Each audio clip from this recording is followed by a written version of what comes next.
the show goes, boys and girls. D's going to give us a little bit of time, or he's going to be a little bit later because he's watching the ball game, ladies and gentlemen, as I'm sure many of you are as well.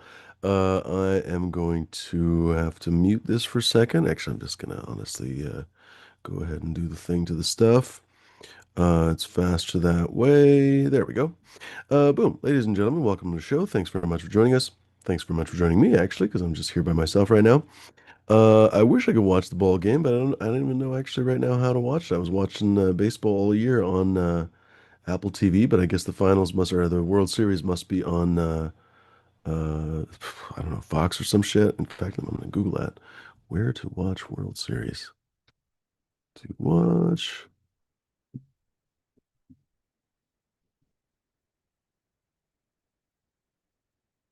of course, the top 15 results are just yeah, it's on Fox.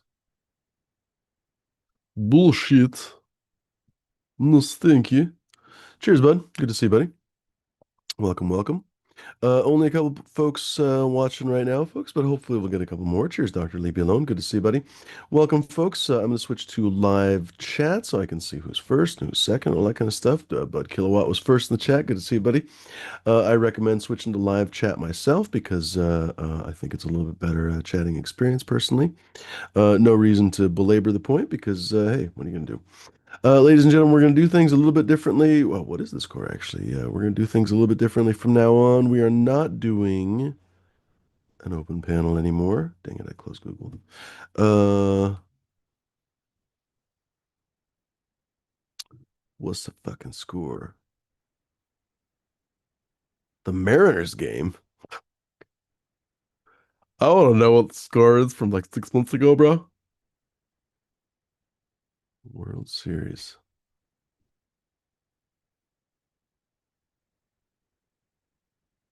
2-3. Goodness gracious. I was just watching actually Bud Killer. I was just watching Portland San Diego soccer game and Portland was ahead. I actually just sat down as they drilled it basically into San Diego's goal. So yeah, who's leading? The Blue Jays are leading. Dodgers 2, Blue Jays 3. What are we at here? Why can't I see what inning they're in?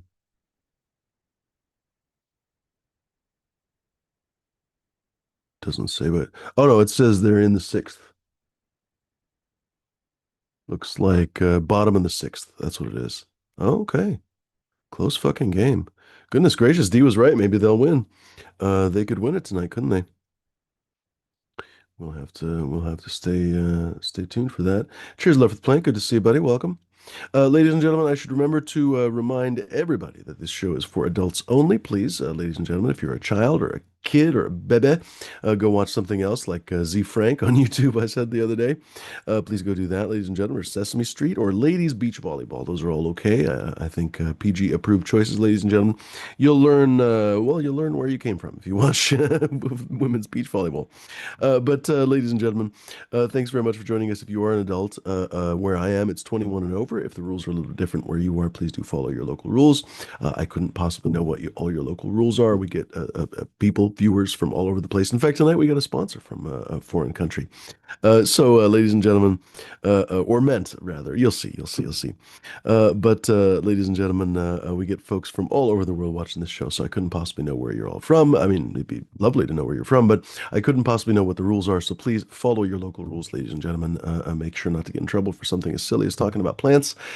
It would make us all sad. It's ridiculous. We all know these rules are silly, but ladies and gentlemen, what can you do? There's the fucking rules, and we're not strong enough. We're not powerful enough to fucking change them. If we were, we'd change all kinds of rules, right? Wouldn't that be nice, ladies and gentlemen? Fucking snap your fingers and change XYZ. Cheers, J5. Good to see you, buddy.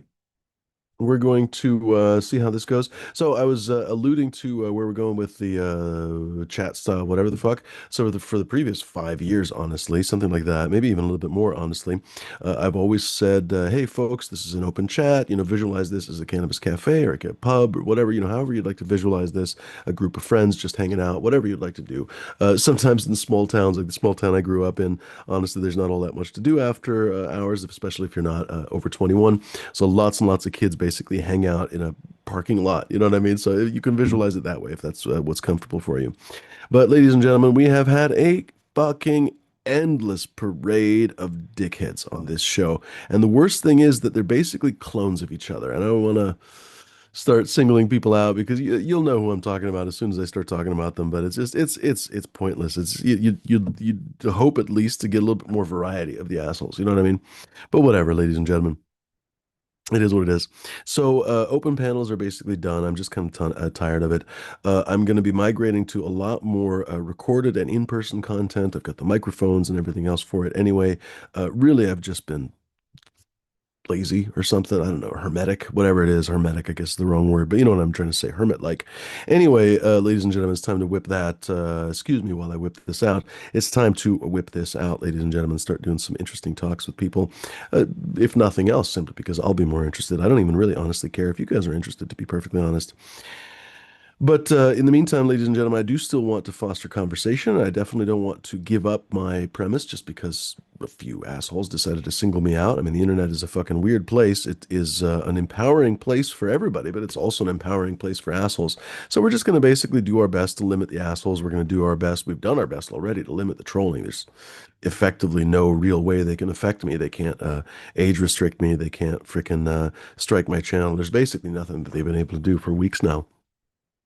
So that's awesome. And then we're just going to basically change it up so that we just don't really get meaningfully trolled. I'm sure some fuck faces will fucking pop in the chat, but those people are easy to ban. You know what I mean?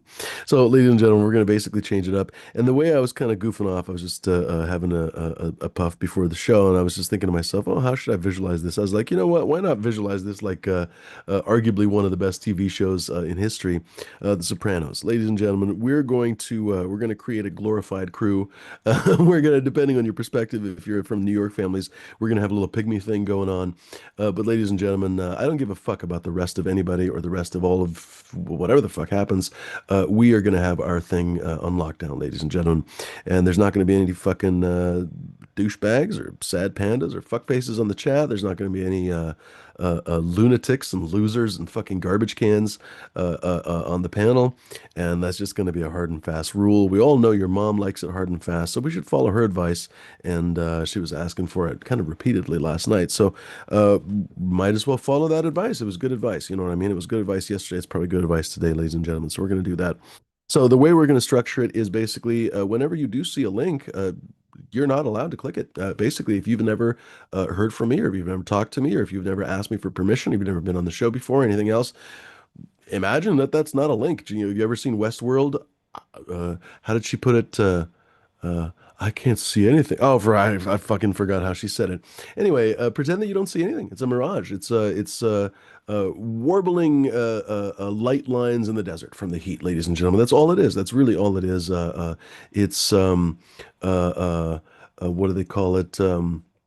Fata Morgana. That's what it is, ladies and gentlemen. If you're out on the ocean, if you're a sailor instead of a desert dweller, imagine that it's Fata Morgana. It's not for you, basically. It's not for you. That link is not for your dumbass, to be perfectly honest with you. Most of you are not worthy of being on the panel. Not most of you are just simply not civilized of being on the panel, and that's just how it's going to be. Now, you're more than welcome to eventually get on the panel. I'm going to tell you how in a second. But folks that are chill, folks that have proven themselves as chill and worthy and else, are going to be basically chill, whatever the fuck I just babbled just there. But folks that have proved themselves to be chill and worthy and whatever else, you know what I mean, are going to be basically allowed to, I don't know if I'll make them a capo, it's a stupid fucking metaphor with Sopranos. But long story short, we're going to let those folks on the show. And many of them, I'm sure, know who they are. So, for example, Love for the Plant, obviously welcome. Bud for the Bud Kilowatt, come on, he's obviously welcome. Like his stories are singularly why I'm basically not willing to cut the lives and cut these conversational shows. Because honestly, the stuff we've heard from him, and I'm sure he has 1,000 more stories that we could hear. So every time I think about cutting this kind of stuff, I'm like, Jesus fucking Christ. Ladies and gentlemen, J5, for example. I mean, all you guys are cool, honestly. Jeff Papali, of course. I don't know if you've actually been on the show, but you're, of course, welcome. Ladies and gentlemen, the simple rule is, honestly, if you're a pretty chill person, you're welcome on the show, honestly. But if you're a fucking lunatic and if you got mental problems, whatever else, you should probably stay off the show, to be perfectly honest. I don't want want you in my life. I don't even really honestly want you in the chat, to be perfectly honest. I'm tired of the lunatics. If you get off on trolling, if you get off on getting reactions out of people and stuff, you're mentally ill and you should really seek therapy. This is not your therapy. I'm not your therapist. This is not going to be your therapy. Well, I'm not going to be your therapist. I don't know how much more clear I could be.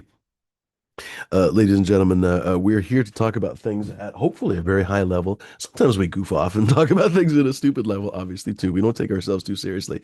But when we do talk about gardening, growing, etc., we're going to talk about it on a high level. And we're not going to allow any of the random trash that I've allowed over the years. It's unfortunate because some of the folks had interesting contributions to make in other ways, but it is what it is. You know what I mean? We're just tightening the rules, and the good goes with the bad. It is what it is. Every time the shitheads win a little bit, the good always goes away with the bad. You know?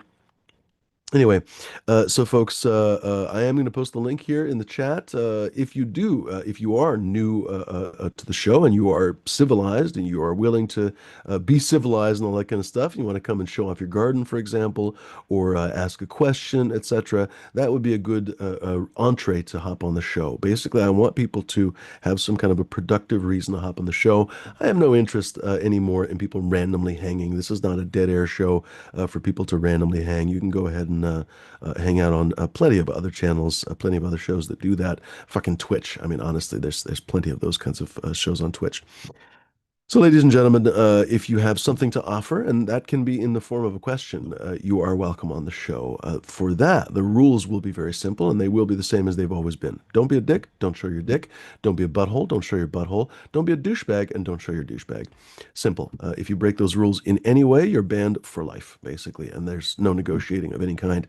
I can't express. I think some of you guys think that many of you are meaningful to me in some kind of emotional way or whatever, but I can't express to you.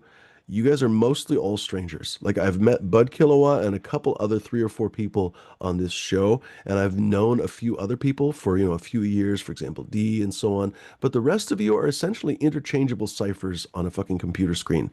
You're not meaningful to me. So if you act badly, you're just gone. I mean, and I won't think about you ever again. It's one of the most interesting things about the fact that you're so meaningless. Like, we won't talk about you anymore, and it'll be like you never were here, and it'll only really be sad for you. So just don't act like a shithead, and you'll be welcome on this show. This is always meant to be a conversational show for anybody to hop on, chill out, enjoy themselves, hang out with friends. I didn't have expectations from people. I didn't expect that they came from a certain level or level of experience or knowledge or even emotional maturity, to be perfectly honest. And unfortunately, that was a really big mistake. So from now on, the rules are quite a bit tighter. Ladies and gentlemen, if you are in any way a fucking lunatic, just stay away. I don't want to know you. I don't even want you to be my customer, to be perfectly honest, because I've had some lunatic customers over the years. Actually, one of the guys that was on this show from Australia from years ago was a customer of mine. Thankfully, a customer more of other people more than mine. But he turned out to be a fucking lunatic. And oh, I lucked out like a motherfucker because he got his seeds and everything else from me before he went nuts. And then he went nuts, and like three or four other breeders had to deal with his shit. Jesus Christ, for months. So, ladies and gentlemen, if you're a lunatic, I don't even want your money, to be perfectly honest. I don't want your viewership. I don't want your money. I don't want your friendship. I don't want anything from you. So, and I'm being very sincere, ladies and gentlemen. I'm at my last fucking nerve with your goddamn dumb shit. Like I wondered for many years now, because it's been probably 10 years since I regularly hung out on Subs Lives, 8 or 9 or 10 years, because he's been dead for fucking 8 or 6 or 7 or 8 years. Anyway, regardless, I always wondered why he was so fucking abrasive to everybody, and I just kind of thought it was a shtick and whatever. But now I realize, actually, no, a lot of people just deserve being abraded. To be perfectly honest, like they have rough edges and they need to be smoothed out with really rough fucking discipline because in many cases they say stupid words out of their fucking mouth hole. It's really something else. Like you wonder sometimes which hole the words are coming out of, and you don't really quite know if they know which hole the words are coming out of. It is what it is. So, folks, welcome to the chat. Oh, I should remember to shout out my sponsor. By the way, ladies and gentlemen, I'm proud to report that we have a third sponsor for the show. Woo, woo, woo. I was going to do D's thing, but we're going to do the air horn. Wah, wah, wah, wah. Cheers, folks in the chat, though. Cheers, J5. Who else in the chat here? I think I already said hello to J5. Cheers, Roy Gardner. Good to see you, buddy. Who else in here? Oh, we're going to check the score because that could have changed completely by now. Why do my fucking windows flip around? There we go. 2-4. Blue Jays leading. Goodness fucking gracious. Dodgers, you got to get it together. I've mentioned this before. I'm actually from LA, ladies and gentlemen. I'm pro Dodger. I know that they are kind of the fucking Darth Vader Dark Force, but what can I tell you? They have wonderful hot dogs at the Dodger Stadium. So top of the seventh, ladies and gentlemen. A couple innings left. There's no tie, so there won't be any overtime. So we'll see how it is. Shut your word hole. Ladies and gentlemen, what was I talking about? Oh, Rory Gardner, good to see you. Anybody else that I missed here? Lurkers, non-lurkers, twerkers, and berserkers, ladies and gentlemen, especially the twerkers, the people who are booty pop in the background. Pop them booties, ladies and gentlemen. It's. So, ladies and gentlemen, I am ecstatic to report first sponsor of the Fumidor and the Flavors show. I decided to tell everybody, I for years didn't want to sell out. I thought, oh, I'm one of those guys that doesn't sell out. You know what I mean? I'm one of those guys that basically is too legit to quit. Basically, right? I'm like fucking Tupac. I'm like Biggie Smalls. I'm way too legit to quit, ladies and gentlemen. In fact, actually, that was probably MC Hammer. I can't even remember who the fuck was too legit to quit right now. But that was who I was, ladies and gentlemen. I was too legit to quit. I was not taking any goddamn sponsors, even though, of course, Ice-T was taking sponsors from like underwear and toothpicks, and I don't even know what else, probably your mom. But ladies and gentlemen, I realize, you know what? If they're going to talk shit about me anyway, I'm going to cash in. I'm going to take that bag and I'm going to take those sponsors, ladies and gentlemen. So the first sponsor of the Fumidor and the Flavors show was, and actually, by proxy, Fumidoro, because of course this is part of my extensive world-spanning network. It was three bananas in a paper bag, ladies and gentlemen. It was a popular sponsor, actually, because a lot of people love bananas. We confirmed it in the chat. We had a poll and scientifically concluded that we all love potassium. That was really the main selling point of that particular sponsor. They were happy. It worked out really well. I got to eat the bananas. It was good stuff. Like I said, I'm composting the paper bag, so you could say that I really won on that deal. What was the second sponsor? Oh, the second sponsor, ladies and gentlemen, was a bag of dicks. You can hold them, you can eat them, you can play with them in your mouth. Really, anything you want. A wonderful sponsor, ladies and gentlemen. Happy to report that they were a great partner. Uh, Throw them in your back. Throw them in the. You got a big old car, a big old dump truck. Throw them in the back. Throw them in the back. Throw them in that big old truck bed you got there. Make sure to try to bag of dicks. Ladies and gentlemen, but as any good YouTube channel does, we don't only have one sponsor, right? And of course, we lost the first sponsor because we ate them. It is what it is. Second sponsor, yeah, I'm not sure I really want to go to that pornish route. You know what I mean? I could totally, like, if I were to start an OnlyFans, Pornhub, whatever, maybe I would go to that a bag of dicks sponsor. But I'm like, I don't want to get pigeonholed. You know what I mean? Or dick hold or whatever. You know what I mean? So I especially don't want to get dick hold. That's really what your mom wants. But so I thought, yeah, I'm going to reach out to more sponsors, and I'm ecstatic. It's top over the moon, you could say, really over the moon, around the moon, over and over and around the moon, ladies and gentlemen, for a massive, an absolutely massive universal sponsor, ladies and gentlemen. Honestly, I mean, everybody really in the universe is aware of this sponsor. So thank you very much to the newest sponsor of the Fumidor and the Flavors channel, ladies and gentlemen. Our sponsor this evening is, excuse me, I got to clear my voice, clear my throat, is Gravity, ladies and gentlemen. Upmarket, high-end designer Gravity. Gravity, the ultimate luxury experience. Indulge in the timeless elegance of Gravity, nature's most exclusive force, now available for your discerning lifestyle. Crafted by the universe itself, Gravity is the invisible hand that shapes your world, ensuring every step is grounded in sophistication. No subscriptions, no upgrades, just the relentless pull of perfection. Because true luxury isn't a choice, it's inevitable. Gravity, always on, Always exquisite. Thank you, Gravity, for sponsoring the Few More the Flavors show. I think we can go a long way, ladies and gentlemen, parabolically and, in other ways, orbitally, I think we can do a lot. I think we can do a lot with our new sponsor, Gravity. Rory Gardner's watching the game. What's the score now? I have a feeling that it might have changed. I just have a gut sense that it may have changed in some way. Am I wrong? Am I wrong? Come on, Dodgers. Nope, it hasn't changed. Dodgers are busy eating Dodger dogs on that, but they probably ate too many Dodger dogs. That's probably what it is. Fucking Otani or whoever's playing tonight. They probably like, I don't know, dude. That's what it is, J5. They ate some fungus with him at a blue or a late night stage puffed with him. Oh, I don't. I thought you were talking about the Blue Jays, J5. He's talking about somebody else. Who are you talking about? Who are you people talking about? You're talking about Billy String. Oh, Billy Strings followed you? That's killer.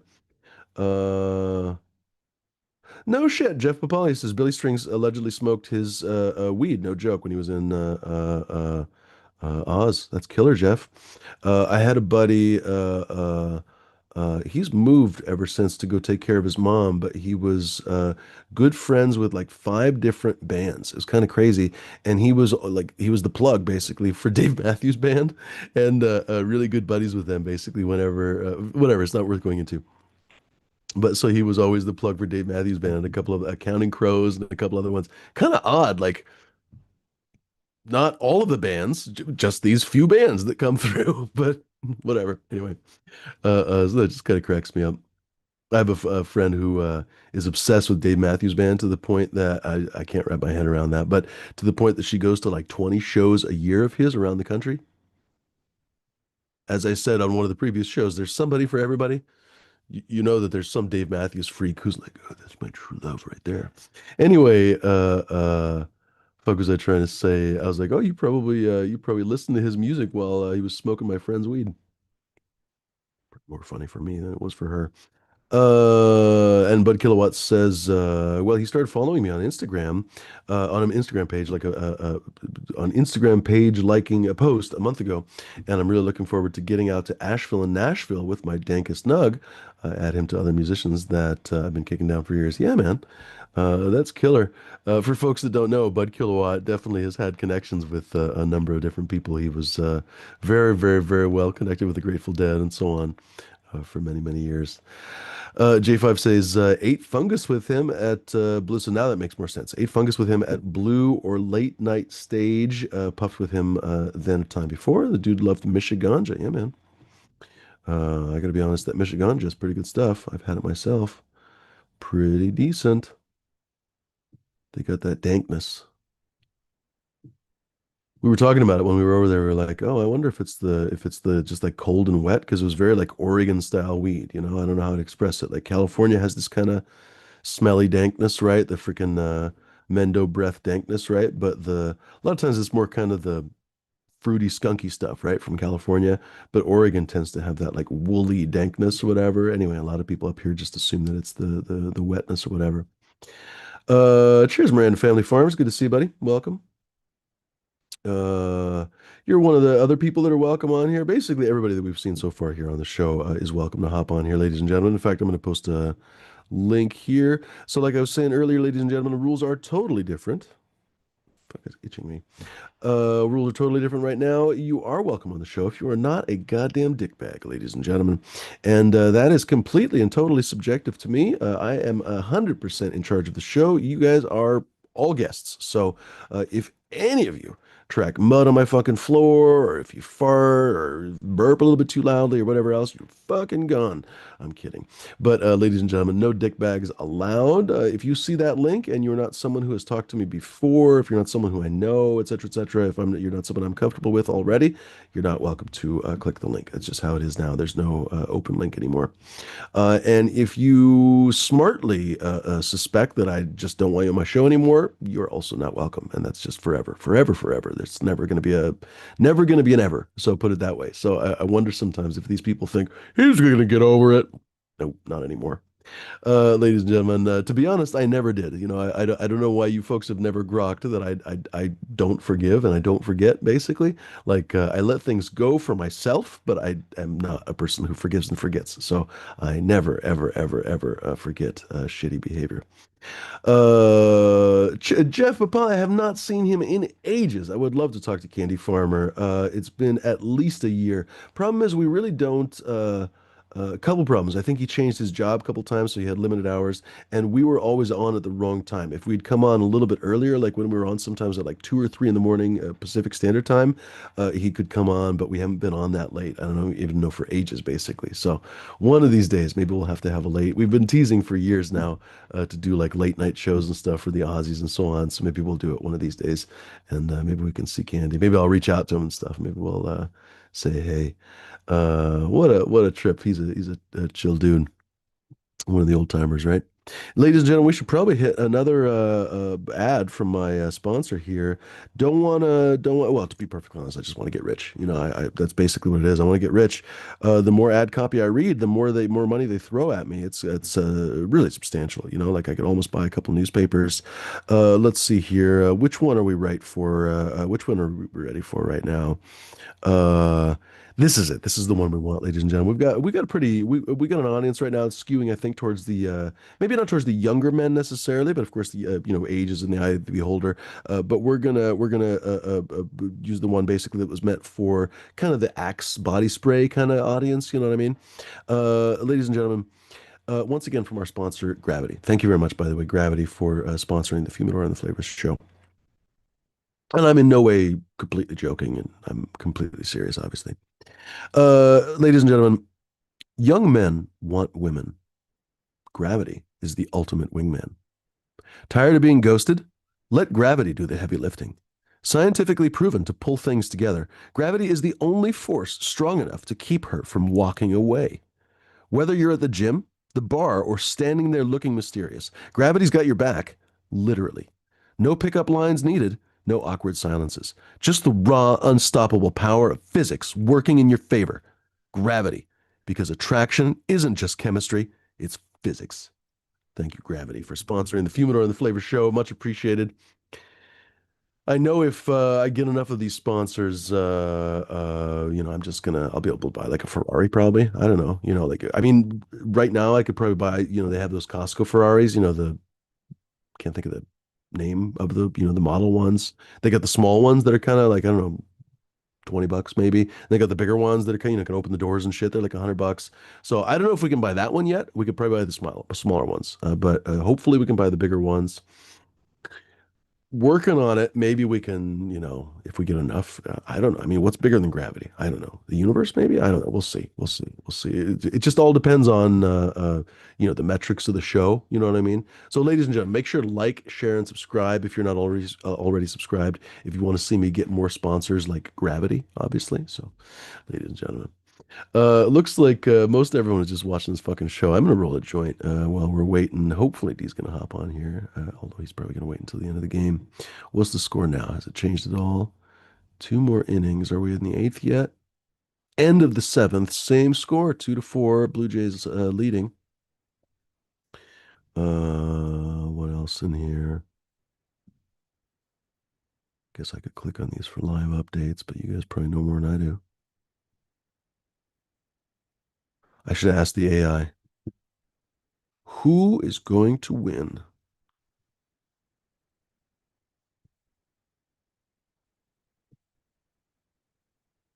Who's going to win the World Series? Google? Oh, it's milk toast. Won't even tell me. It's like, okay, I agree. That's exactly what it said, by the way. It said,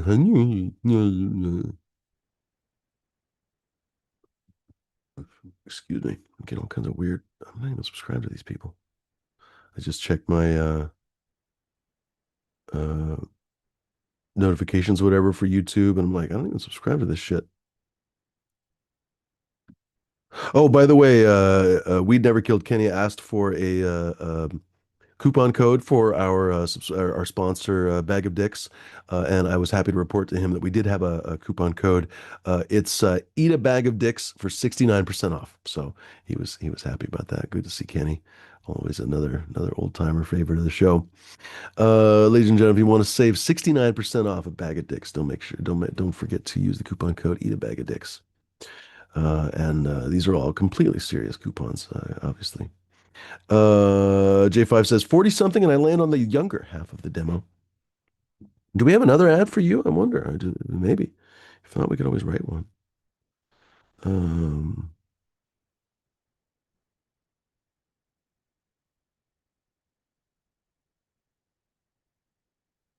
Here's one. I think they basically sent me the sent one that was really more meant for like Pornhub, basically. But I mean, they sent it to me, So I mean, I'm gonna read it. You know what I mean? I get such and such amount of money per ad copy, so per ad read. So it's fuck it. You know what I mean? Like I mean, I guess if it said like passwords to nuclear codes or something, that'd be a problem. I probably wouldn't read that. But this one's for you, J5. This one's for you.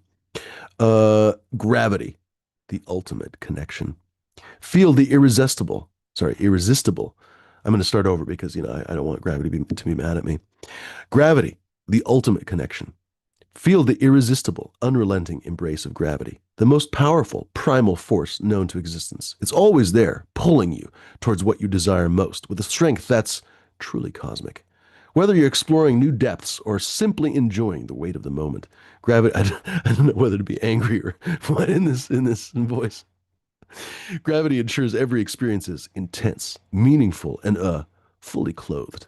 No subscriptions, no hidden fees, just the raw, unfiltered. See, the problem is I shouldn't have said this is for you because now I'm like I can't be like I can't talk to J5 this. I'm like I shouldn't have said that. I shouldn't have said that because now it's just wrong.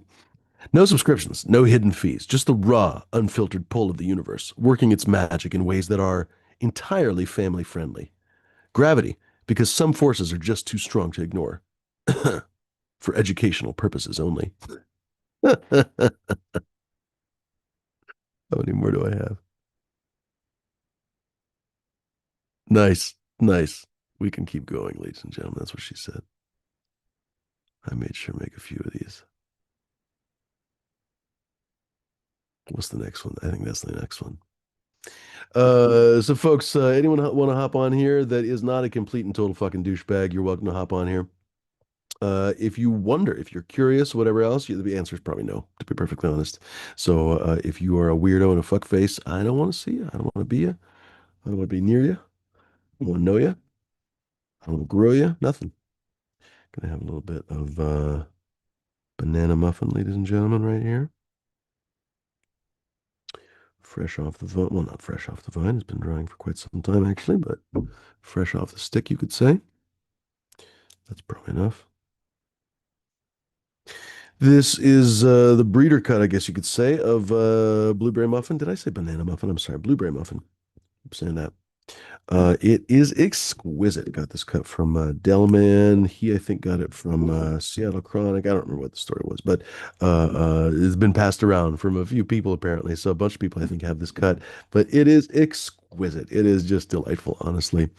Uh, it's so sweetly blueberry that you smell it in the smoke after you leave the room and come back like a half hour later. You come back, you're like, oh shit, somebody was smoking blueberry muffin, right? It's delightful. So it has this obviously blueberry muffin cakey kind of flavor with this unmistakable hint of shit. Basically, it's comically funny. It's comically good also. It's a really lovely cut. Grows really stunningly, actually. Might show it off tonight. I've got it next door. I was saying I've got a little tester tent of six plants, but I guess you could say five plants are being tested, I suppose you could say, because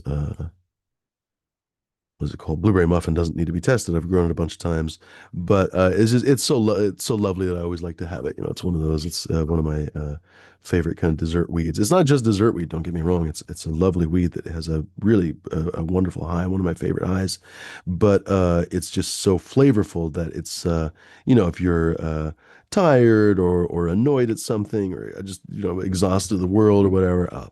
That's the shit right there. So gonna puff a little bit of blueberry muffin, ladies and gentlemen. Hope you guys are enjoying yourselves in the chat. I wonder what the current score is. We're gonna check. Where, oh where? close Google again.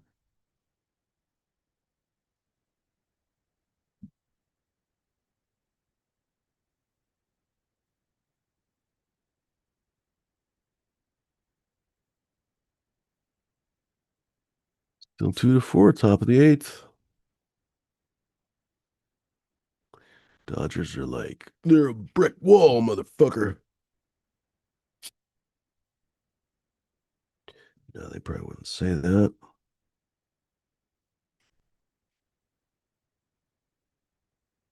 Bud Kilowatt says, at 63 and being a widower the last 7 years, I'm only attracted to women between 35 and 45. Chances of finding her is slim to none, especially when you throw in my crazy life, and I'm definitely not changing. Any of his madness for nothing. Hmm.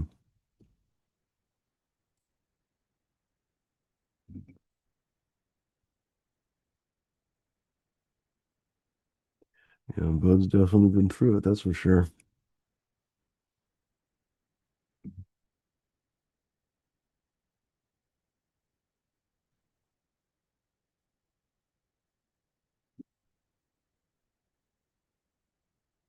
Hop on, folks. I had one or two interesting stories I thought we could talk about. I saved on Reddit. Hopefully, they didn't fucking delete it because they always delete the stories that I want to read on this show.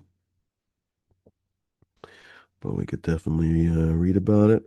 There was this one story, douchebag looking guy, CEO guy, basically who runs multiple companies and seemingly one of those guys that basically just catapulted into weed because he had some money, because he has multiple different companies, basically ripped off and abused his um, employees at a legal weed operation in California. Um, typical story. Greed knows no fucking bounds.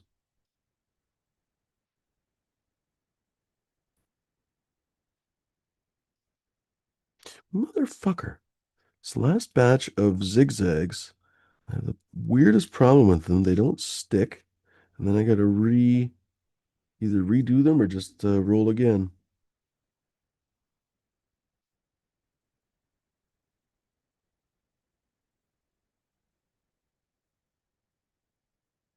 You had one job, paper.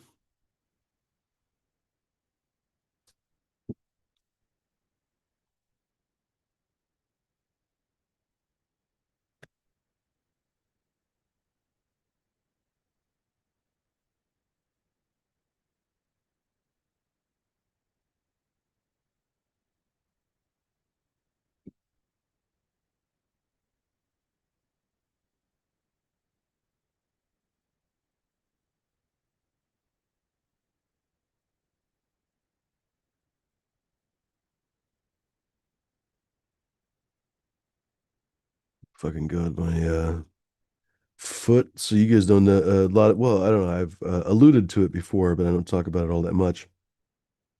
I had a spine injury 14 years ago or something like that. And it takes years for nerves to regrow. Not, they can't always regrow, of course, but in many cases they can regrow, but it just takes an absolute fucking dog's age. So little by little by little, I've had for years kind of first I had actually I was almost paralyzed. I was literally not like almost, but like literally almost paralyzed. It was really touch and go there for a sec. Um, excuse me. Hold on.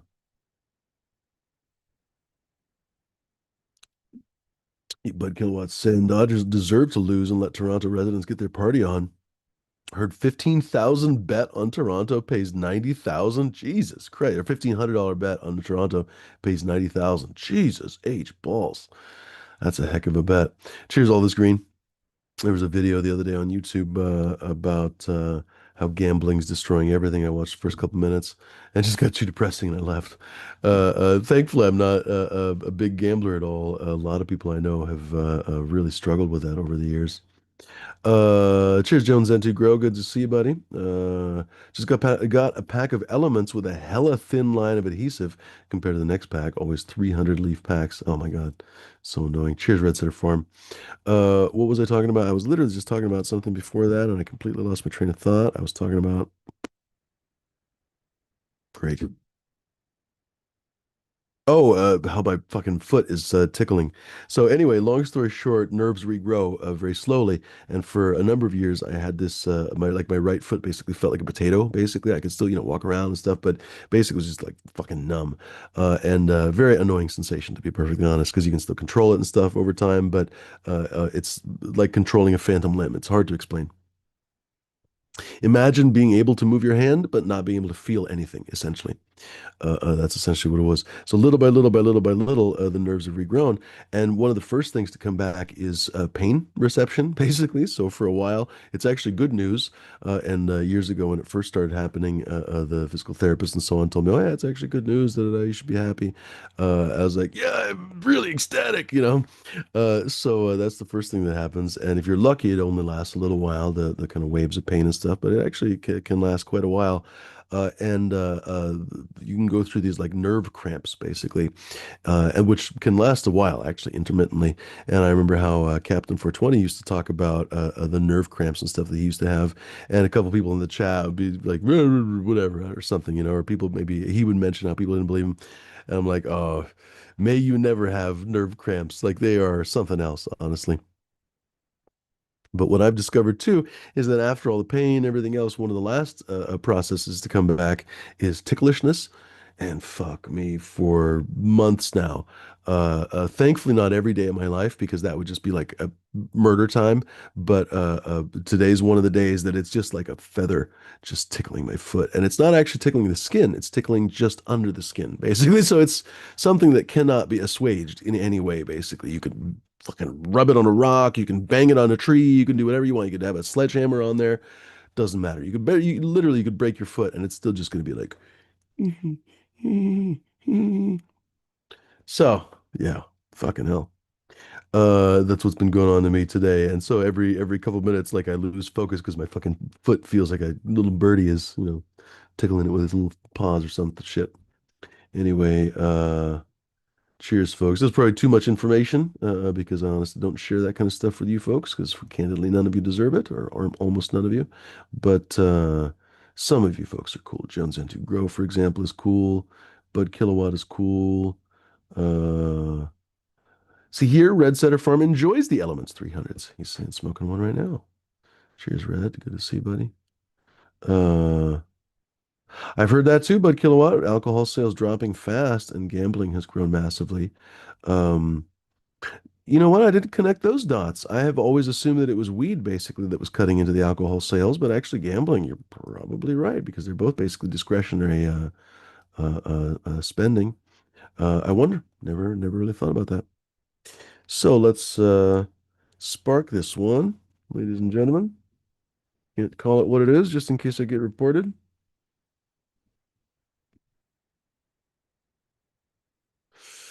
So we're gonna puff this fine Ecuadorian cigar. That's what we're gonna do.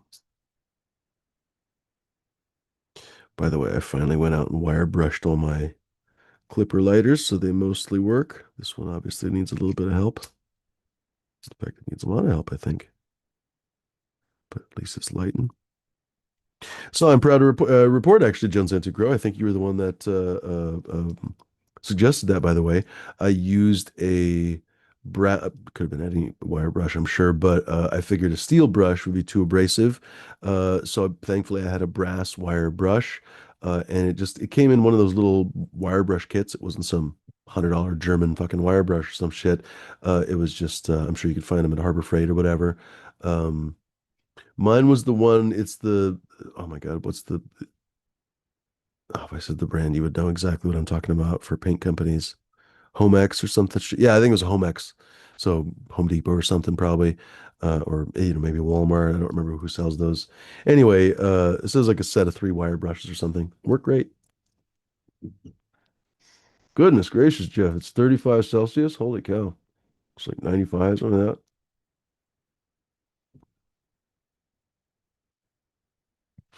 Let's finally get this thing started.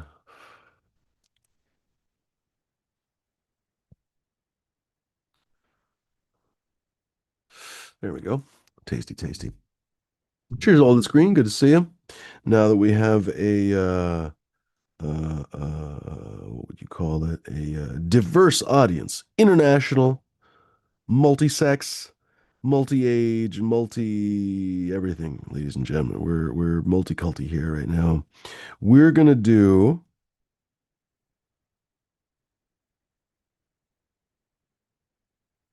we're gonna do one for all you crunchy yoga moms. Because obviously the Humidor and the Flavor Show has a lot of crunchy yoga mom viewership. Ladies and gentlemen, if you didn't know, I have completely sold out. Dee's watching the ball game. He said he's going to be a little bit late. So unless the Dodgers win, in which case he's going to probably, I don't know. So, oh my God, the Dodgers scored. It's 3-4 now. Blue Jays leading. Come on, Dodgers.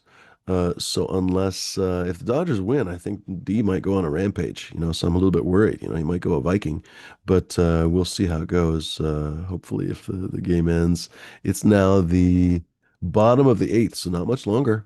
Probably not much more than 15 minutes tops. So it's all 20 minutes tops. Like the last couple innings go fast. So we'll see how it goes, ladies and gentlemen. I'll keep that page open.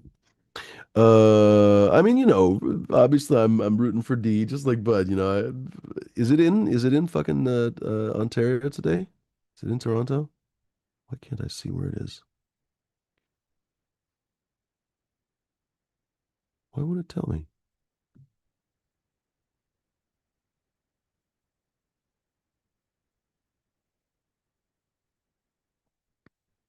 I'm reading through all of this. There's nothing that tells me where it is.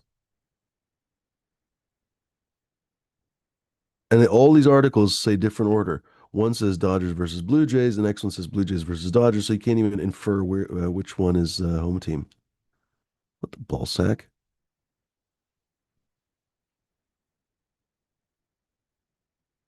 Yeah, I can't even tell who's at bat actually. That's annoying.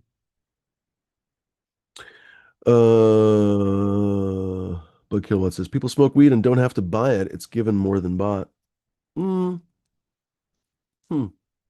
I wonder. Dang a joint.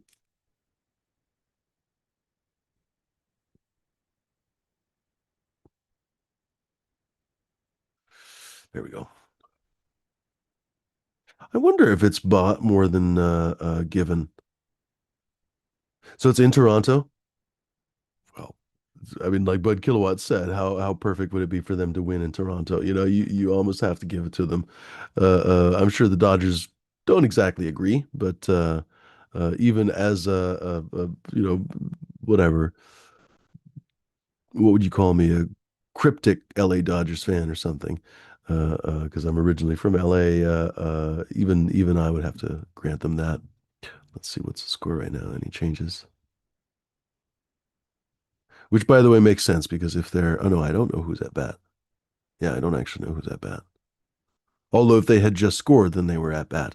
So that would make sense that they were in Toronto. Paulie Figs just came back from the casino. Did you win or lose, Paulie? Or did you deal the cards, or did you look at the pretty waitresses or the handsome waiters or whoever the fuck, or did you have some Saturday? Well, did we used to? I think it was on Saturday. Yeah, we used to go out to when I was a kid. We used to go out to one of the Indian casinos, Native American casinos around here, and uh, um, uh, my stepfather was a little bit of a blackjack gambler. He wasn't much of one, but enjoyed playing a little bit of blackjack. And my mom would play like slots for a half hour or something, and we would have like their buffet or whatever. And I haven't been to a casino buffet for a long time, but you know how it used to be like fucking oysters and all kinds of shit, right? So as a little kid, I was like, yay. But then of course I had nothing to do, right? I don't even know what I did after because I don't think kids can go in the casino, so I have no idea what I did after that. Honestly, I really don't know. They must have had a play area or some shit. I have no memory. If I sat in the car or something and played with your mom. See a Dodger score at all? Come on, Dodgers. Well, they haven't struck out yet. I know, man, because it's just me. We got nobody else on the show right now. It's gonna be a transition, ladies and gerbils. I got to be honest. I'm kind of done with the open panel concept. You know what I mean? So it's gonna be a transition until we figure out what that means. So, ladies and gentlemen, maybe in the future I'll post the link in Discord. What I honestly really wanna, I was talking to, for example, I was talking to Flora about this the other day, and he mentioned something that has been bothering me. He was like, "Hey, so and so shows off the garden. Da, da, da. Does it ever bother you that he's not like growing your seeds ever? He's just growing like random stuff." I'm like, "Yeah, actually, that kind of stuff does bother me." And it's one of those things like, for years I've been giving a number of different people, some of whom lose their shit after a while, a spot to air their grievances, a spot to show off their gardens, a spot to build their rep, whatever, right? Just to hang with friends, right? Because that was basically the main idea, was just to hang with friends. But I knew this from my tasting group and everything else. You uh, uh, um, you put on the party, but you can't possibly control what all the interactions that happen are. And with any luck, there will be lots of positive interactions. It'll take on a life of its own. And basically, that happened. I've said before, in all seriousness, people have dated each other because of this show. People have had business dealings, some bad, some many good, because of this show, on and on and on. And same thing with my tasting group. Where was I going to with that? This fucking joint's finally starting to hit me a little bit now. I'm getting a little wobbly. Uh, uh, what was I trying to say? Oh, just that I want to. Yeah, I am getting a little wobbly from this, but Joe, I'm telling you, I love the blueberry muffin. I was going to call it banana muffin again. The Dodgers score. I want to. How do I say this clearly instead of babbling like a crazy person? I want to nothing, and they're still in the bottom of the eighth. This is the slowest fucking half inning in baseball history, maybe. What is going on? Because we've been talking about this for, well, okay, it's only been 5 minutes. I guess it just feels like 15 minutes. Fuck, was I trying to say? I had a whole point. Jesus Christ, this goddamn blueberry muffin. Okay, I'll get back to the point that basically bothered me. That oh my God, I totally lost my fucking train of thought. I was talking about people not growing stuff on my show. Jesus H Christ. Ladies and gentlemen, blueberry muffin. If you want to cut from me, let me know. I probably just won't give it away. I would be happy to trade it though. Ladies and gentlemen, fuck was I trying to say? I was talking about folks not great. So I'll just dial it back. I want to start basically creating kind of a more of a community vibe, to be perfectly honest. Like I was kind of joking with The Sopranos, a glorified crew or whatever. I do definitely want this to be more of the Fumidor and the Flavor show. I have to be frank with you. And that doesn't mean that I don't want you guys to be growing other stuff, not by any means, because I grow other people's stuff too. Not all the time, but I definitely grow right at the moment. I have several other things. But and I have no intention of stopping that, right? Like, for example, Flora was telling me he was going to send me something, and I was like, oh, very interesting.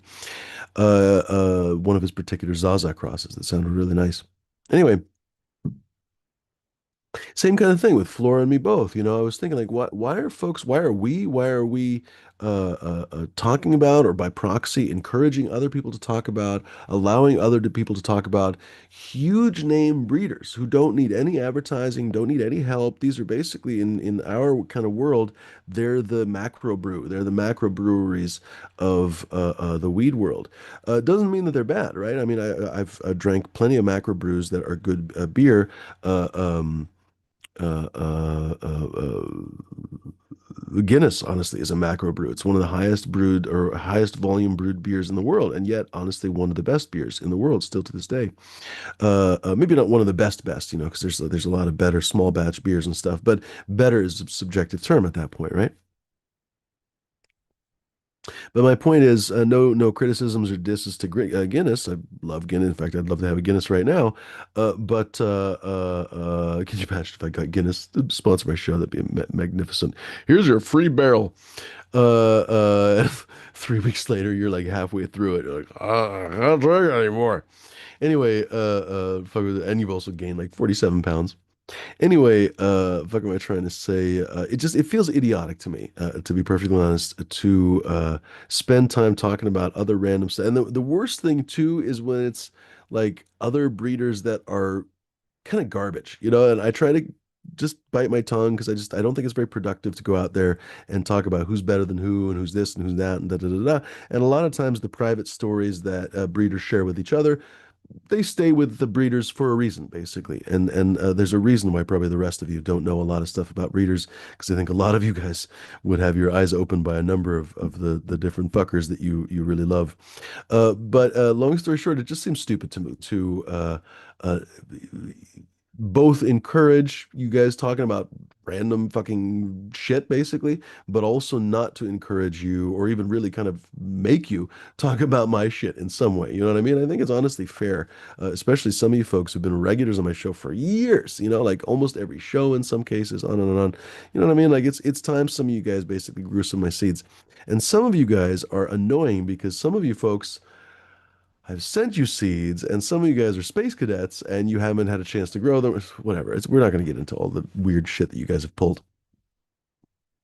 But my point is that I don't really have a big incentive anymore to allow random people on the internet to come on my show. It's obvious that half the people that come on this show, like, hate watch or troll it or something. Like, you guys are fucking lunatics. I have to be honest. And I don't know those kinds of characters. I don't need them in my life.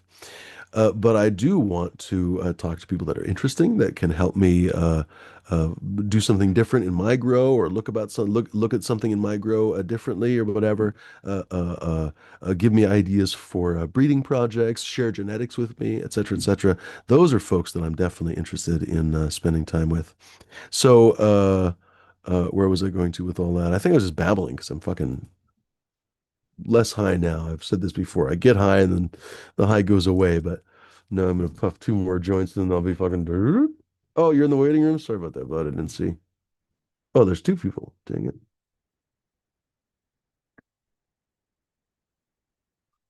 Sorry about that, guys. Here they come. Barreling on in. Maybe this is a good time for some more sponsor ad copy, ladies and gentlemen. Uh, if I read too many of these, I'll have to make some more. There's Dr. Leave Me Alone. Cheers, Dr. Leave Me Alone. We've done that one already. We've done the Well, wait, for me, I'll bud. respond. Like, yeah, I'm like kind of non-seed cracking space, but if I had some of your seeds, I'd grow them and, yeah. Now, would I buy any seeds? I haven't bought a fucking pack of seeds in like so many years. It's No, that's like, the thing. I'm not here to so cash. I'm not. This is I not should a support like. like I don't. that, I but don't make people I ask. I have don't boxes of make people seeds be a and Patreon but like, fucking customer to due to fucking ask me I know questions. Jesus you and Christ. participate in the show, yeah, but fucking I'll crack some of them and check them out or throw them Yeah, but out. I know you. Whatever. You personally, I know you mostly don't do seeds. I'd be happy to send you a clone. That's an Well, easy yeah, sell. that'd be a simpler thing because then I don't have the risk of uh seed or like it's not like I don't think that's like a fault of the breeder that uh, in a 10 pack there's a couple seeds this way, a couple seeds this way, a couple seeds this. That's not like an end of the story, but it is like part of why I don't crack seeds because you have to like stay on that. And in the last couple of years, like 5 years, yeah, I've had two of these accidental pollinations that, yeah, were costly as fuck. Yeah.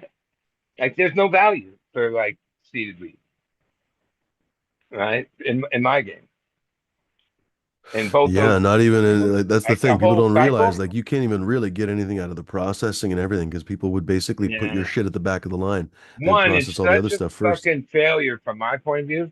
Like, and that's I don't didn't even say Green Fingers is frosted everything and sent it to a lot of people. The first accidental was Mendel Press and the Banana God.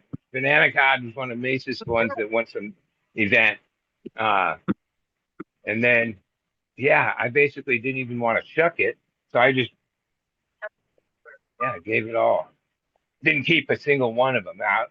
I would probably grow it now, years later, because it doesn't have a sting. But at that time, I didn't. I just wanted that out of my zeitgeist. Like I didn't want to have it in my shelf sitting there or trying to. No, I just move on. Like you know what I mean. And so I didn't even stay in. No, I never. I I would have cracked. I was cracking a bunch of other seeds, but that had like a bad energy to it. A failure. It was a failure. Hmm. You know, I practiced seedless weed for, and even those accidental. One was a direct mail. One was a late Hermie. Uh, the direct mail, like it was still like just a few days. I've never grown a male plant. I've only seen them, like people shaking them, or like I no. And I've grown a lot of plants. Like sometimes when I show somebody what I do, at friend or something, they're always kind of shocked. Like, no, these are all female plants, all hundreds of them. Right? There's no male here. Like most of the time, there's no male. Like this place hasn't had, you know, it's not like, oh, have one. Why have, you get Why rid of take the them. risk? Yeah. And it's a big risk today. Right? Uh, and it's part of the risk you take. Right? Truth is, people are a little too paranoid about pollen. It's really easy to keep it. If you got like a tent with negative It's also, pressure, it's really easy to keep it in. Even with a room with other girls, even if you open the well, flaps and okay. stuff, as long as Okay. the fan is running The all the Mando time. grass, But here's the thing: the, if the fan ever cuts off, and if you ever lose that negative pressure, boom, you could get a pollination. So okay. I've you still always have to grown, make sure it's running. but here's my experience with the Mando grass banana gun. I was me. It was when Captain 420 came out. Tied. I had Fucking a duck. It's tied up. yay. I 4-4. had a we had a motorhome at this festival for like 5 6 days, right? Uh, and I had pretty much sexed that tray in the days before going. Thought I was confident, like it was, And then when I came back, like 5 days later, right when I walked in the room, I was like, "Oh my god!" It was obvious. Uh, And that room had six two four by outs. eight trays set 1 week apart. So as the harvest came in, I remember my trimmer Rick at the time was like, each week or it's like a week apart. I thought, well, that tray is way over there. That tray was at this stage. That no, every tray for like that whole cycle had seeds, and all the different trays. And so that was a Hermes thing. That was Pancake Wilson. It was Wilson backcross, and Pancake Wilson was made out of it. I forget the other strain, but Clutch, my other friend, I just, yeah, because one thing I realized about, yeah, trimming weeds are hell of a lot easier than chucking the seeds out of weeds. Like when I set up a little thing, yeah, that was going to take some time. And I was like, oh, no, fuck that. They can pull the seeds out, and then they could see what the bud was too. Like that's actually probably a way somebody could differentiate themselves as a breeder, especially now weed's pretty much legal. Not take the seeds out, like you might have to estimate a little bit, but like a bud with the seeds in it, and then that person already has like some idea what it came out like. I don't know, maybe a stupid idea, but yeah, culling or no, chucking, separating the seeds. That's a little time. I didn't have like I didn't make like a. People say Can be put a very fan time in consuming. box, and I just did it by hand for a little bit, and then I was like, oh no, here, just I'm giving you. Yeah, I don't want anything for it. You take the seeds out. I prefer to do it by hand. I think the Some of the seed sorting machines can kind of mess up with the seeds. I mean, the blower things, the blower sorters are one thing, but to actually crush up the seeds and stuff, I like to do it Look just by at the hand. chaff like separated. Hmm. And some seeds are super healthy, some are even in all the seed packs I fucked with. I remember like even when I didn't crack the whole pack, I picked the biggest ones, like the beefiest ones. But actually, some of the best shit came out of like what I call wimpy seeds. So that's not like a decipher really. And some seeds, I was like, oh, that ain't even gonna crack. Oh, it cracked. It's always a bad sign to me if a breeder is including some kind of green seeds, because you should have, if you gave the seeds enough time, that's really the only thing if the plants are healthy and they had enough time, they should be really striated with a brown, and like you can't really see them always, but you should see, at least under magnifying glass, all kinds of crazy stripes and stuff on the spots or whatever on the seeds. Tiger They should stripe be stuff. nicely variegated. They should be generally brown. They're not always exactly brown. Sometimes they're silver or whatever, but they should be dark. They should also be hard. You should never ever be able to squish them with your fingers. They should feel like a tiny stone, basically, right? And if you basically But have a the few healthy packs plant I've that has had less enough than time, like 3, 4 weeks minimum, you're good to go. And you should never have any green shitty seeds. So the idea that you have like green shitty seeds is a sign of poor practice, honestly. yeah, but like surprisingly, I always just assume basically, oh yeah, some packs there's like 8 good ones, a couple other ones, right? Or something like that. Sometimes those other ones are like, this is fucking good. Once it cracks and gets going, it's a plant. Like, it's not like, oh, those plants are like runty or anything. Not my experience. Now some of those don't crack, but most of them do. Or they're just smaller seeds. Not all seeds are like beefy. Hmm. And some lines will just breed differently. My first line of Morgana, the seeds were crazy large. And then almost every other Morgana has been, even from that exact same Morgana lineage, have been smaller seeds. Yeah. But Well, when I was some just like one close with particular line will Swerve, just pop out with gigantic seeds. and he was real popular. Like he would, it wouldn't be public, but like, yeah, if you friends and stuff, he still had the same mom and the same dad. Whatever period later, we did it. That doesn't mean they come out like the best support. They could be better. They could be that. They probably won't be exact. Even though, wait, that's the same mom, the same dad. Uh, a year later, didn't mean it created the same thing. And I imagine, like, even what time is it? Outside, and what time of year? Even if it's not the weather, man, the moon. There's cycles. Like I've grown indoors.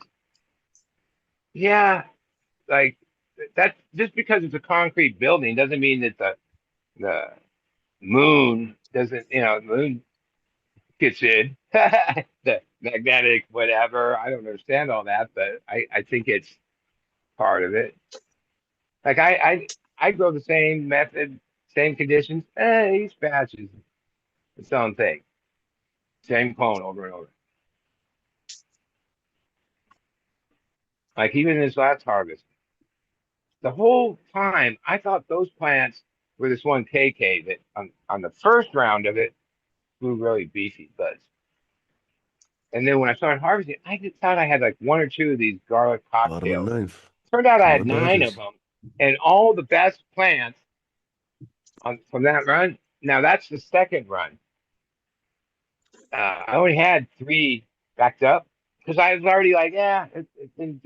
Oh no! And then the second run, like a couple times, more than a couple times, I'd run something a couple times and then phase it out. And the last plants of it, which now is like I could be vegan or whatever, but I didn't keep clones, like showed me, oh yeah, you think I'm on the chopping block?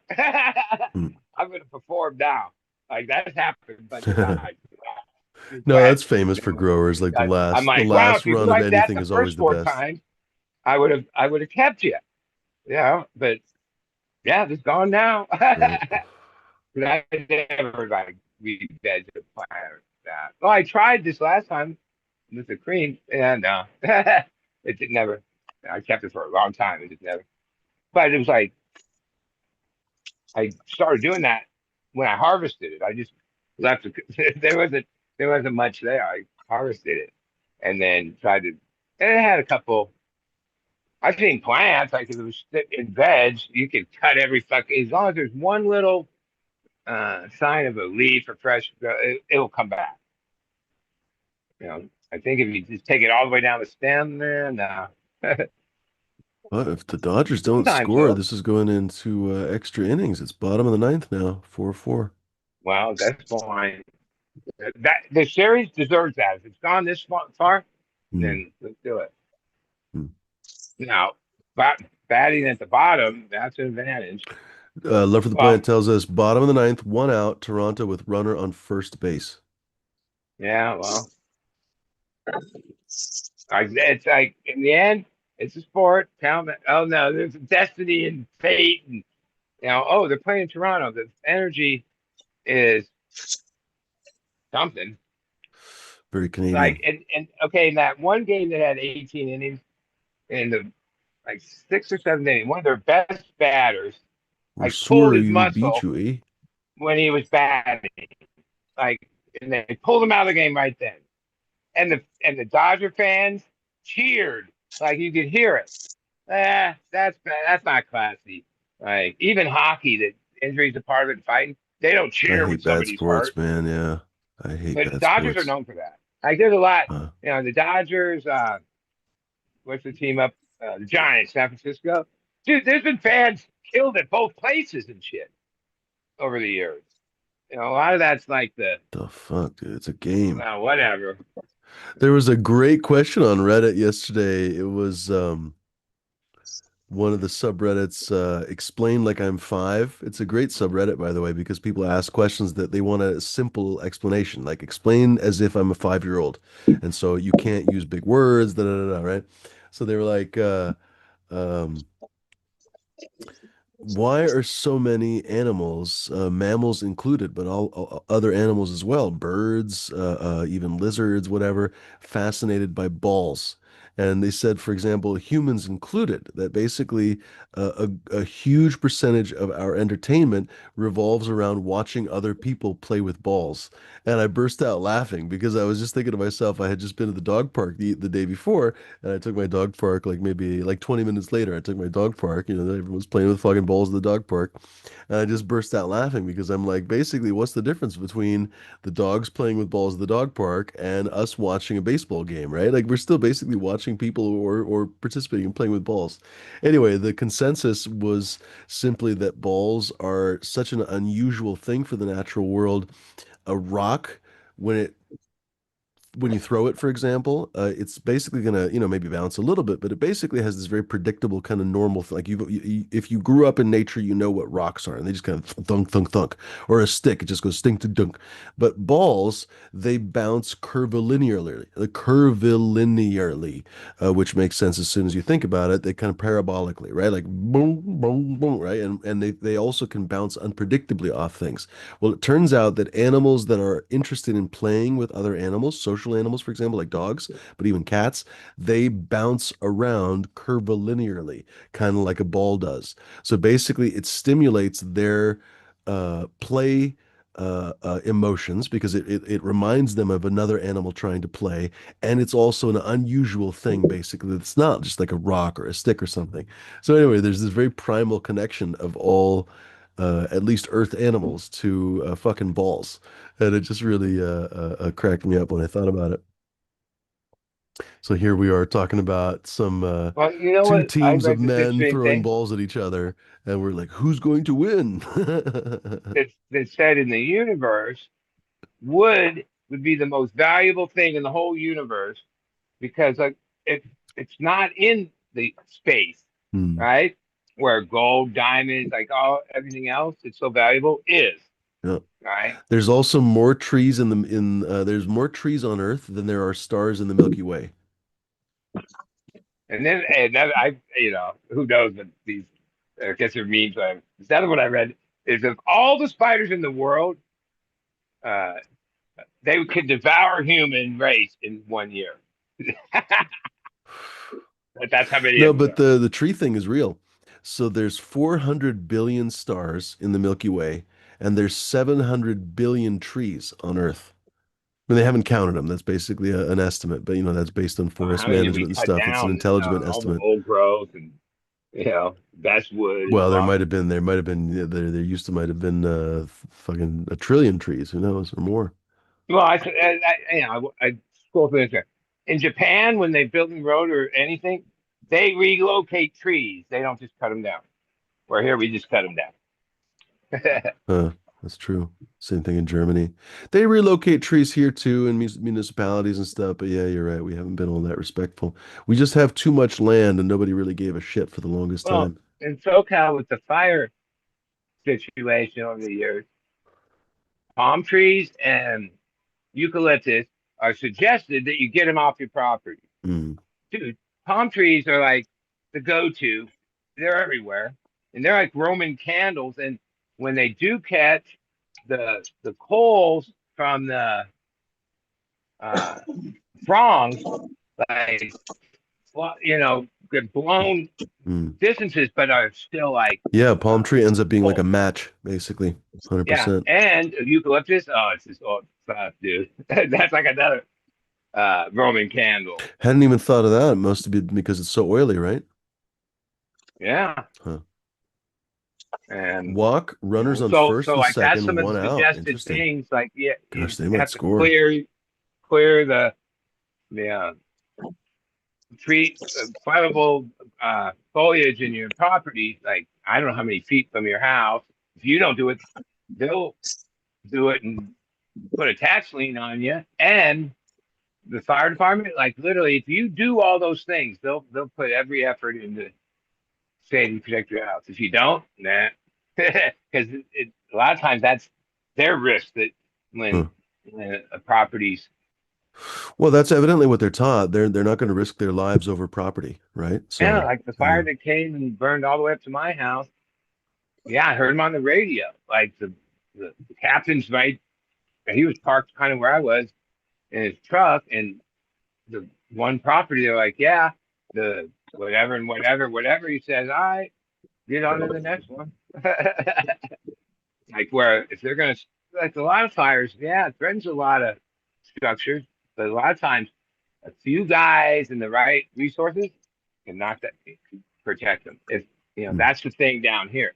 Because when the first fires years ago that started all this, especially where I lived, home people didn't leave. They were going to get their hose. They were going to do what they can.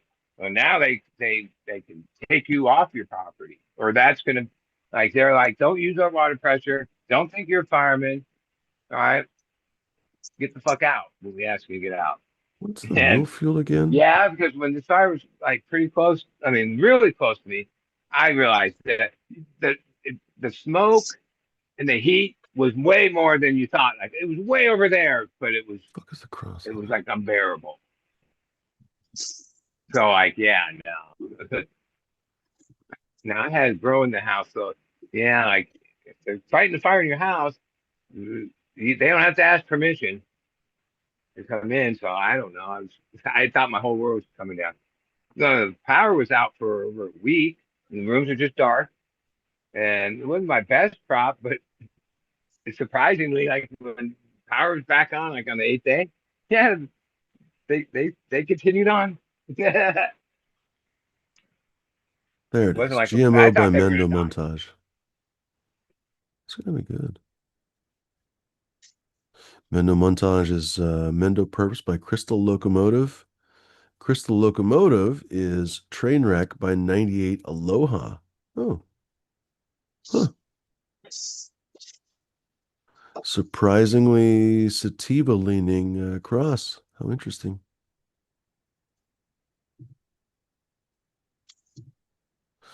Polyfix is smoking the mule fuel. Now, gee, he's What's the like score now? There's got to be some kind of an update right he now. isn't here because he's deep in the game.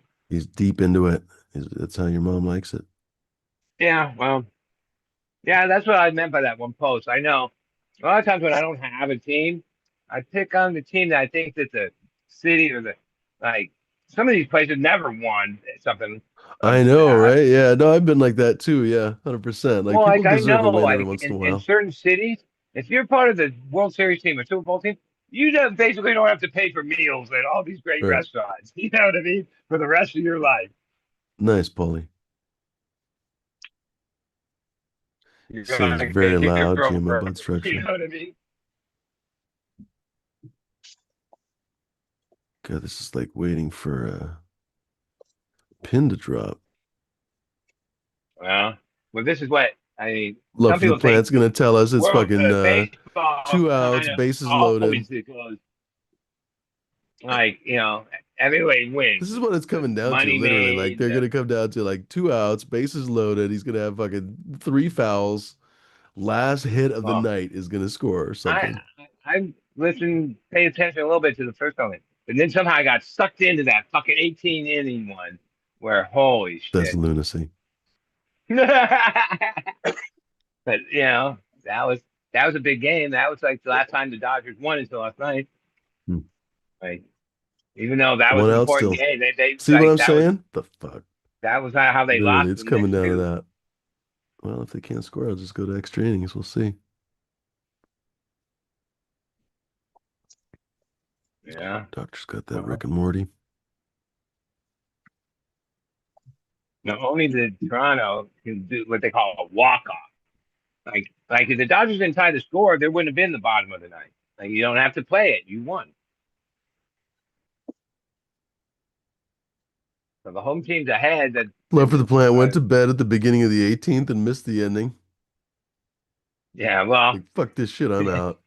dude, the guy that I was listening to this podcast thing, YouTube thing, he has a real job and he had to get up at be at work at 7. He was like in Toronto. And he was like he's like, yeah, I'm gonna go as far like around the 16, 17, and you could tell he might just throw in the towel. I was like, wow, you've gone this far, right? And but he didn't. It ended 18. Well, there was a bunch of these things where that the Dodgers even like said to Fox News or whatever, it gets to this inning, we're just gonna put in a um, not a pitcher. They're out of pitchers. Uh, Position player. Like, oh, you pitched when you were in Little League? Okay, get on. I'm I'm sure a Anybody in couple of the the guys. audience who could hold a baseball in their hand and throw it, come on down. Well, yeah, most likely that wouldn't have died because these Does pitchers. anybody have experience in softball, cricket, any Yeah, other throwing sport, javelin? well, they say the old days the pitchers with big good stats they pitch every couple days. Now there's this whole and they take you out Oh, where you 100%. It's like pitch so every week much and a half or 2 weeks or something. Yeah. and they train But you and see these guys, the thing is, like, these guys are not fucking around. Like, you see their arms, you've seen, people have seen pictures of, like, what, uh, what's the fucking Tour Le Mans or Tour de France legs, bicyclists, their legs and shit after a abs. day of racing, or even their feet. Like they'll show their feet, they're just all fucking wrecked after like the month, right?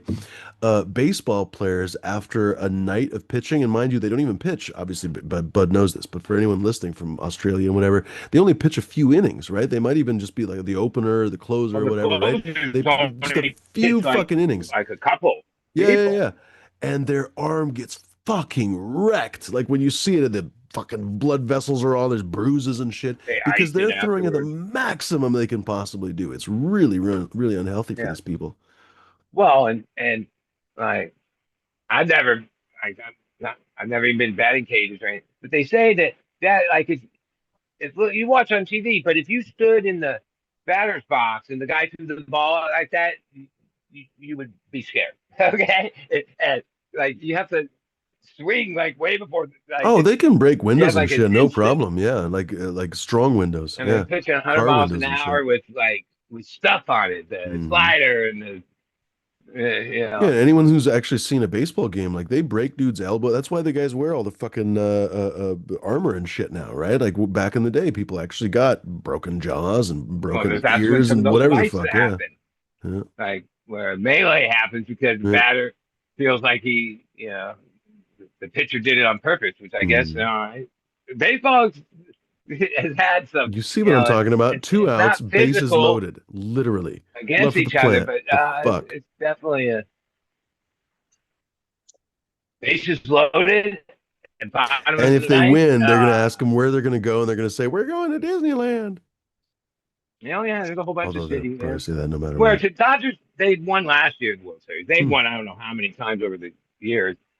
Yeah, like in LA, yeah, people, LA fans are like the type when the team's winning, they love them, but once they're not in it, they don't give a fuck about it. They're like only root on winners. For some cities, they never won shit. Their fans are They're like, I so don't know who the loyal, it's Dodgers crazy. are. I'm an Angels fan. Fuck it. Who the fuck are the Dodgers? Extra innings. There you go. They Tied. got out of Extra it. innings. Yeah. Well, in that Yeah. 18th inning one, the Blue Jays had men on base, full, like everything, so many times, and yeah, Dodgers like snuck out of it each time. Hmm. That's Well, where since that the happened. World Series isn't over, ladies and gentlemen, let's do some ad copy from my sponsor, because I love money, and so do you. How about we do this one, ladies and gentlemen? Although to be perfectly honest, I think my sponsor maybe accidentally meant for this one to be like for like an animal channel or something, like a dog related channel. But you know, I told him, hey, I love dogs. My dog's right here, right now, so that'll work too. Ladies and gentlemen, thank you very much again to my sponsor, Gravity. Gravity, the Oh, gravity! invisible I thought we leash. had bananas in a bag or something. That was my Would first they pull sponsor, out? Bud Kilowatt. Yeah, well, I ate the bananas, so I ate the bananas. Okay. Then the second sponsor was Bag of Dicks. That was a good one. And now we're on to Gravity, Oh, aka the all right, invisible leash, gravity. right? Well, Yeah. So, yeah. woof. Tired of chasing your tail and ending up right where you started? That's gravity, nature's way of saying stay. Sorry. Whether you're barking at squirrels or napping on the couch, Gravity keeps you right where you belong, on all fours and ready for belly rubs. No batteries required, no treats needed. Just pure possum reliability. Gravity, because even the best boys need a little pull to keep them from floating away. Sit, stay, and enjoy the ride. Thank you very much Now, to our I've sponsor, also Gravity. seen these other posts over the last month that some UFO is headed here. They like at the rate they're going, they'd be here in November, and now it's November.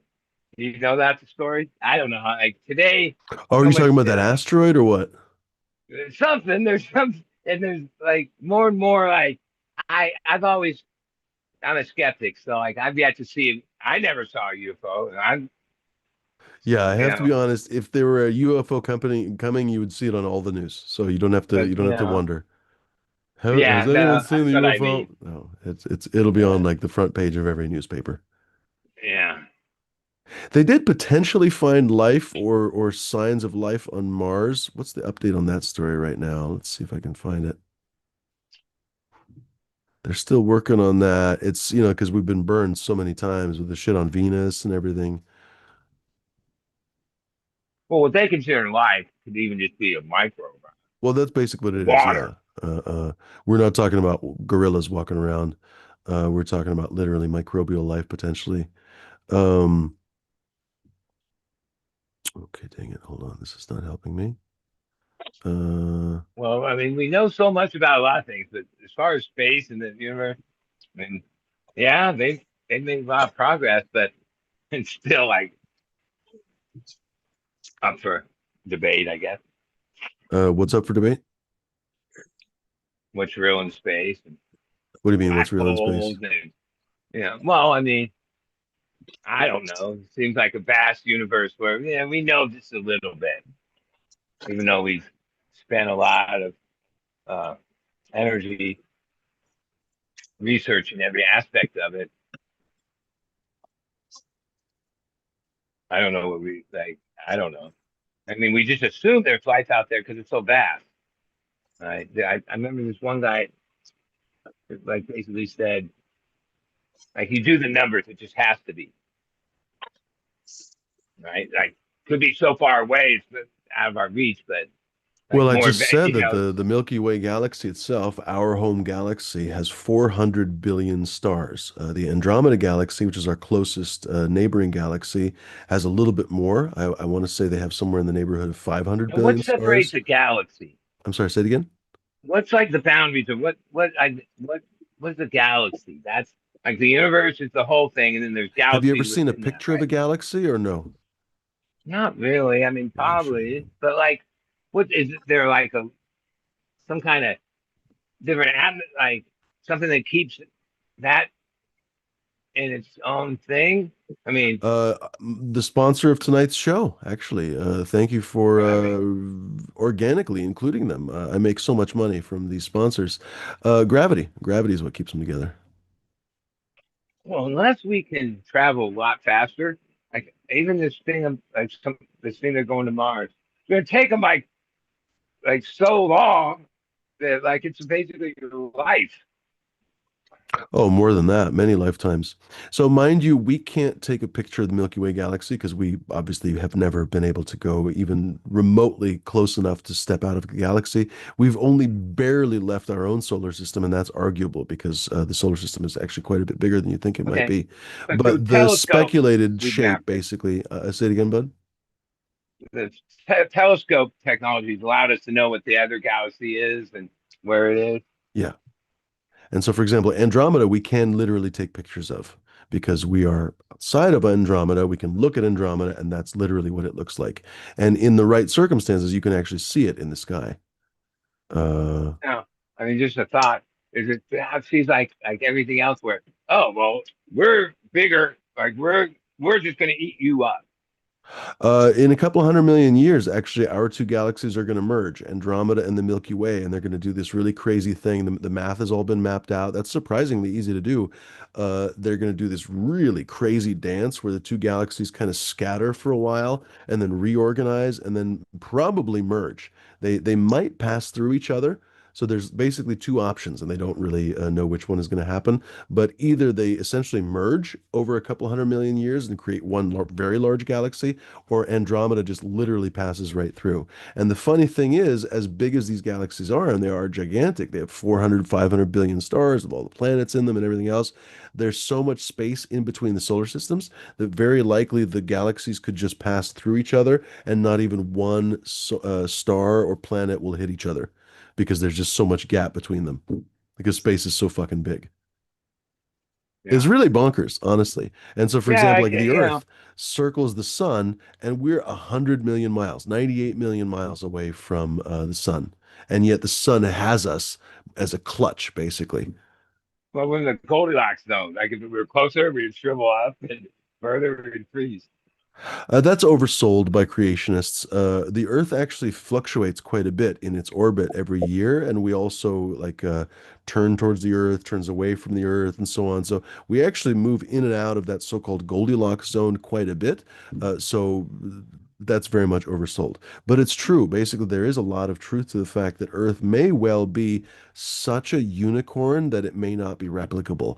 Because, for example, there's so many things that have affected our planet to lead to a fertile and safe planet now that just might be a chain of circumstances that could never be repeated. For example, in the early creation of the Earth, we were hit at least once, if not twice, so savagely that about a third of our planet or about a quarter of our planet broke off and most of it became the moon.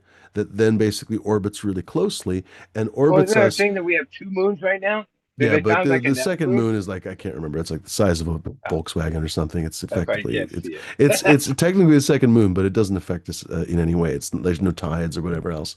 So, for example, the moon creates tides. It's close enough to be slightly important, but not super important. So, for example, it's not like in science fiction there are like in the three body problem, the three fucking suns basically are constantly making the planet unlivable or livable or this or that. There's chaotic eras. We don't have any of that. We have a moon that every day, twice a day, slightly moves our ocean water, which only Yeah. basically affected life on Earth. It didn't really affect anything else. But the most important thing for us, which is life that evolved in the oceans, had a chance to interchange nutrients basically right at the shore. And that basically became super, super important to this day. We had amphibians that came out and dinosaurs and on and on and on. Basically, that probably came from the simple interchange of the tides. What was I going to say? The fact that Jupiter is big enough to be its own sun, but got stuck with us at some point. Either we grabbed it because we might have just grabbed it out of the freaking cosmos, or it might have formed with our solar system. But it's big enough now to filter out basically anything else that would be big enough to extinguish life on Earth, on and on and on and on. And not only that, but the fact that the dinosaurs were killed off, and because they would have been the dominant form of life on Earth to this day if they had not been killed off, and that gave the chance for us dipshit mammals to rule the world. Because until that point, we were just little shrews underground, and the dinosaurs were all fucking meandering all I over the place, remember do flying and all this different shit. Yeah, and the best we could do is be one little thing I little remember rats. this one, like some thought is that the like okay, the Earth, the North Pole is like where that the cons- over the history of the Earth that is switched, right? Like the magnetic. Magnetic north Uh, and south switches from time to time. Yeah, okay, and they it say just that swaps. actually like that would like our whole balance, our whole human thing is built on that. You're born No, into it. no, not at all. We won't be affected in any way. It'll affect our Okay. compasses and stuff. Yeah. Well, that's some of the thing in space research. There's a lot legit, and then there's a lot on the fringe. You know what I mean? Well, the thing is, a lot of people listen to dipshits, honestly, and Yeah, well, I'm sometimes I one of try to them. be tolerant and nice about it and stuff. But the fact of the matter is, a lot of people just listen to fucking momos and morons. Like they get their science info from Joe Rogan. You know what I mean? Or Yeah, I shit no. you not, people they call these days they call it TikTok University. And I shit you not, I've had people, grown adults, tell me. And every single time it's happened, thankfully it's only happened a couple times. It was the dumbest thing that I think a human being has ever said out loud, but I'm sure there will be something dumber. They said, "You don't know the things I've learned on TikTok." That was one of them. I actually lost a friend over that was the last thing she said to me. And I actually I was agog. I was like, I've never heard someone say something stupider than that. I learned this on TikTok. Like you couldn't say a dumber thing than that, basically out loud. And so a lot of people, and it's not to say that you couldn't learn something on TikTok. There are even educators and everything else, but the whole concept of TikTok, the way it works, everything else, like you're just not going to become educated on TikTok. Give me a fucking break. What am I trying to say? A lot of people basically get their news and their information and their learning of any kind in sound bites. And a lot of people are so fundamentally uneducated. This has been kind of a breakdown in American culture, intentional, most likely from the right wing for the last 20, 30 years, to the point that many people just don't know anything about civics anymore. They don't really know how the government works anymore. They don't know how much of anything works anymore. And they get their news from oftentimes also uninformed, but very, very charismatic social media figures in clip form, or they get their news alternately, and or they get their news from people who are trying to sell them something, but are pretending that they're an honest content creator. And so long story short, you're basically being lied to 6 ways to Sunday. It's kind of fucking pathetic. And unfortunately, it's hard work being informed. And so it's kind of boring sometimes getting informed. But the reality of it is, I've just kind of always been this way. Would I rather be a Muppet and a fucking Momo and a tool for other people, or would I rather know what I'm doing? And so I always try to learn how things work, what's going on, et cetera, et Fine. cetera. And if I don't know something, I don't open my mouth and fucking make loud opinions about it. Go ahead, bud. Well, I've had these stories in the last couple of days because LAX is one of the. I think it's illegal too. Yeah, somehow Trump banned flights between here and Mexico. Like, wait, that's a president? Like, those are airline companies, they're businesses.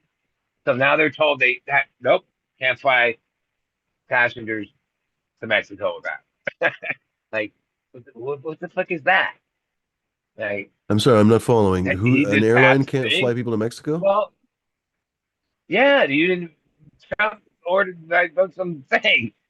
Ordered that like I think 13 of the airport cities are I mean, no more fights in Mexico. Oh, just because they're You worried haven't about heard that? immigration or something, or what? Oh wait, that's how people get home. Yeah, I don't understand. But But yeah, there's like just all kinds of Mexico. stuff. There's apparently going to be a what do they call it? Not just a tip line. What do you call it? When you fucking pay somebody for a tip line, what's that fucking called? I can't think of the word for it. Oh yeah, Anyway, no, that's what they're gonna ICE is do. going to be Offer paying for tips. $5,000 if you Yeah, turn five somebody thousand in. dollar tips for immigrants. Yeah, I'm just okay. like, fuck me, this country is going Well, downhill. already at the beginning of this, there was like fake ICE, meaning they were like basically a lot of them were from the bounty thing, or they were like out there roughing people up. Like you knew you run into them because they didn't really detain you. They just broke your window and pulled you out and Just beat you ask for up. your money. And Yeah, I saw a uh, video the other day. It was some Walmart. I don't remember what part of the country, but it was some Walmart, and the ICE dudes were all masked up, like they're full on military gear and shit for rounding up immigrants. And they're all masked completely. You can only see their eyes. Looks like a goddamn burqa. And just harassing people in a Walmart parking lot. And so they're just randomly stopping. The video yeah. goes to this like Well, Hispanic woman who's like walking to the store. Like, where are you from? Where are you born? I'm like, this basically, is like where the country's going now? Great. police and sheriff, if you ask them they'll freely tell you what their name and their uh, Yeah, they number got to thing tell you their is. badge number and Like everything, that's like 100%. Yeah. right. So now we have people They operating don't wear a where mask. they're not. Yeah, In fact, and famously during COVID, they wouldn't wear masks. yeah. Well, Yeah, yeah. people were Like a joking lot about of it this online. They're like, oh, of all the times to wear right. masks. Know, our country definitely had problems, but we had like a certain sense of what it was to be American freedom and Hmm, all that shit. Somehow we're like giving that shit up left and right. apparently. Yeah. Who knows? It seems like he's just testing how far he can go with some of this shit. Yeah. No, I don't think it's a seams. I think it is. Should I have Yeah, some and rosé or should I have some more blueberry muffin? I have some blueberry muffin right here, or I can have some of that rosé that I was teasing. Why don't we have some rosé? I cheated on you guys, ladies and gentlemen. I did have a joint of this the other day, so I do know how it tastes. I can't lie. I could lie and be like, "Oh, I've never tasted it before," but I'm not going to do that. I do know how it tastes, but it is delightful. We'll have another taste test. It tastes like um, I've said many times that my more so the Ruby Jack and Black Prince Ruby lines and 1001 Nights have some of the rose water basically, and I specifically selected basically the Black Prince Ruby for the Black Knight's Delight, the very rose, a little bit of rose water kind of on the top of it basically.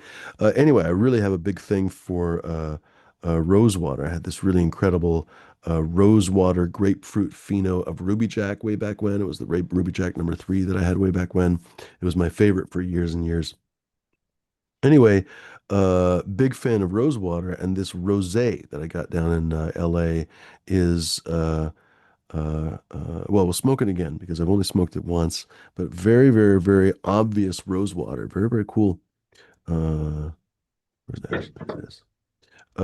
Blueberry muffin is yummy, Bingus. I should have uh, oh, I should have plenty. Yeah, no matter when we meet, I should have plenty. I have some right now, and I'll have a little bit more coming down soon. So I should definitely have some blueberry muffin, and I'll make sure to hang on to some no matter what, so you can have some. It is yummy. And I was saying earlier in the well, show, I would be okay, talk happy to about trade that clone. What's that, bud? ice. Like okay, so first it seemed like they were revamping them, and the one they did like pull people over, but we have these two checkpoints, really 50 miles from the border on both freeways, the 15 and the 5. That years ago they like basically abandoned, right?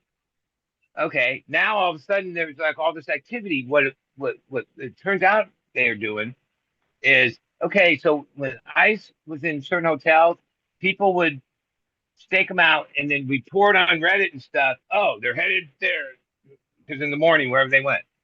So now they have like all these vehicles, all their like state or federal vehicles parked at these checkpoints, which unless you, it's not, there's no other vantage point to it. And they have access to both sides of the freeway. So they report there and then they pull out from there to try to divert what was happening where like people were reporting, oh, they're headed here. They would follow them and go, oh, yeah, they're in the harbor, they're in wherever, Marietta, because they would call them in the morning, figure out where they were going. So to avoid that, they go to the checkpoints where I realize, yeah, unless you're pulled into it, you're driving. There's no, during that mile before and after, you can't even pull off. It's like they have all these side roads because it used to be a whole thing. I can remember because it used to just create traffic and you pull up and they just wave you through most of the time. And a couple times there was like a passenger van with Mexican plates with like 15 people in it or whatever. You could see their head and they just wave it through. I was like, wait, there's some, like, what are you looking for? And a lot of it, what I found out, because I lived a couple miles from it, it was training. Like a bunch of the old officers trained the newest officers there. And then after you did so many months there, you could go down to the real border. It was like their, and yeah, one of my good friends, Doug, he retired after 35 years of being a public defender. And even though you don't know, you think that's the border, it's actually Hmm. in Riverside County. So, and that's where he's a public defender. And yeah, he got a couple of them off. Like, yeah, a lot of times they already know. Mom got a couple of them off. Like they have a tip and they're looking for that vehicle. And of course they're going to stop it because they already have tips. Most of it is just random. And part of the thing I think they shut it down was, yeah, whenever it was open, it backs up the freeway like 5 miles each way. Hmm. Even though they just push so many people through, you have to slow down. I don't know. It was empty for years. Nothing there. There's still the scales. That's where you have to weigh your trucks. But that's a separate part. That's not the border thing. And where I used to live in my old house was on one of the roads, Daily Road, that you could drive through the mountain way and bypass the Fingers. thing. And they used to Good, like you very. come around the corner and there they'd have you, and they'd say, oh, I only can ask you a couple things. Like back then, it was like, are you American or like something like that? You have to say, yeah, I'm American. Okay, but it always seemed You like ever to me it seen was very you ever seen select. the movie No Country for Old Men? I think so. I don't remember. And I what's his know it's a fuck movie. he comes back from Mexico all bloody and shit with a fucking towel and a bathrobe. The guy at the border control's like, Well, the fuck? I guess the main cartel is pissed off and made like a public statement that all Americans in Mexico are target. Jesus. Yeah, well, My God, there was a story the other, not the other day, but a few weeks ago, I guess. It's apparently an ongoing story in Mexico, and people are, as always, horrified by the new things the cartels are working on down there. Evidently, a new thing has been that uh, how do I describe this effectively? So, and I don't remember which cartel was doing this, or maybe multiple cartels, but evidently they're posting ads in kind of small town Mexico, rural areas in Mexico, basically posting for blue collar workers. I assume basically construction, truck drivers, whatever. Basically, yeah, 100% blue collar workers, right? And a lot of folks from those small towns need work, right? And basically, those blue collar jobs oftentimes pay well. So that's what they're advertising, basically, blue collar jobs from all over the country. And these guys travel from these rural areas to wherever the fuck these cartels are having them go. And these guys basically immediately kidnap them and make them basically gladiator fight each other as essentially cartel training. I'm serious. This is a real story. I'm not making this fucking shit up. jump And you it in. gets That's what so gangs much do. more grim than this. It gets so much more grim because the guys that don't win, the guys that are not up for being a gladiator or whatever, get fucking killed and burned in their crematorium. Yeah, no, they're And pretty so That these brutal. are just sucks. regular guys that wanted a job as like a plumber or whatever the fuck, and they're forced to like kill the other guys, and whoever survives basically gets to join the cartel, yay, and the other ones get to be basically killed. No, it's like a massive story Well, right now in it's Mexico. been a few So you're like, years, every but time you like think, oh, Mexico, America sucks or whatever, you're like, it could always be the worse. estimated take annually for the top cartels is up there with like the biggest companies in the world. Hmm. Oh yeah. Like it's just a giant amount of money. And in the past, this the Freedom of Information Act has proven that like, oh, the crack epidemic, the CIA was right in the mix of that.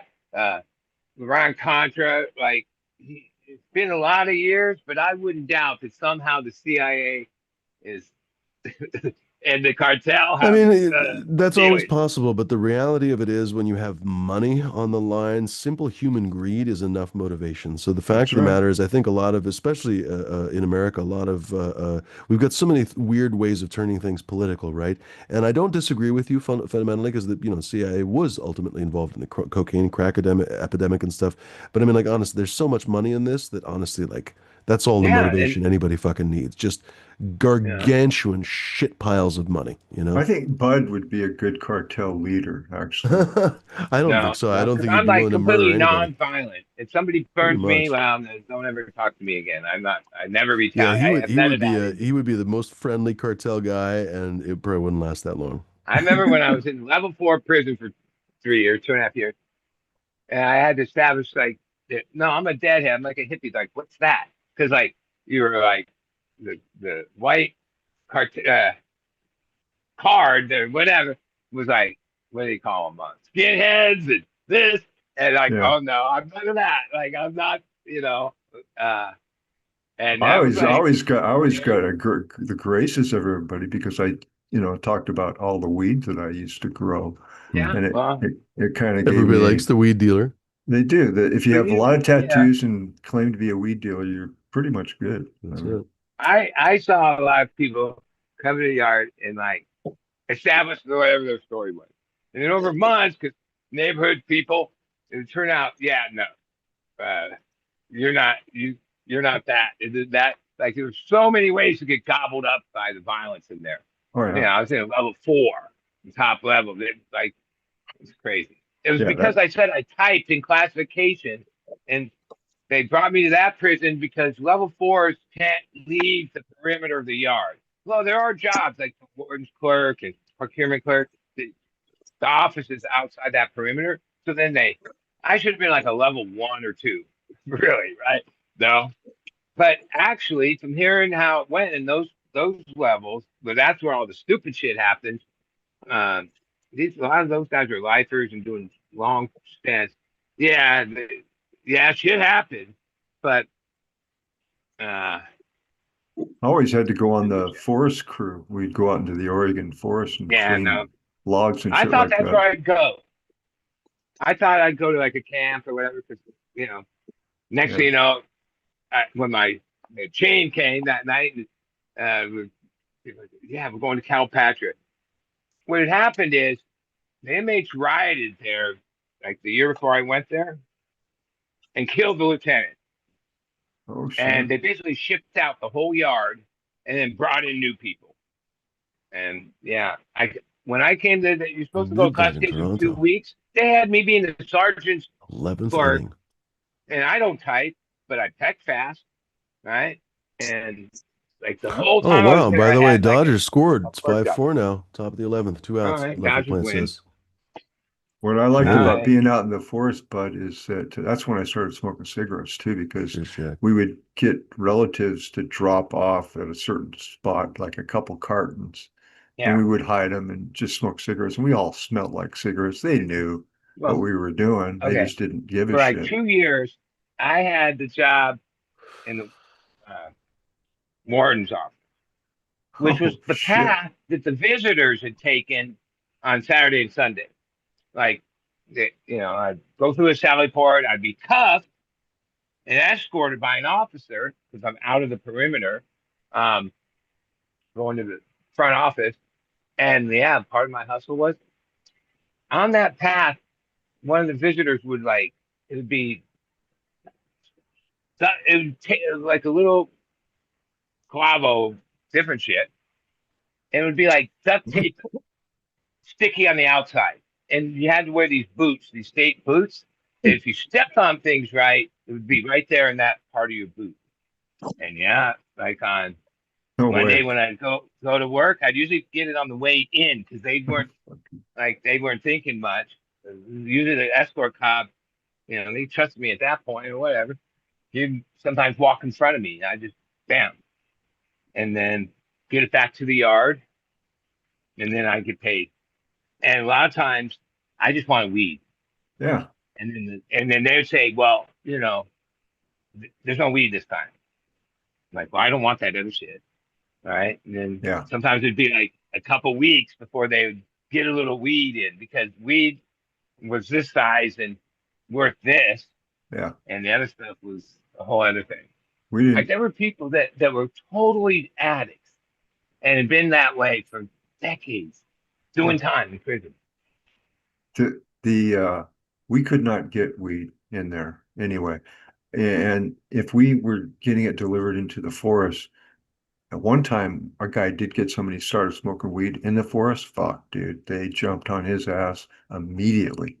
And I actually didn't see the guy after that. So they did I got out cigarettes. in '98, but I absconded for 9 years. I'm on parole. And I got pulled over in 2007 and had to do 6 months in level 3 down here, Donovan, right in San Diego.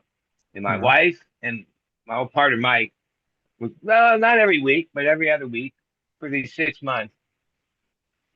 They would just throw it, like have it in a chip bag or something and throw it in the trash when they visited me. And then the trustees that worked there, they got a fourth, third of it, and then I got the rest. Yeah. And They were always it would on be the like tape. this little thing like this, but it would be like a couple ounces of the best weed. My wife kept the whole thing going when I was in there. And Keith, like we used to trim on these screens, and we had jars of this Keith, like Yeah. melt, and they would mix that together, grind it all up. Like I didn't get buzzed; it was all ground up. It was dank ass weed, dude. I lived in building 4. Yeah, the cops that were up in the tower thing would be like, yep, you guys should, because and a lot of guys in there smoke weed, but if there's any Mexican shit weed still in our country, that's where it's going. Like that good weed was not part of what was in prison. No, Right? I don't I think so. smoked a lot of it. These little pinners. Right? It would be So one what? It hit, was like one hit for your compressed in a celly. metal press or something, or what? Like, because you were saying it was like an Yeah, ounce like a just vice, squished all down. right? And so it was like That's a ton of amazing. it. I couldn't even, dude. And then I look back because, like, if you get caught doing But anything in there, you'd have they to give you the grind it. How full. the fuck would you grind it up? Would you just chop it up or something, or what? Just heat it. Oh yeah, and it was like a big. It was dense as fuck, and the littlest Because weed I mean, goes a you long can't way. have a grinder in jail. So I mean, how would you grind No, it no, up? they did all that. Heat it up.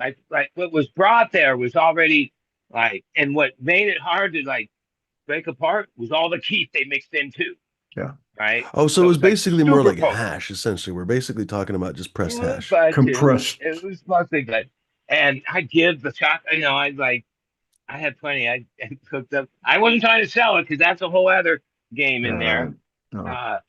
And yeah, that our building reeked, right? And I'm not a guy that uses the vault ever, so I just have it in my pillow. Dude, I was taking like I look back. If they ever caught me with the weed in my cell, which dude, they'd come and open you up, and strip you down, and tear your whole shit apart. That's what they Yeah. do. Yeah, I would have gotten years more. Like where I was like, yeah, was it that big of a thing? Like, oh, it was. And yeah, I smoked weed the whole time. You were Now, lucky. when I was doing 3 years, I didn't smoke weed all the time, but pretty much. You're lucky. We didn't have. And they called them like, Huh. what they call caps, and they're like $10. And it's supposed to be the toothpaste cap packed full. Dude, it was always way less than that. And we'd use either bugler or Bible paper and roll like the pinner of all pinners. I remember when I got out, I told my friend, dude, we're wasting weed. You realize you could get really high just off of one hit of a pinner?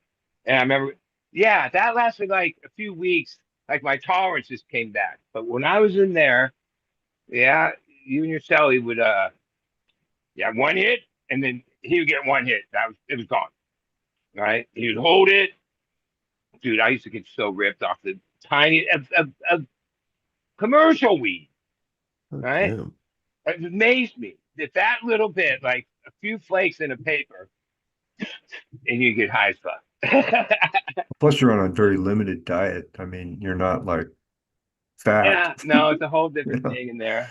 It's No, like the interesting story of that was he died. Scott, my original best friend partner, taught me he taught me how to grow way back in '91.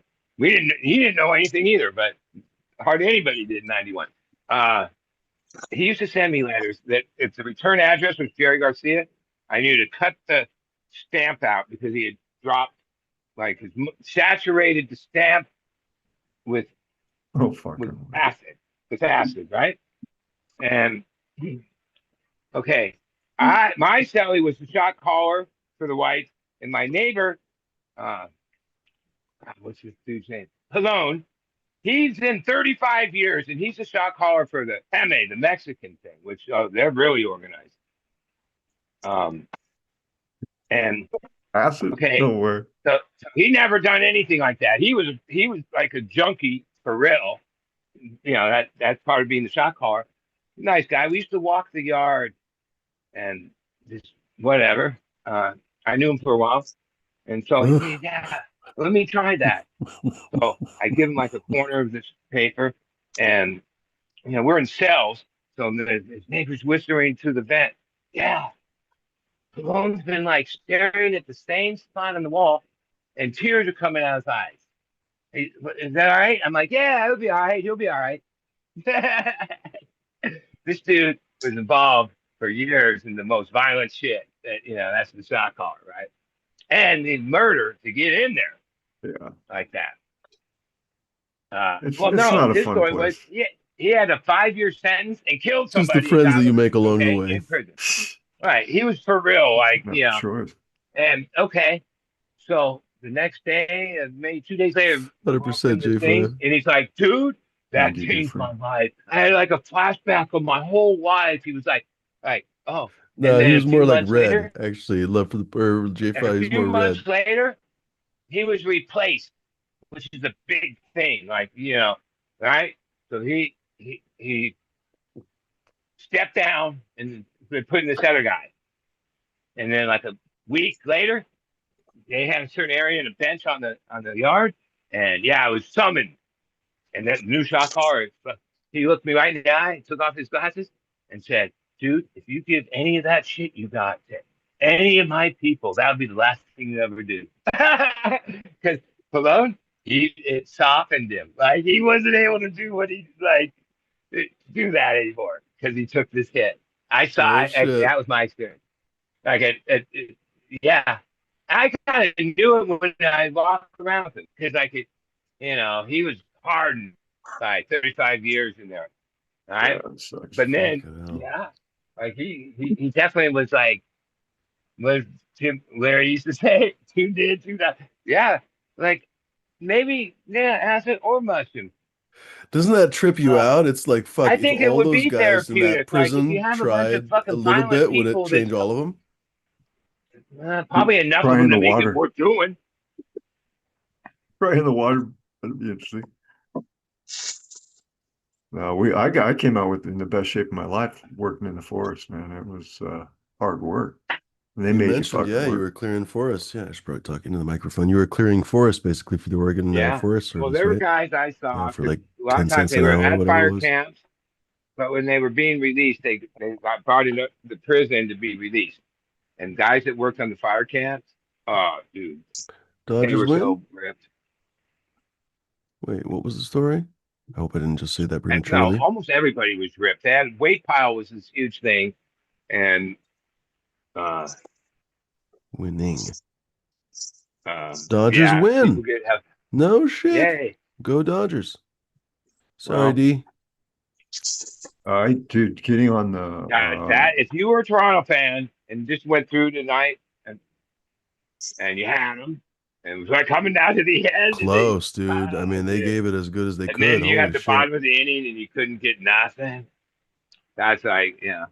So those same players now will be remembered for that. Somebody struck out. Somebody didn't Yeah, do I it. suppose that's Yeah. true. Yeah. Now 0-0. That's how it is in LA fans or like certain cities. Like, Right. oh, you're the hero if you come through, but if you don't, Right on left I field. never Huh. forget that either. I didn't realize you did time, Bud. Yeah. Well, I've never been Bud has had quite charged the or life, anything with the, Bingus. but He like I has had had a quite the smell life, the as you cocaine have in as the well. 80s. Oh, And I was really? on like a joint suspended sentence where I kept like testing dirty and after Jerry died, um, well, it was New Year's, 94, 95. And oh, during these violations, a certain judge said, first off, I had the judge couldn't understand how I had a joint suspended 5 year joint suspended on a minimum mandatory case, cocaine sales, a large amount, direct. Um, so he would say like, yeah, do you realize, and dude, like I'm aware of it. White privilege is what they call that, right? My record was long, and I never did any prison time. My mom always hired a good lawyer or whatever. What? Because people from a different side of the tracks, oh, they would be at 10 years. During three strikes, you're out. All this shit, and I was up in San Francisco. Like I know the karmic thing I did. Right? I was at the Radiator Zero New Year's at the Maritime Hall, where everyone parks like back to back, and you have to wait for the car in front to leave at the end. And when that car pulled out, I I saw it. It was like a woman's wallet, right? I didn't even have to get out of the car. I pulled up, boom, picked it up, kept it. It had a couple $1,000 and ID and all the shit. And yeah, we went down to the Tenderloin. Like we were staying in Oakland in a nice place, but now I had this money. I was fucking outside the party, um, uh, and we were at this Farrell. That's in the Tenderloin, um, and I went to the van to get something like 3 in the morning, um, and when I came back up, the elevator opened. There was a bunch of marshals there, and they're like, "Hey, come here." And they were actually getting ready to serve Warren or whatever. They thought there was a black fugitive in a room there on the same floor.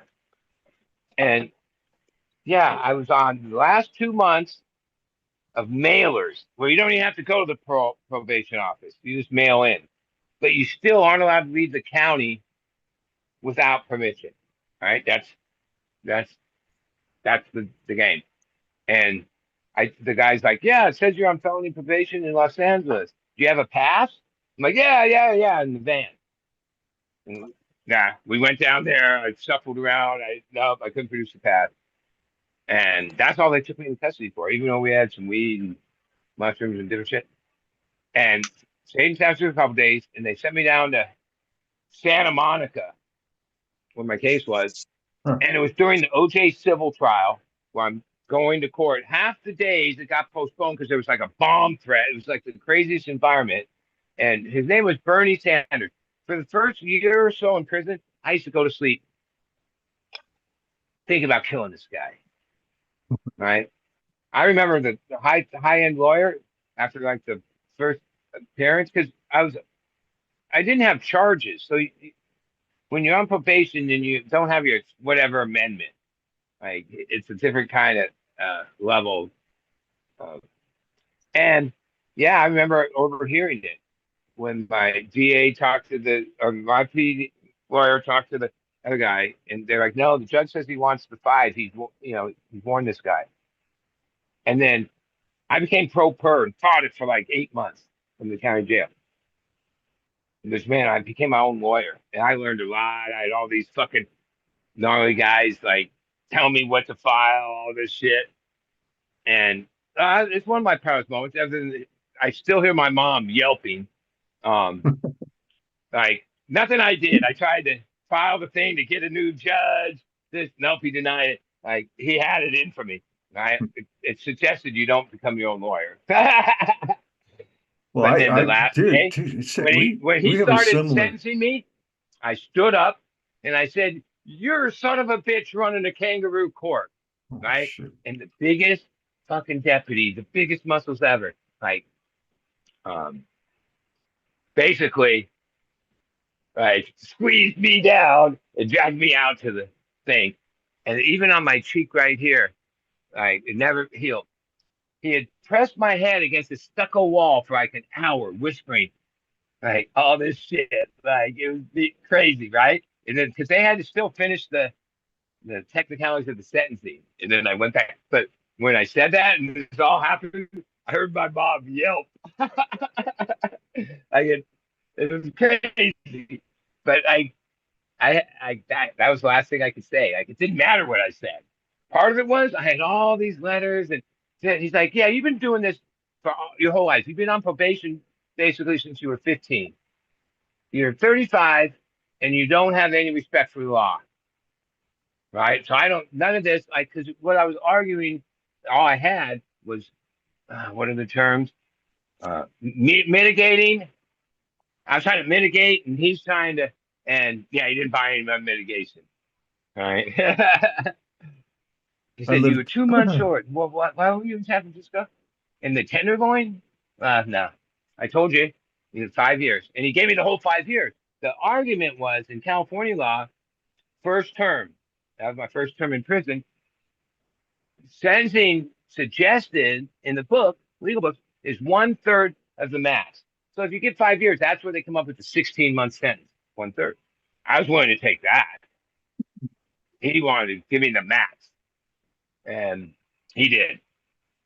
Yeah, when they. But let me tell you, I wouldn't be here today. That was like, it was hard. It was this, it was that. But that's the event in my life that like, one, yeah, I mean, I was a deadhead since I was 15. I was like a dope fiend. I was all these things. I I was a manipulator.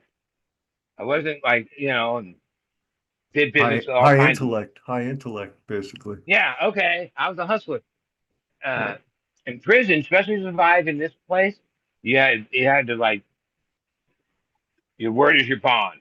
Like so, you only go to the store once a month. If you say to the guy, "I'll get you an ice cream next time," you better fucking find him and give him that ice cream, or he's gonna stab you. Yeah. Right? Like you had to be brutally straight, no bullshit. Right? That's how I survived. And when I got out, I continued that. I got like, yeah, and like Sabrina, she's been gone 7 years now. We're married 20 years. Um, she's like 23.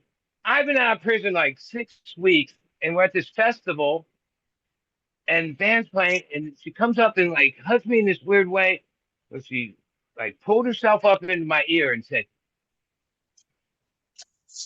"You got the most wonderful energy and shit," and whisked off. I remember telling my friend Scott when we were driving home the next when it was over, dude, I met her. I met the one. He's like, who? I'm like, I don't know her name, but this is what happened. He's like, you don't even know her, dude.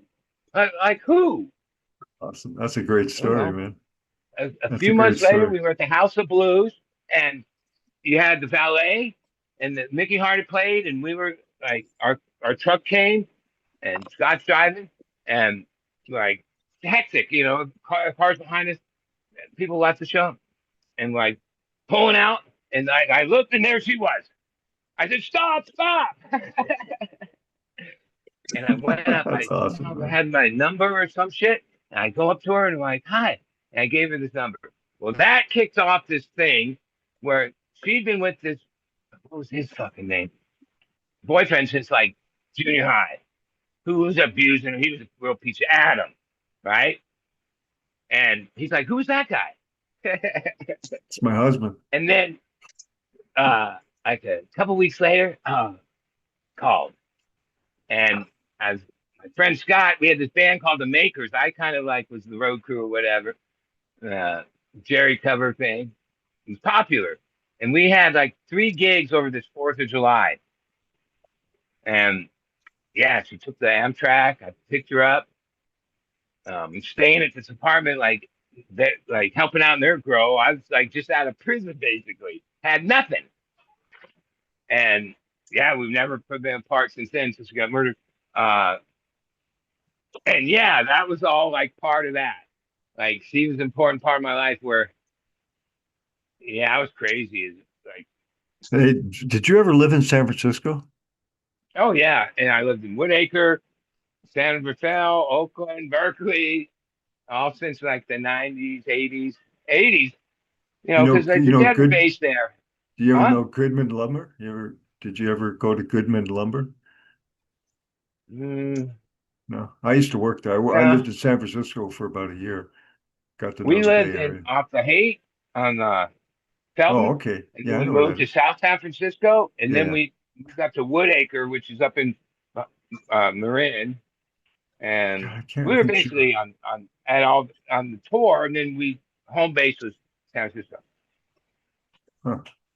Yeah, I definitely have That's a all great these different story, though, craziest about your things wife, happen. man. That's a great story about your wife. Well, yeah, and I mean, like I you should like write a book about that, bud. I mean, think about it. That well, I'm still like here's the reality. Okay, it happened. And then we got conviction, 55 to life. Um, this was years ago, right after COVID. And I remember thinking, oh, I'm making progress. I'd read these books the DA gave me about this type of thing, mostly testimonials. I thought I was making progress. And then a couple years ago, somewhere in there, I realized there's no such thing as a progress scale. Like I'll never, like even though I have a couple girls and weed whores, I call them, but like like a real relationship. I'm not like that's what I realized because at first I thought a couple of years. I've been married 3 times. Her 20 years and 2 5-year ones. So most of my really, adult life I've been married. That's what I'm wow. used to, or at least I thought. Right, but then I realized like one. I'm in no like. What do you mean? Like I still think Sabrina's like on my fucking shoulder. Uh, um, you know what I mean? Like Yeah, yeah. it's like Everybody was kind of compared to weird. her. Like, well, there'll never be another her. Like, she was like the fucking highest level goddess I ever fucking met, There you and go. really was that way. She's vegetarian. Like, she had not a bad bone in her body. Like, she was like, but like had this energy. Like, You got she was lucky, like the dude. true hippie girl. You got lucky. Yeah, and that's what brought me down to San Diego, and I haven't left. Like, at that time, I was up in LA. I had been in LA for a long time. I was born there. And then she lived down here in Encinitas, right by the beach. And San well, Diego's a nice okay, environment. this is why like me and her never left the property on 4th of July weekend, and even to this day, no, because on the second night of that,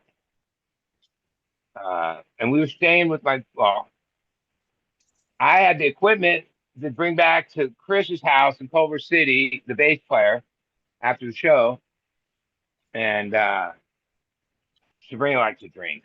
She really likes to drink. You could out drink her.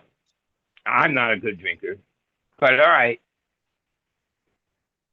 And things were going like we wanted to be alone. Chris was like, dude, stay in the extra room.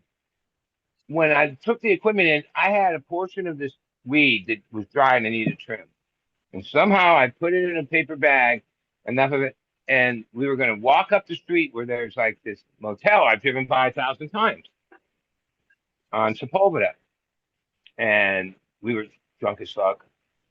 And her bag had 3 days worth of clothes, all this shit was heavy, and this paper bag was this weed that was really to impress her, right? I had weed, but I don't know. Uh, yeah, we're walking. We walk up to the place, and there's like no society. It's like a residential place. The office is only open like during the day. They don't rent rooms in fucking 3 in the morning. So we're like, oh fuck it, we'll go back. The truck was parked there with a scale on it, all this shit. And when we're walking back, black and white goes by, flips a U-turn, right? And that's why I don't have, like, I don't like red. There's a bunch of things that night. But bottom line, they had to separate. Being on parole at that point, it's mandatory that if you have contact with the police, you inform them immediately that you're on parole.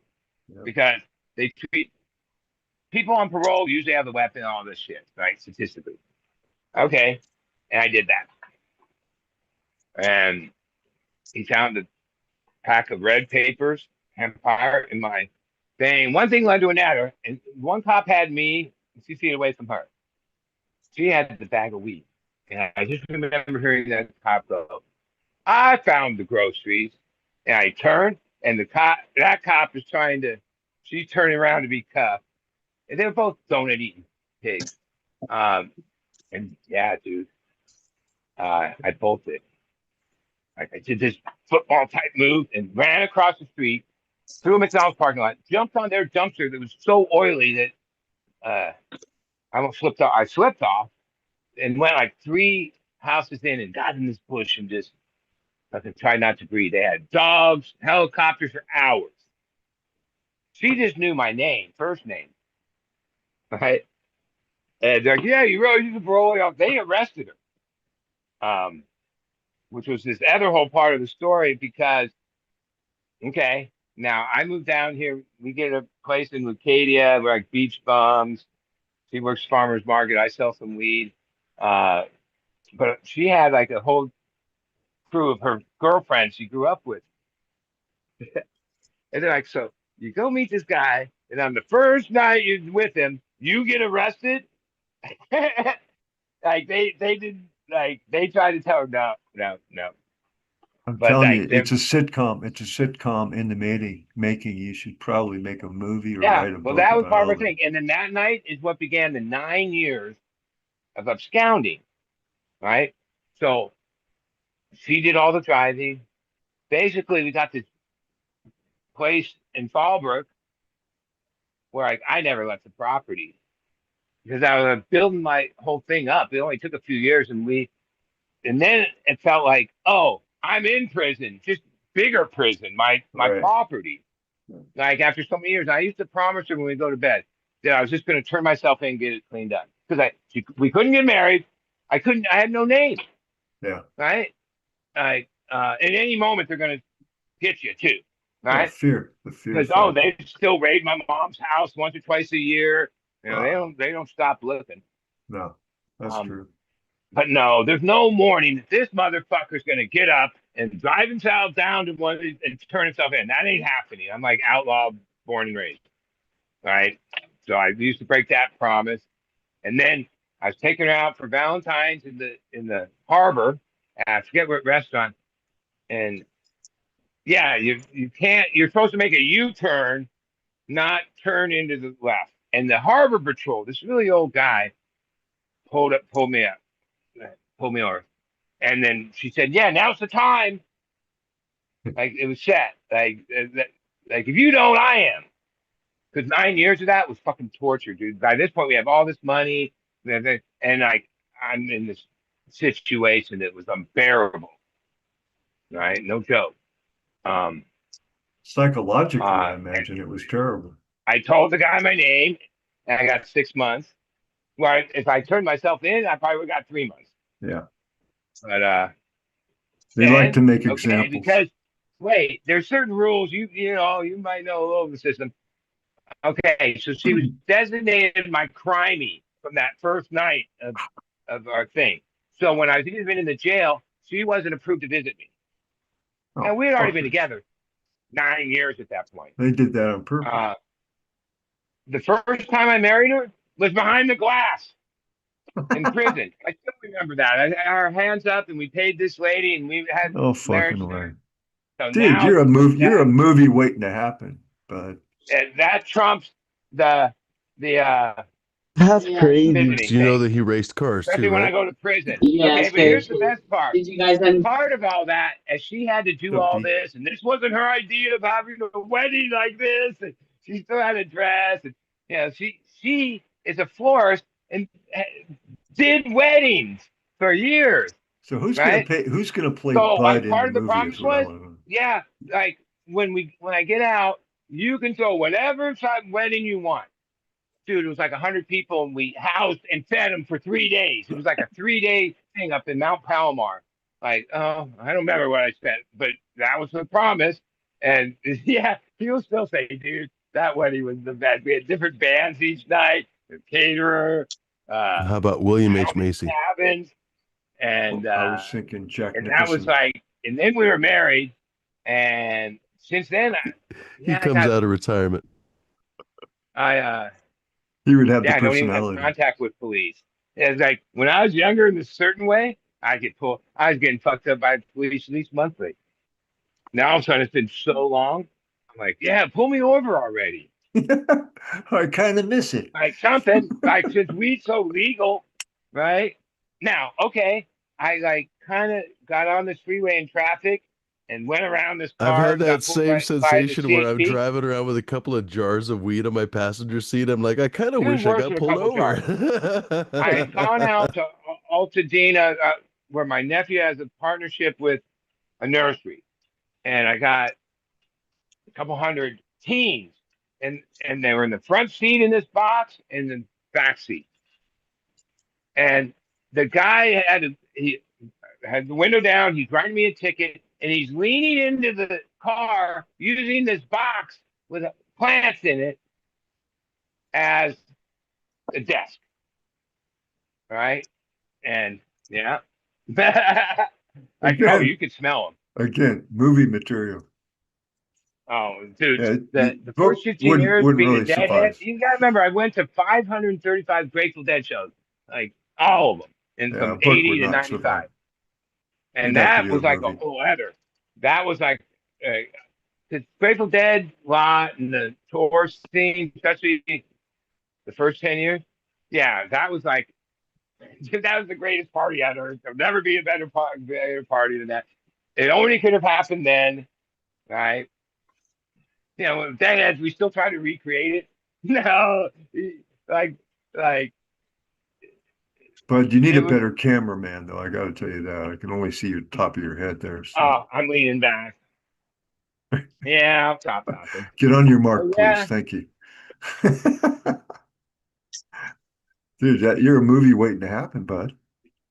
I'm telling you. Think about it.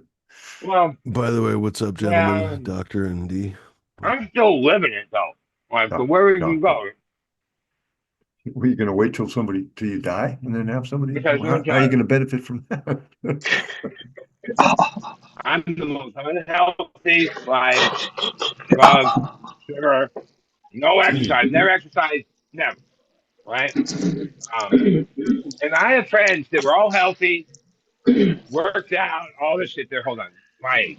They have had their shoulder, their knee, their this, their that. And shoulders, knees, and I got toes. all checked out, and they're like, man, you should maybe cut down on the sugar and Yeah, it all this kind of shit. I appears smoke so. cigarettes and do other shit, and I'm the healthiest of them all.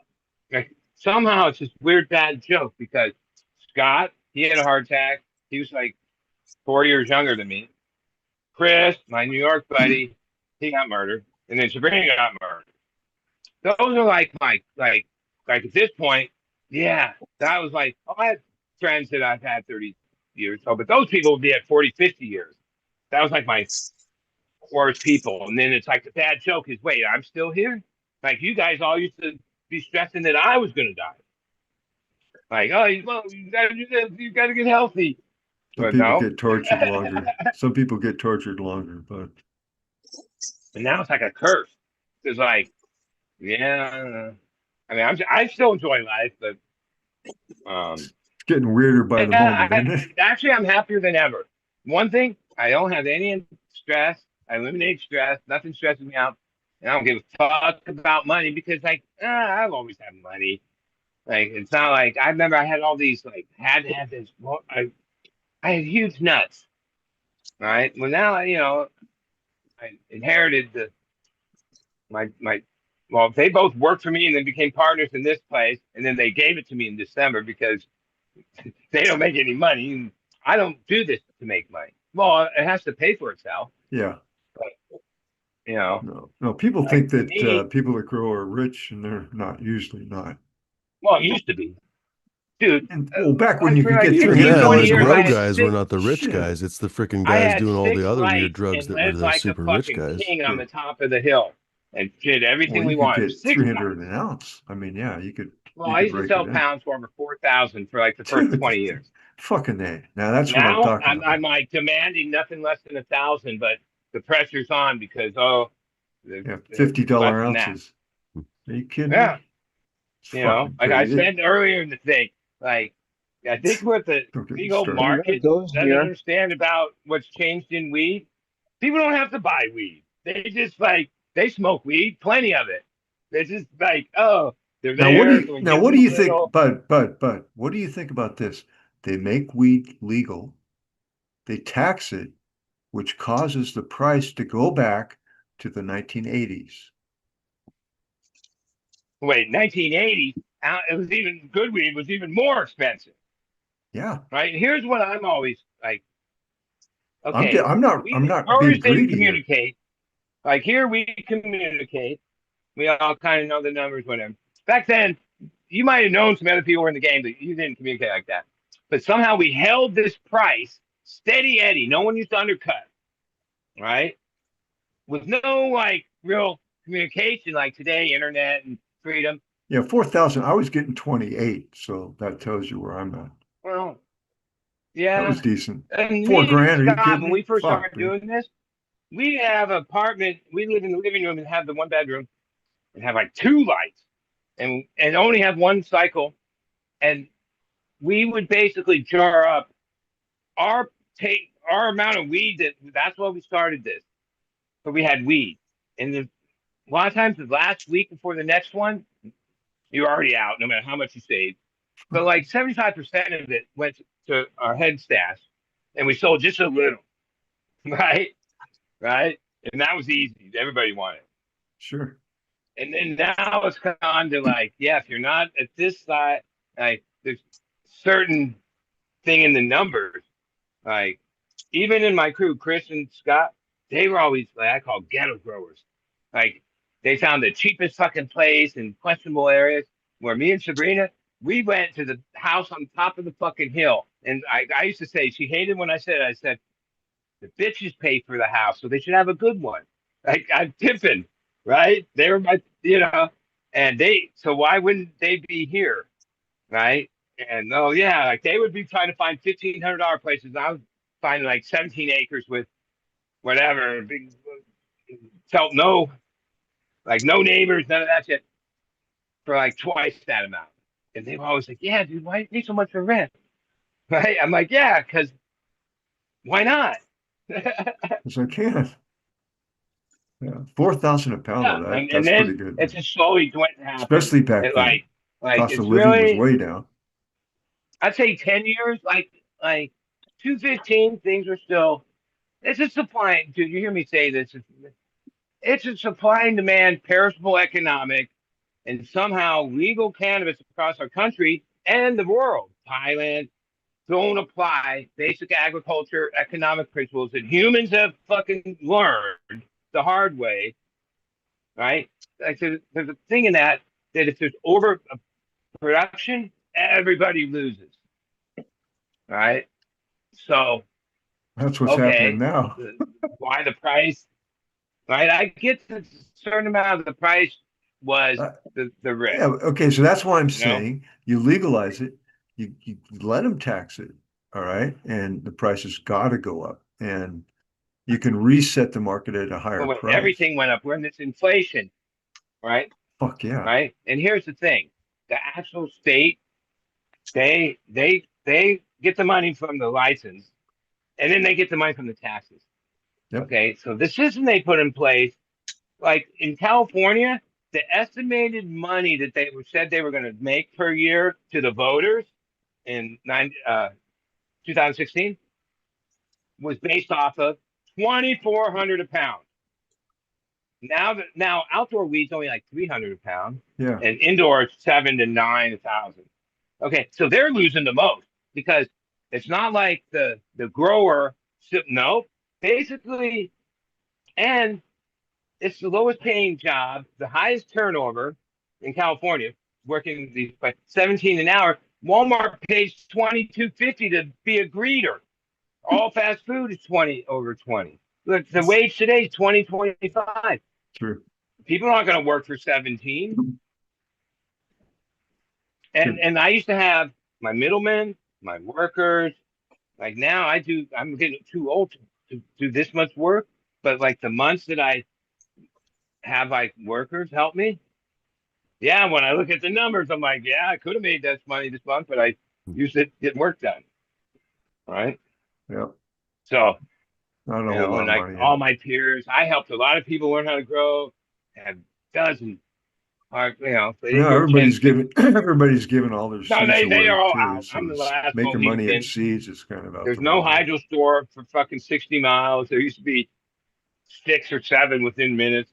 Uh, but that's part of it. I realized I'm like, yeah, and I'm legacy. Fuck that. Like, you know, you can't scale day. No product, no wine, no alcohol, no soda, no chips, no pizza, no sub. You can say, well, it's so much better now that it's national brand, right? Even that Mike and Jersey Mike's. Oh, I bet you that one shop in Jersey that got this rolling had the best fucking sandwich ever. But then when it got scaled up, yeah, you know, that's human. That's our reality. It's Somehow this capitalism. weed thing, investors thought, well, okay, let's just scale it up. Yep, That's why capitalism. they produce a lot of mids. Like somehow the plant responds to I mean, that you or can doesn't scale up respond to that. well. It's not always in shitification, like famously Dave's Killer Chicken. Now, I don't remember how many franchises they have because I think they are still mostly on the West Coast, but I want to say they're in the several hundred franchises and they just sold for, I don't remember. It was a disclosed amount. It was like one You or two thought that billion was dollars. I good? don't want to say. No, I think it's pretty good. Yeah, the quality is spectacular. Well, I Well, love I'm really ashamed spicy of food as like well. Pardon? what's out there and fight fast food. Okay, but still, but yeah, it's probably not the best of any of What's that, what's right? uh what's not good about Dave's Hot Chicken? Out here has a great reputation. The chicken is always super well fried and everything. What's not It's better than I, KFC. I ate there a few times. Nah, well, I didn't think it was that special. I mean, one, it was like that's all they have. I'm like, wait, what else you That's have? it. That's Chicken. basically all they do. It's kind of like In-N-Out. That's all they do is just those chicken sliders. And they Boy. kicked Um, off a bunch of other chicken places like it. So, uh, but I'm they're the also But, really, but really last. unique. One of the really, really unique things about them, I think, is why they exploded so much, is that there's no other chains that cater to spicy food. Basically, like Dave's Hot Chicken, they Yeah, literally specialize in Good spicy point. food, and they and have all the spice levels from no spice at all, because Huh. a lot of people can't take well, that's what anything, I would get. That's what I get. to literally to, for example, extra hot or even Reaper. And I actually prefer the extra hot. It's a little bit less cloying than the Reaper. The Reaper is very, very spicy, but there's just like more powder on it, basically. I think they use a couple That's a different powders. Here's spicy me. chicken a leg. This is where we're like adopted in the spectrum. Okay, I love Thai food and I love Chinese food, and the Kung Pao chicken and the items I want are the ones that have the spice on it. And I eat it all But the can you time, and do I go, anything about yeah, your zero, internet at all? You're zero. cutting out like crazy today. Or Oh, can you move your phone or I something? don't I don't know. know. It just might be a The bad thing is, day. he's literally talking anything so because quickly. Let me Every see third word what I still happened. catch what's yeah, going on. 100%. We're getting clipped on stuff. Oh, I'm sorry. That's not your fault. I'm just I wonder what I it have is. bars. It says 5G. But yeah, zero spice. I like spicy dishes with no spice in it. They're always like, none? No, no. I like Kung Pao chicken, zero spice. Pad Thai chicken, zero spice. They're always like, what? Huh. No. but that's how I My like it. problem is whenever I go to a Chinese or whatever place that I haven't been to before, that I'm not a regular, for example, I'm like, no, spicy. And they're like, okay. And I don't know, I'm like, because I know that they're just going to give me white people spicy. And I'm Right. like, no, please, spicy, please. Like really spicy. You know, like for example, Mongolian beef or something. Like, please, all the peppers. Like, make it very, very spicy. That's Because for Goddamn me, that's not Mongolian. very spicy, honestly. Like all fucking peppers. You could give me a dish of peppers that wouldn't really be all that spicy.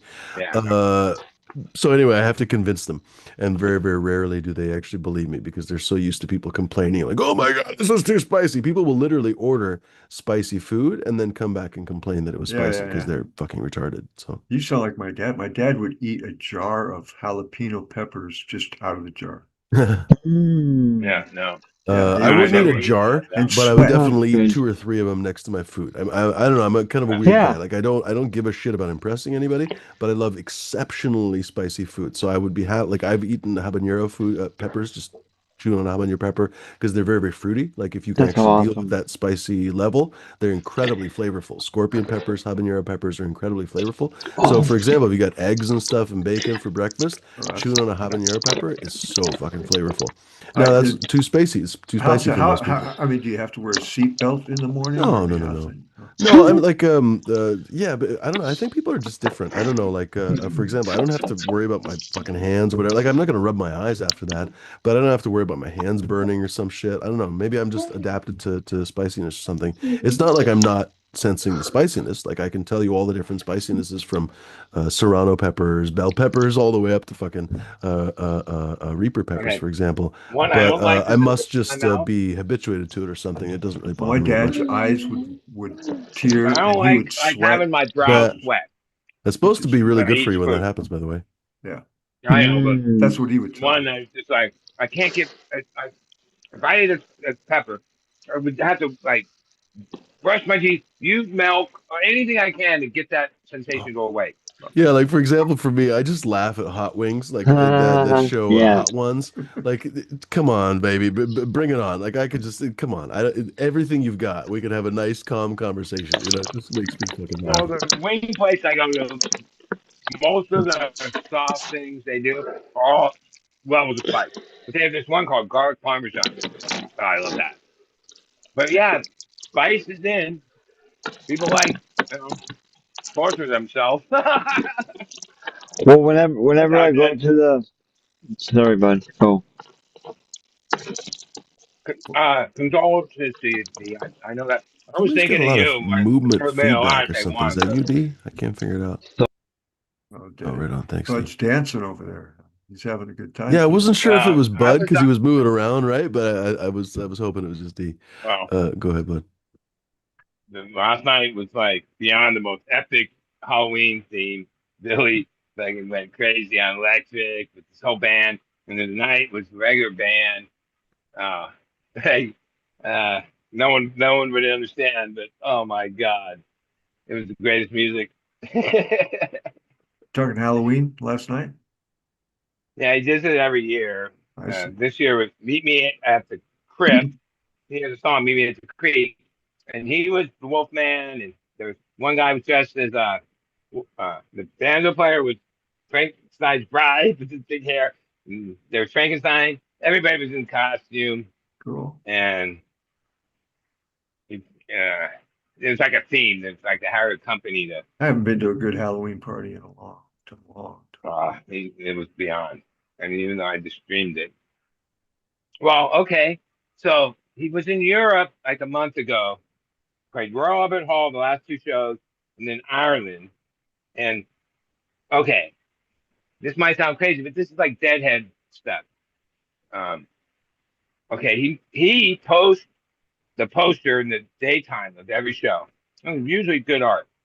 Um, and I repost that every show for 4 years. I don't miss it. I've only been to 9 shows in person, but I haven't missed the stream live in over 4 years. I'm like a super fan. Wow. And he has like 1 million followers. I don't tag him, never tagged him. I made these posts for like years. And then he posts the set list after the show. And I pick, okay, in the poster, I put a song behind it. One of his songs. That's I'm predicting is what he's going to open with. Sucks. And I'm probably at 60% for 4 That's years. down solid Right. Portland, man. It's all Right. fun. Right? No one I got, none of my thousands of followers fucking are Billy Strings fans, so they think I'm crazy, but that's what I do. And then the set list I put behind the song that I think was best played that night for years. Okay, all of a sudden he follows and started liking all these posts. Halloween, when I made the poster text, I added a countdown clock and the free stream. And somehow he pulled my countdown clock into his story. Like, because if you clicked on the countdown clock, it brought you to my page, right? Okay, now, God, I have so many things to say to him. And I've been like, I'm probably going to keep it short, right? But like, yeah, it'd be hard for me to give up my growing. But if there's one dream, it would be to work on for him, right? So like in the last month, like last week. Oh, and first I like haven't texted him and said, hey, hi, whatever, because I'm like too nervous thinking about it. And wait, yeah, it's become a thing. Like today, he oh, and sometimes I have weed stuff on there. He likes that shit too, right? Because he's a big weed head.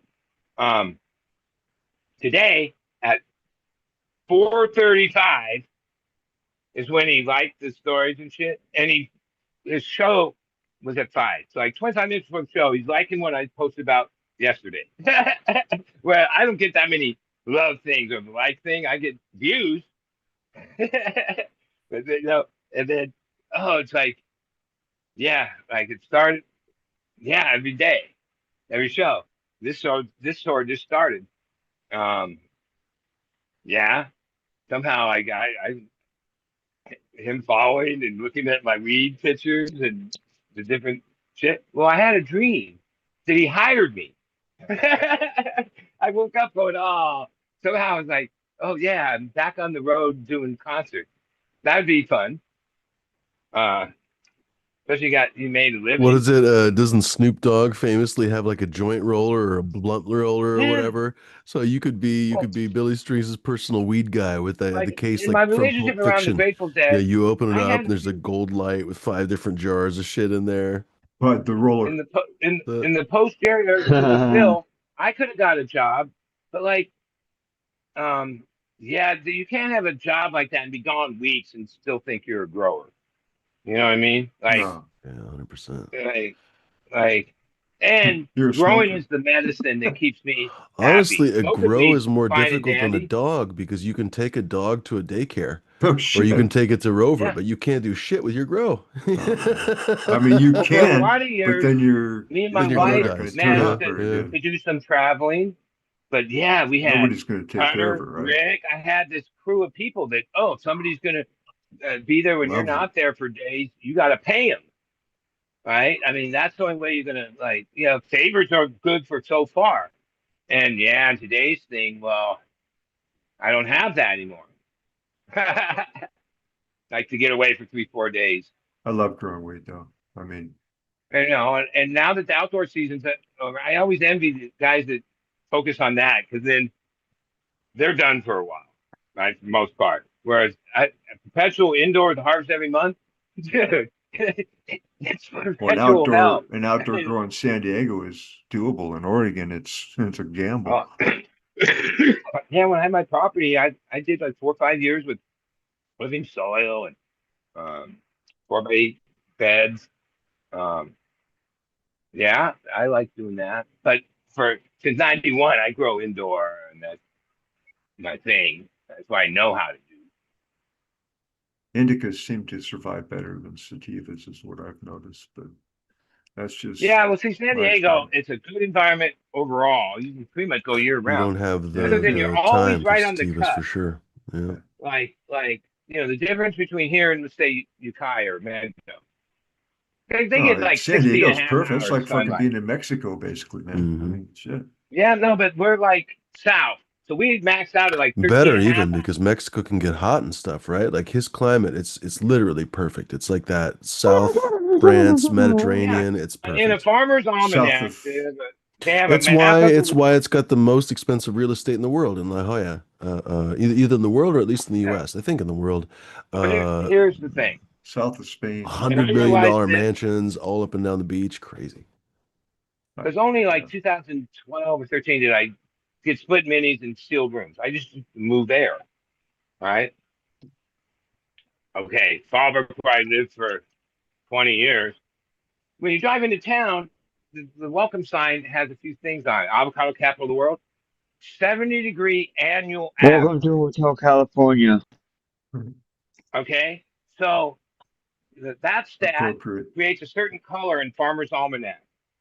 There's only a couple dots in the whole world, the Mediterranean, that can claim a 70-degree annual average. Oh, we have some cold days and a couple warm days, but average. Yeah, that's why I stayed in San Diego all these years. You cannot now LA. Oh no, it's a different whole weather. Just a couple hours north of here. Or San Diego has like this. Yeah, Vista actually has the best stat with weather, 70-degree annual average. That's a thing. I had a follower at one point that was he had a dispensary, cannabis dispensary in the south of Italy or What kind of Spain, nation? Spain, Oh, in south of Spain. Spain. And Yeah. he invited me, Really? hey, come on over, come on over. I'm like, dude, I was really considering it. I mean, I couldn't think of a better environment. Then Fuck yeah. Well, he got arrested. Oregon, I just Oh go to- no. Yeah. Jesus I Christ. get rains a lot. He goes, I go, how did you get arrested? Because he was telling me it's all good, you know, because I didn't give him a big enough bribe Huh. to keep Yeah. the cops out of your I mean, facility. it's still that way, dude. So it's kind of a Trust me, mafia. corruption is always there. Because Half it the is, people it's that still take this medical job- and stuff. Yeah, they have to do all kinds of weird hush hush stuff. I don't remember what this deal is there. Yeah. So, but That's see, he was a unfortunate. dispensary, it was just out in the open, right? And that wasn't going to fly, unfortunately. I still see him in my IG chat occasionally. But Because they can put you him away imagine for a living in while. Spain? Fuck all the way off. That'd be nice. Yeah, but like the big event was in Barcelona all these years, and I always assumed, oh, weed's It's legal. in It's not Bilbao now. legal there. Yeah, No, they moved it's, it now. It's moving to Bilbao, which is well, it's the arguably same as thing, interesting of a city as Barcelona is. So like weed's always Flora been sort was of legal in apparently thinking about Amsterdam, going. but it's not really legal. You know what I mean? They Hmm. found ways around it. You know what I mean? The coffee shop and shit. But that, from what I understand, like even what happened in Amsterdam over these years, yeah, like everywhere, they cycled to like a conservative political thing, and now they're like, Weed and weather. over the cannabis. They're like, oh, straight tourism is better than this, and want to like relocate that shit from. By the way, I just want to Gas interject lamp, for a which is like second. third round. Bud, let me interject for just a second. We're getting the fucking troll faking names in the chat, I'm pretty sure. So, Silent Truth maybe is trying to say hello, but I'm not 100% sure. So, Silent Truth, I'm not attacking you in any way whatsoever, but I'm pretty sure you've gotten your name faked, which ironically is not the first time his name has been faked by trolls before. It's really bizarre, actually. Why him? But trolls have some kind of a knack or a gift for picking people. I don't know what it is, honestly. Anyway, so Silent, if it's really you, welcome. Hello, cheers. 99% sure it's not him though, because getting this one Well, dickhead just that can't same move on with his name life. showed up in the when Miranda was getting Yep, hit yep, by yep, those yep. Australian ball pleasers. That's it. Yep. Yeah. Okay, here's what I think of why his name would be Silent Truth. Not me. Like it implies truth, but then like as a scammer, oh, that would be a good thing to hide under. Yeah. Who knows? I mean, it's always possible. I don't The worst thing about this, Little baby that's the does. thing. You start to just intrinsically distrust the audience, which is the wrong thing to do because most of the audience is on the level. But there are definitely people. Who was it? Mr. Toad had somebody years ago who was one of his regular panelists who was trolling people on the regular, blah, blah, blah, blah, blah. Like, this is a super common thing, apparently. Well, it's a mental Jesus illness Christ. is what It's it is. definitely mental illness, 100%. Yeah, no. Um, Like if you're really yeah. trying to live in the good energy, That's not like you good can't energy, go. 100%. No. Yeah, And that's the and most like good frustrating thing to energy. me. Like, what's this guy's fucking motivation? Like, okay, maybe he dislikes me. Okay, fine. He's on the show 90% of the time when I fuck off and leave and I'm somewhere else watching TV or fucking with my dog or whatever, and he's talking to you guys. So what's this whole fucking thing? I'm so perplexed. I'm so perplexed, but it's okay. He's never gonna be on the show again. Uh, It's all right. Not everybody has Yeah, had the I agree. greatest upbringings I mean, and Maybe that's examples what in it is, life. dude. I don't know. Maybe he was raised by fucking badgers. I don't know, dude. I, I kind of feel sorry for people like that, to be honest. A I mean, goose. there's sexually deviants, and it's And not in a good it's way, not going to like lead your anywhere good. You know, it's tattooed just ex-girlfriend. it's not going to lead anywhere 100%. good. It's a total dead end fucking like dude, I don't understand it. It's whatever, whatever. Just yeah, some people get fucked with early on in life, buddy. I mean, I have Yeah, really it's bad true too. post-traumatic stress, and That's true it too. wasn't all things I like to talk about. You see what I mean? And that it's more frequent, especially back from my day, than than one would realize. Uh, some people don't deal with it very well, and Most so people arguably don't deal they with it very reach out well. to get affection or attention in very strange and psychotic ways, and it's And some people are incredibly poorly socialized too, just in general. Yeah, to follow on that. Like I was in the well, dog park earlier today, and most of my interactions at the dog park are completely neutral with people. Like the dogs are always amazing, right? But even the ones that are poorly disciplined, they're just a dog, right? But the people, normally it's a neutral interaction to positive, right? Like we either just don't speak to each other or whatever, or maybe just nod, or maybe we even talk to each other. Some of us are quite friendly. But there's a few people in every bunch, there's a goddamn rotten apple. And so sure enough, I've learned at the dog park, there's two people that I have to avoid like the fucking bubonic plague.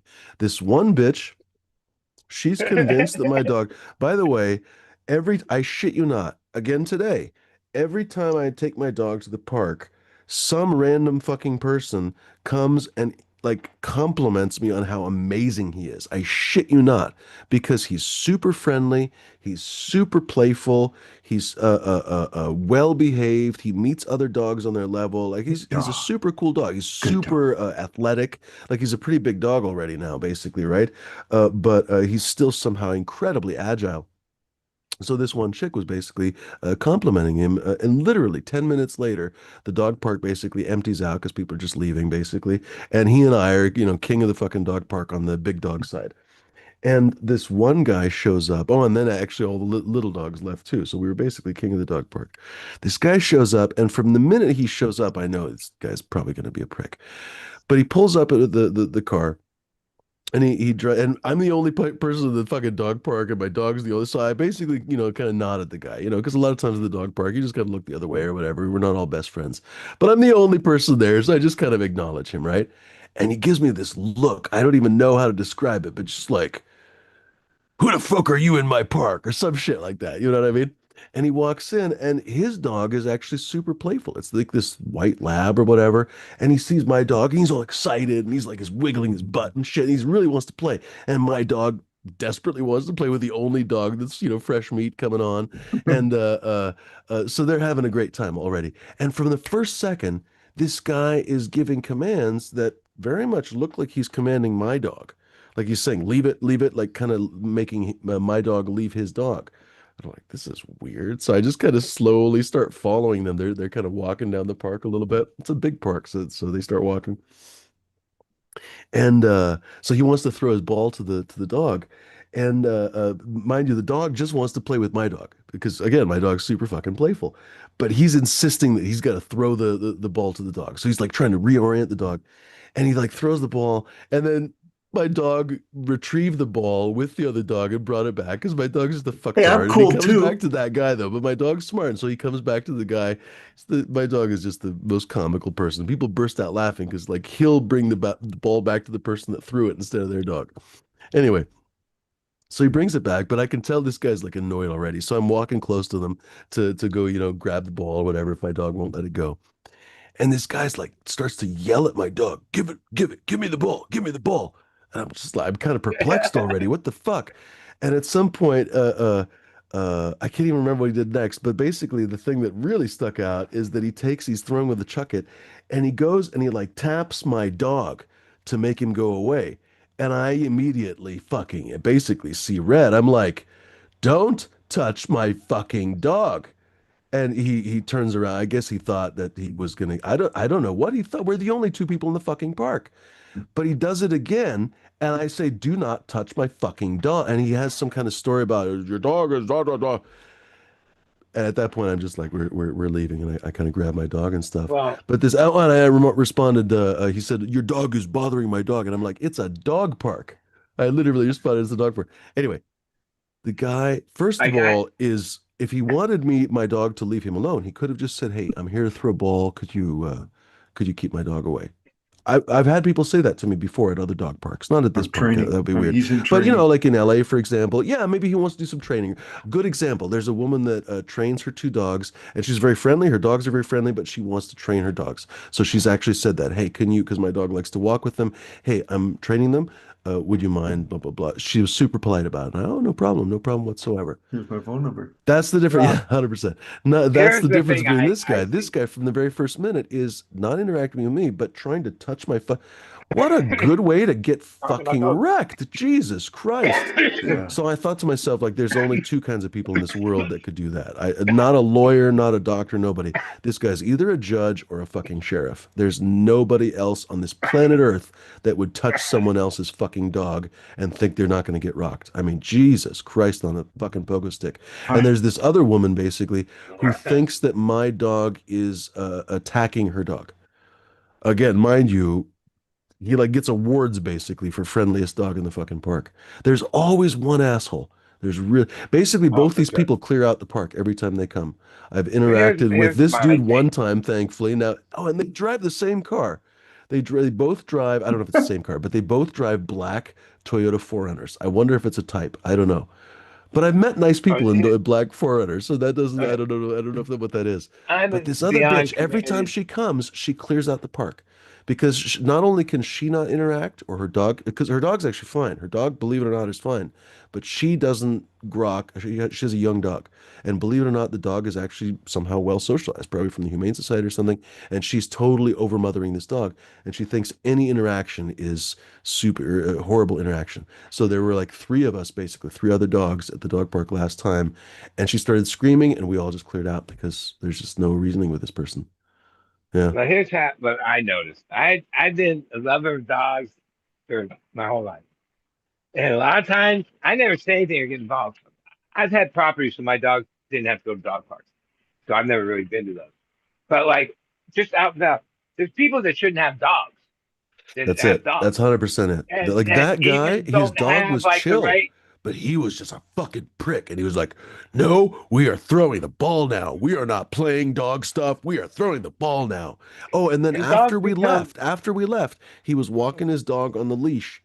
The whole park is empty. There's no one left, but he's walking his dog on the leash around. Just a very, very weird guy. Ah, Anyway, go ahead. yeah.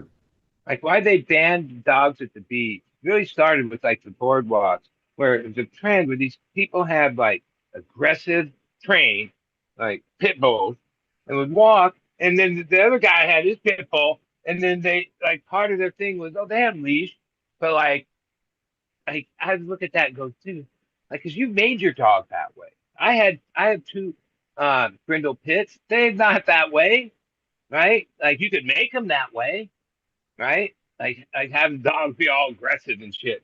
That's it. Pit bulls People are like incredibly misunderstood, and it's an incredibly unfortunate yeah, situation because the reality of it is that just unfortunately, pit bulls are just not going to be accepted worldwide. So it is a desperately sad situation because It pit is. bulls are actually wonderful dogs. Like that's the Yeah. reality of it. yeah. Well, they become a However, reflection they of are their really owner. powerful dogs and they can be trained really, really poorly. And actually, like any dog, they can have tendencies towards being more violent, being less violent. I've met pit bulls that you could do anything to and they would never be violent. Unfortunately, pit bulls were bred to fight in pits. They're fucking bred for Yeah, dog they fighting. have They're a lockjaw. really strong fucking dogs. Yeah. Yeah, and if they lock So their when they jaw on when, like something, when they lose they're it, you done. know, when a dog sees red, and even your sweet fucking frou-frou dog can see red. I've seen every dog in the world seen fucking red at some point. At one point, there was this my dog that passed away a few years ago. Buddha dog. I mean, literally, you could, he should have been a fucking diplomat in another life, seriously. But when he was a little bit younger, there was this one goddamn dog down in LA that always fucking just screamed at him and tried to get tiny little piece of shit. And my dog would always tolerate it. And one day he had enough and just very calmly pinned him to the ground. Didn't do anything else, just pinned him to the fucking ground. I just, boom. And then he solved the problem. That little dog didn't do that anymore, basically. What was the point that I was trying to make behind that? But he saw red. Basically, he was like, I guess he didn't see red, to be perfectly honest, because he was so reasonable about it. But in a sense, like if anyone knows a dog could just flip into a wild animal. It happens. This fucker could see a deer or something. He'll just take off. You know what I mean? Pit bulls, unfortunately, they're so fucking strong. You know, by the time you do anything, they killed the other animal or whatever else, you know. Yeah. So no, it's unfortunate. It's fucking terrible because they are lovely dogs. And like Bud is alluding to, you can train a dog to be a piece of shit because you can goad it. You can, bully it. You can basically fucking shove it with a stick and make it hungry all the time and stuff. And you can make these dogs genuinely incredibly aggressive. Yeah. It's fucked up. Yeah, It's really fucked up that you would do that to your my animal. my big dogs over all of them I've had. Like they never like I never had to worry about that, but I always felt and knew that if like something was happening to me, they'd come into action just because. Like a lot of it, you build a certain like dogs are like reflection of you, and if you're like, Bonjour, Christophe. oh, I've had a life where I can spend all my days and nights actually with my dogs, which I do. Uh, and then you have not every dog, but certain dogs have like yeah, they might have been a little rough when they were a puppy, but then they like they're just a reflection of the energy you're putting out, right? Back in the So early 1900s, they used to have pit fights. All right, my grandfather actually bred fighting dogs. They weren't all just one strain. They were a variety of strains that would work well in a pit. And my dad got breeding in his veins and had a dog that was in a pit fight and was killing the other dog. And the guy that owned that dog shot my dad's dog. My grandfather pulled his pistol out, shot the guy in the head. And my dad's telling me this story. I'm like, did you guys get in any trouble? He goes, no. I go, what'd you do with the body? He goes, we put it in the pit with the dead dog, buried it. And that was all that was said about it. I mean, so we live in way different times now. And breeding animals I mean, they made money back then. Yeah. Breeding an animal that could win all the time. Fuck. Wasn't there some big football star that went to jail for Michael Vick. like, being into that? Fighting dogs. Yeah, Michael Vick. He's like a terrible. quarterback. Roosters, same Yeah. thing. He switched from dogs to All that. bird. Same Like, thing. he was- Have a Roosters. good night, He was my guys. neighbor Cheers, for D. years. It became my friend. His name was But he settled on Mexican ornamental pheasants Uh, at the end of his life. I He forgot his name. worked with ornamental But, like, pheasants. And in he the had a 60s, certain you line could of. sell an ornamental of- pheasant for like $900 a Oh piece. shit. Yeah, I couldn't. He had fucking like a believe it. top line of fighting cocks, right? And twice, I don't know Milan why I has went the second top line time of fighting because it was cocks. so appalling to me. I went, and it would be off on some property I'm in the retired. area, and these guys were gambling big, cash in your hand. It was this whole thing. It's a cultural thing, but like the part was, and yeah, like no one leaves like the loser doesn't leave alive. Okay, right? It's not like okay, he won. I've had this guy for all these years. Well, I'm going to keep him alive. Nope. If he loses, the other rooster kills him. That's Right? That's the end of it. Right? They have razor blades on their feet. All if this they would have shit, known dude. that, they probably would have fought harder. And his property had him. Oh, you had to keep these things separate, and because that's in Yes. the bred to be Right. like that, right? Negative shit. Fight, right? But no, that was like so inhumane. I'm an animal lover, dude. But, Yeah. Yeah, like it's no good every animal. stuff. I'm glad my Right? Jeff dad got out Apolli of was that. thinking about putting his cock in a fight, but he was like, oh, the missus probably wouldn't let him. Yeah. Yeah. She don't want to get shit on it. But like Dude, the I one said thing I that never joke to judged him somebody for, and she did not get the joke at all. There was terrible. it was the most hilarious fucking meme. I saw it on Reddit or something, and it was a picture of dudes. It was totally PG. It didn't show any wieners or anything, but it showed a couple of dudes, and it said something like, "Oh, I'm paraphrasing, but basically Fight Club, but basically for cocks." And she did not think it was funny at all. I mean, to this day, I think that is fucking intrinsically hilarious. Just come on, dude. Sexual Like humor a Fight sometimes. Club, but for cocks, but it's actually dudes fucking cock. Anyway, come on, that's just a hilarious Well, I fight, don't know if or they still have cockfighting them. I'm sure rather, they do. but with dudes cockfight. That's just intrinsically But when I was hilarious. younger and would go into Tijuana and party, You're on the there's these fringe. certain strip clubs that were known to have the I'll donkey stand show, by it. right? I'm So I dying on went the to hill one of of those. the Why not? I've cockfighting seen being that a couple hilarious. Fucking put a times. dress on it. That was Fuck it. like the most that was like such A cruelty to those bib. animals. Like they basically have a Cockfighting, but stripper actual fuck cocks. a donkey, and people pay to watch it. I could go with that, but I don't want Humans are pretty fucking weird. to. This is a. I don't want to get any strikes here. They call them But that's donkey a good shows. one. I don't know if they're still popular, but they were. I used to go down there for Highline and bar hop party. Well, Tijuana is too my dangerous. I dad haven't gone down there. he had an impian, which an impian pheasant from China. He had the golden pheasant from China. China actually created a federal contract with my dad through the government to back cross it to its original because it was losing its it was Hmm. drifting genetically. And I never knew how he did it. And then he's long gone. He died when I was 17. And he was doing something to the feed. I kept thinking, how did he, because he would never tell how he did it. And I'm starting to wonder, did he put silver oxide Huh? I wonder. in the feed? All right, he got a female to turn into a male, all right, which was an overexertion of genetic influx. Then he took that Like a and bred it. bird? Yes. No Then he shit. bred that with a healthy female and got back to the original genetic structure. And he would win shit. These birds would go for $900 a piece. And of course, the Chinese I mean, government was thrilled. with hormones, you can induce hermaphroditism, but I'm shocked that it would grow a wiener. I don't know. Maybe I don't know. Maybe a fucking I've never thought about a bird cloaca wiener. I know that ducks have weird curly Q penises.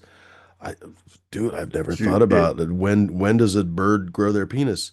Maybe a hermaphroditic bird will grow a wiener and be able to I don't produce. know if it was Jesus Christ, I don't. hormones. I'm very uninformed. This is obviously He well did, above my bird law pay grade. but he did something to the feed. So, but he would never say what. Hmm. Hormones, actually, you're making me think now.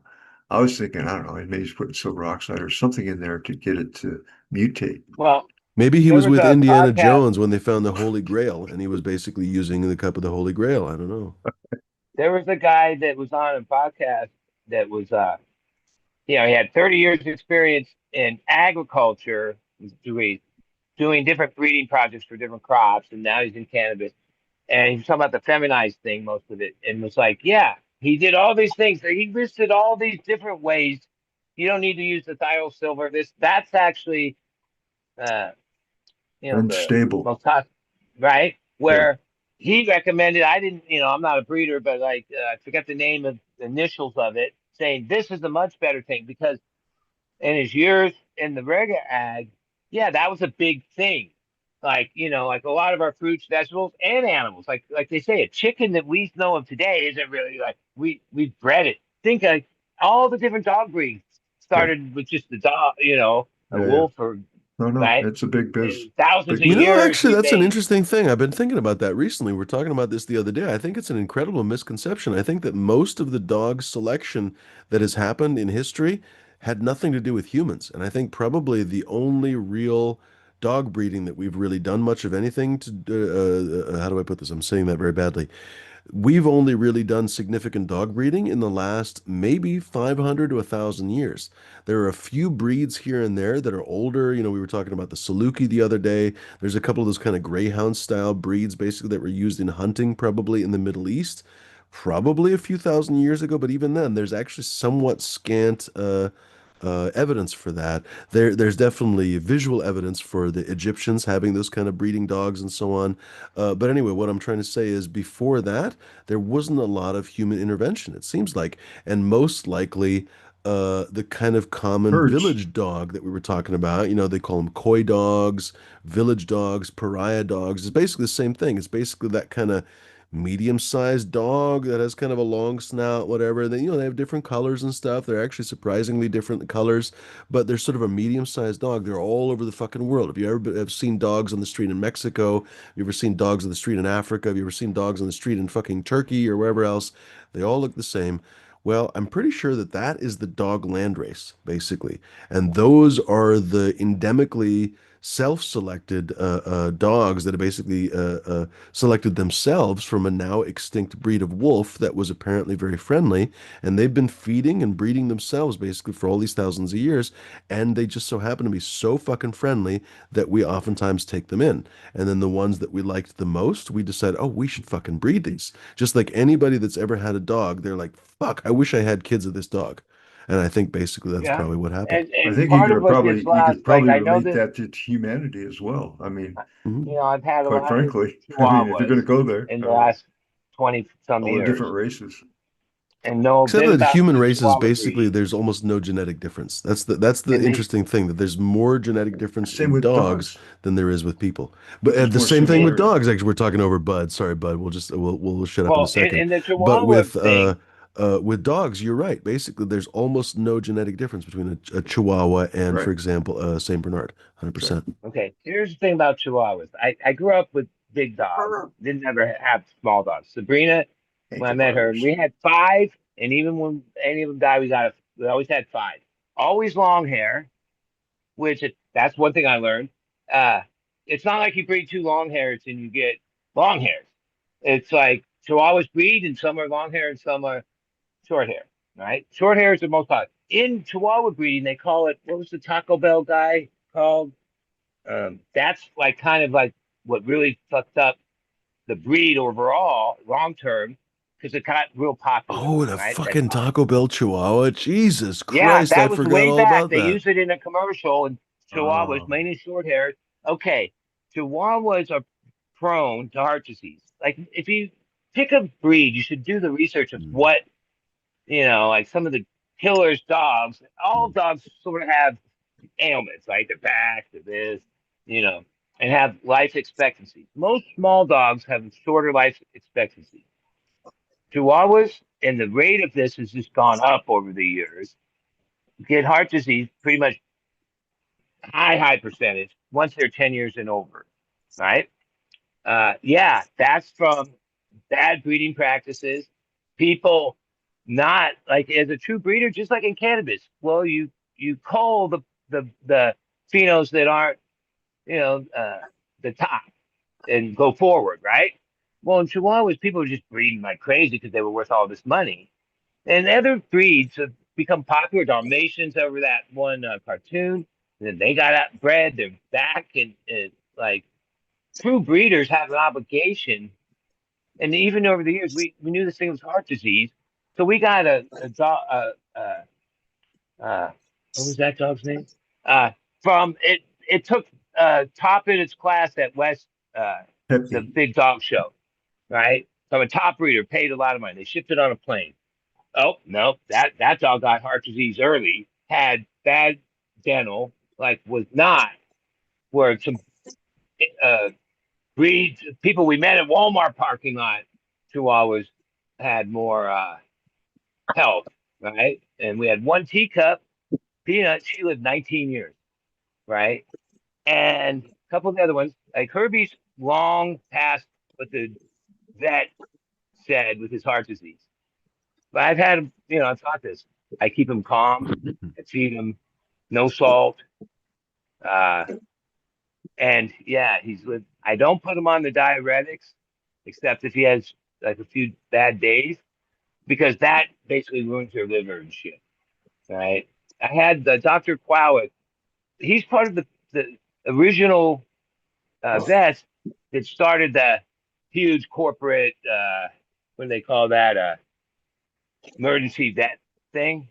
He was like sometimes he wasn't available because he was around the world speaking at veterinary heart disease. He knew everything, and it costs a lot. But then over the years, because I still love Chihuahuas, yeah, I even this time I told the vet I don't have the money I used to have, so we're not gonna like be able to pump him out or any of that. Where years ago, mainly my wife was like, if I didn't put up the money, she was gonna get a loan from one of our friends, which means I'm putting up the money.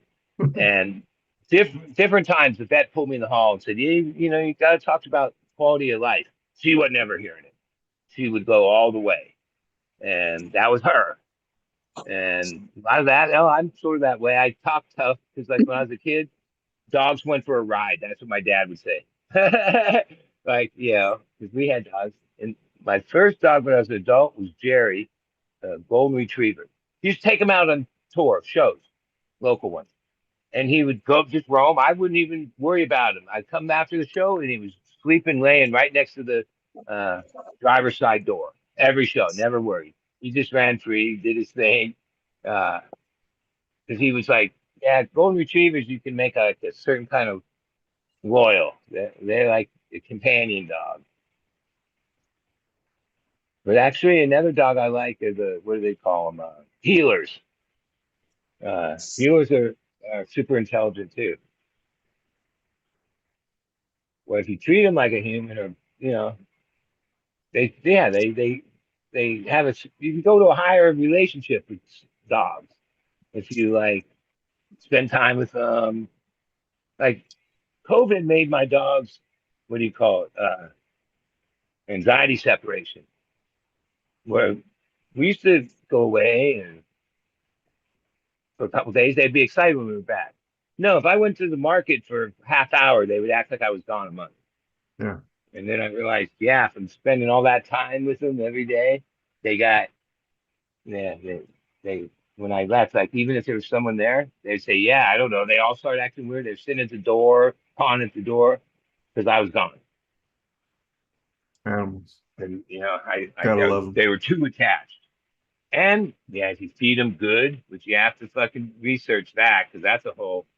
Not all the food that they claim is that good is that good. No. I think some dogs stay alive longer because they just can't wait to eat again. Makes a Like difference. I don't That's for sure. do it now, but for years, I'd buy a 3 pound of ground turkey, no salt, and high quality kibble. I'd cook them up to ground turkey, not every day, but every few days. Yeah, I remember going, yeah, that's why the 19-year-old dog can't see is like, Heaven isn't going can't to be hear. better than this, man. I'm going to hang Yeah. her out for a while. And a lot of that was doing the research about what was these expensive foods that when I was younger, that wasn't even a thing, right? It was Alpo and these, those foods will kill your dog. Shit, there's so many That things takes that we life eat that away. are killing us too. I mean, we don't Yeah. even know half Well, the now shit that there's a huge billion-dollar industry of like the high-end dog food, but like it's not all what it's cracked up to be. Actually, Herbie, I think, is better when his grain-free stuff.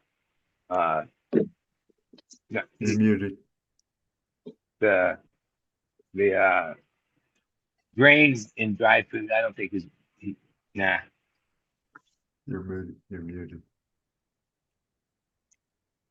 But like I had Doberman, it became incontinent, You're female. muted. That told me, yeah, when they're fixed and they get older, that's common. So I'm we just have to muted. get That's hurt. why. That's why he's not talking. Jesus Christ. I'm muted this time. Thank I you, said I'm Dingus. He was muted. I'm trying to, muted. you were trying to, yes, exactly. But you see, I was understanding that in the exact opposite way. I was thinking, you were like, this fucking guy, right? Yeah. Perfect example of mistranslation. Oh, that was good. A good It example. tilted my glasses. I love it. Now I don't even remember what I was talking about. I was Yeah, talking well, about something, but you go seem ahead, very continue. adamant about it. Whatever. That's it. I know exactly. I was very, very adamant. That's it. It's very important that I say it. Go ahead, bud. Yeah, Now that I don't know. remember, I have to say I I don't remember, definitely so it have doesn't matter anymore. thing in my heart for like certain people that passed away, but actually the yeah, like Opal was my 12. I still think about her almost every day. She's been gone a long time. Uh, yeah, like it's weird to say, but like I think I'm almost more and harder. And like I don't even I'm not religious or any of that, but I say this sometimes. If I could get God to do one thing, make dogs and human life the same thing. Because yeah, one thing with dogs is they don't live as long as you do. And Well, make their so lives the like same. Yeah, yeah. I would agree as with cats as well. I have two cats that I'm very fond of now. I never was a cat yeah. guy until one found me one day, and now I have two of them. It's Well, I kind of saw an interesting. Instagram post that said scientists, whatever, have deemed that the cat is the most how do they word it like Healer. perfect no their body their uh like perfect design basically like think about it like if you drop your dog Perfect design for a it's not predator. Is that necessarily what the going to idea land on is? its feet like cats somehow no matter what happens they fall they're going to land on their feet Yeah, right they're extremely they have like fast, certain Hmm. attributes very yeah And agile. incredibly strong for their size and everything Yeah. else. Yeah, there's a reason why Vulcans are supposed to derive from cats, basically. So we're obviously derived from, kind of ape-like and creatures. Vulcans apparently were from like, we Vulcan had a panthers couple or whatever the cats fuck. Obviously, Really? it's a fictional, right? It's Luna fucking Star Trek, but uh, and everybody evolved and from something, and in one that thing that universe, I yeah. didn't know about I didn't cats know. and That's an dogs, interesting fact that I did not Mm. know. Thank you. dogs really become dependent on you. Where cats, That's the you act like in-universe reason why they they have the might pointy like you that ears. day, but then they don't want you to touch them the Seriously, next yeah. day, or they're like more independent. Makes sense now. It's only been 50 years. I know, right? But we had a black cat, Luna, I mean, it's that not like it's the the most important Chihuahuas fact. So, would To me, like a whole uh, new world. like if she was whatever, they would t- like go after her, right? But then she was the type over the years that would be in a certain mood and like stake them out, like right, like and pounce on them and do like a death roll, and it would scare the chihuahua to death, right? And like, yeah, she was the ruler of the thing, even though they thought they were, because they would only get her when they were in a pack, okay? Like, uh, and she would just dart off. But then over the years, yeah, I saw it. Like she would stake them out in some spot, wait, and then like jump down and so quick and like wrap herself around him and roll. Like she wasn't trying to. And the real thing was that they would be so scared, like when it was over, they would be like, "What the what the? fuck?" Yeah. Like Right? what? How And did she'd that be in the fucking happen back. so But fast? I used to watch it going, yeah, you remember when you did this to her? She didn't forget. Yeah, Luna was cats are badass. cool, smart. My one boy, he knows certain timing in situations. He's here to remind me, hey, it's time for me to go play in the garage. Like he has his own little domain out there that he likes to go at night. It's my son let him out there, Uh, but they and get in in our their little house, modes. the cat was inside, cat, but like there'd be times where, yeah, where's Luna? Like days, you look around and then she was always there. Like, she just, and if you wanted to give her attention, there were times she liked it, and other times she'd be like, Yeah, that's cool. like, more, We're good. yeah, we're good. Yeah, We're yeah. dogs. Oh no, like No. uh, now like my little one Herbie. Uh, well, when I There's started dogs that are doing it, he kind of likes impersonal, tummy like rubs. a lot of working dogs, for example. Sometimes Aussies and Border Trained. Collies surprisingly can be kind of aloof. They're like super loyal and stuff, but like they really just they have their job. You know what I mean? But then again, also border collies can be super super loving too. Shepherds, Yeah. etc., etc. Well, My another dog's thing I'd half say, Anatolian Shepherd. They're notorious for being super aloof. Like they basically just need a yard to manage, and then they're good to go. But he's like a fucking Velcro dog. So every dog is so different. I always think they're tough enough, but all our tribes, we had like this ramp. They slept with Chihuahuas us are in the tough in bed. their own way. I knew this like after the first couple of years. You were never going to be able to creep on me if I was sleeping. Like that was their job. They That's what like they were. they That's were what they were bred for. Actually, they're one of the older dog right. breeds. Yeah, actually, one of the best bred Like dog breeds, to be perfectly honest. Until the new whole toy generation, basically, they yeah. were bred as watchdogs, basically, right in the old temples and the palaces of Well, the Peanut, Aztecs. I didn't say, was a teacup, a true long-haired teacup. I think she weighed the biggest she ever weighed was 1.75 pounds, Well, under see, two that's the pounds. thing. So, like a regular Chihuahua is like 8 or 10 pounds, right? But a teacup Chihuahua, Yeah. yeah, yeah. Be careful. Uh, but And not only no, that, but for those she was tiny tough. dogs, you have to go to the special. Yeah, because I used to have a neighbor that had one of the teacup dogs, and that dog was only almost 4 pounds, but I guess she And qualified as a here's teacup, another and thing. she had to go to a specialized internist that specializes in tiny Yeah, animals, 100%, because yeah, it is literally everything is microscopic on those fucking dogs. yeah. Wow. Well, I remember the guy because salt is like the contributor Interesting. to heart disease. He's like 1 grain of salt in Specialist. that dog would be like if you ate this much salt, right? Like he pointed out and had like a list of the content of salt in the foods and uh yeah, because that's one of the things that the dogs they like. We don't feed our dogs salt, so they have to lick your skin to get salt. And Yeah.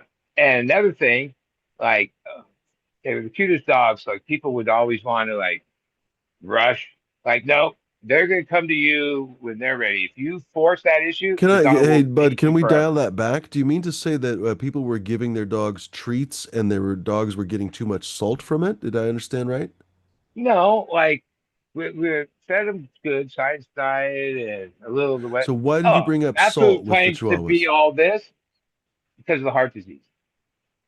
So in other Uh, words, they were 'Cause, eating too much salt in general or yeah, from like treats or what? most of the dog foods they Have use too much salt because salt. like Gotcha. Gotcha. that's yeah overall, right? Gotcha. Even when Gotcha. So there's if it's not a maybe specific tiny breed dog food, for example, it's going to be too much salt. yeah, and That makes most sense. dogs are like just like with us, we can't eat too much salt. It's bad for you, right? Um, but like Alpo, all those Whole Foods, Gravy Train, dude, the amount of salt in those foods is so high.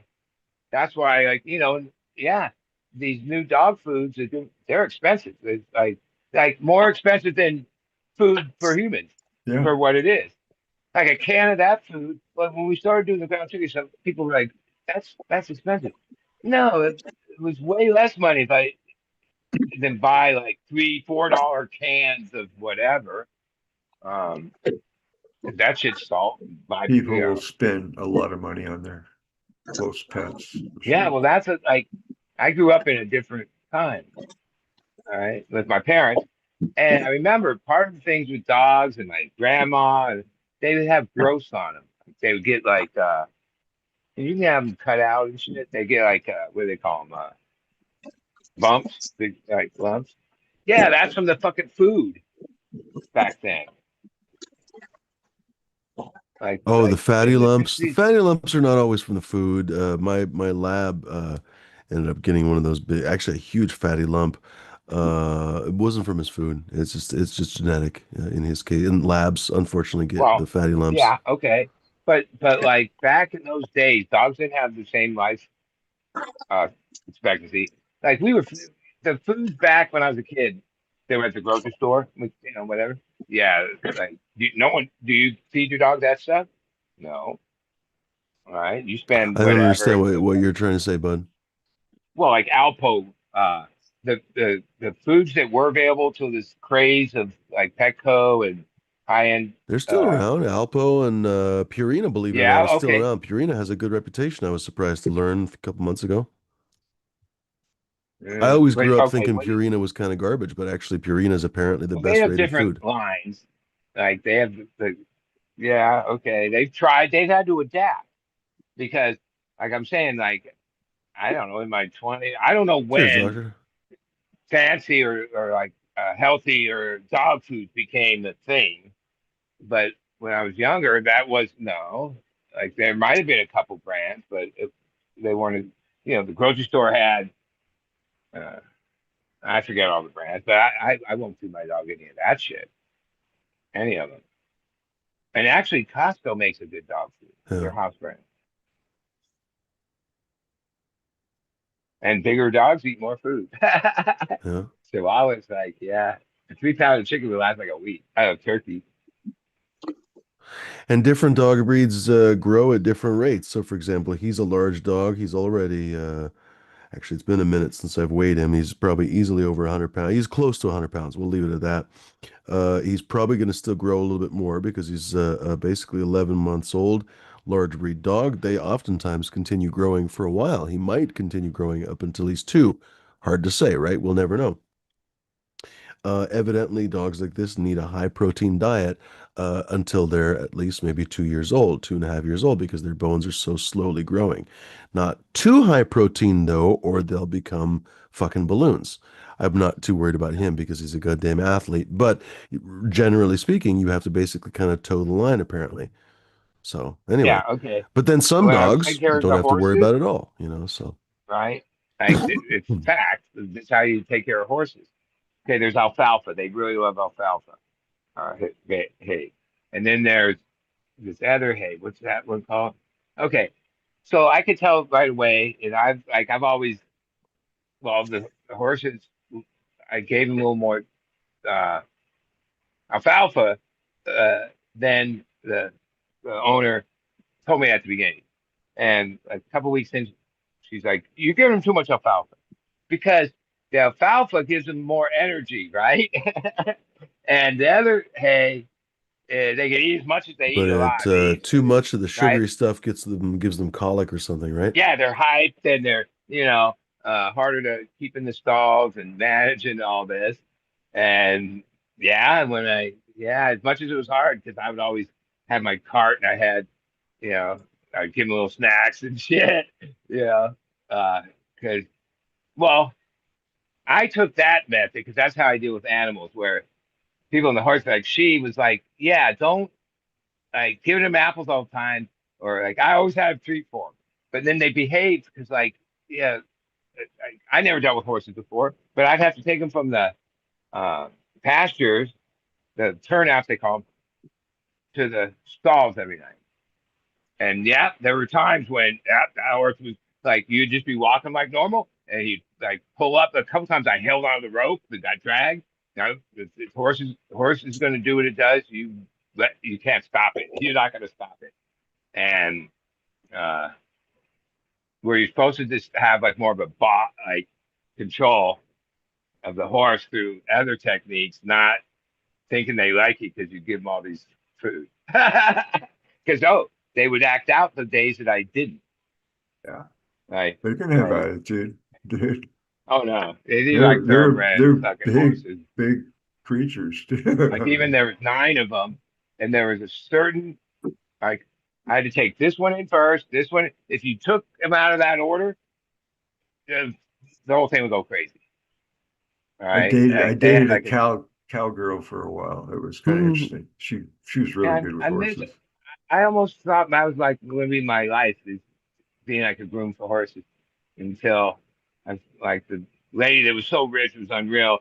She spent like fucking beyond money on the horses, but like What was she the didn't heiress think to, that Bud? She was the heiress to like a candy bar fortune devil's or food something? ham, Oh that my God. can of fucking It's like dog I food. seriously, Bingus, we were just talking about you were mentioning how his life is like a fucking movie. It really is Yeah, something else. It's like an I'm Carrie heiress telling from you. a Underwood, fucking Underwood, 1920s movie. She's the and heiress to a canned ham fortune. I mean, her like you If they family, couldn't just her get it make up in a a parents. more script, if we could just ridiculous, get it on perfect paper, character. Oh get it yeah, on no. paper. When she moved out here, she was dating my other horse friend Fabio, and she's been like my customer since I 2000. mean, the names too, and Fabio. And like her trust is beyond, right? You take a Um, slice anywhere in there. It's something Really Yeah. any amazing part of is his life. going on. Actually, yes, exactly right. That's something that I've thought about, that you could take like Sorry, any bud. part of his But We're decades of life dissecting you I've at been and this just around point. write a like book some about it. rich Yeah. people, and there's two kinds of And it's rich people. Some continuous. rich So. Yeah. people Yeah. like oh, her little thing with her credit cards were always in the center console of the truck.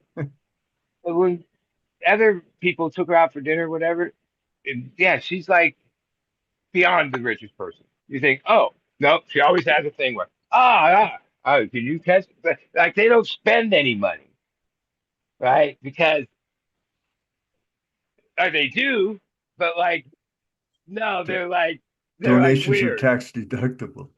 Yeah, they're like tighter than you think. Like we're like, God damn, you got like even when I was living there, okay, there's two other brothers. They're from Cape Cod, and they're like elites, right? Her family over the years.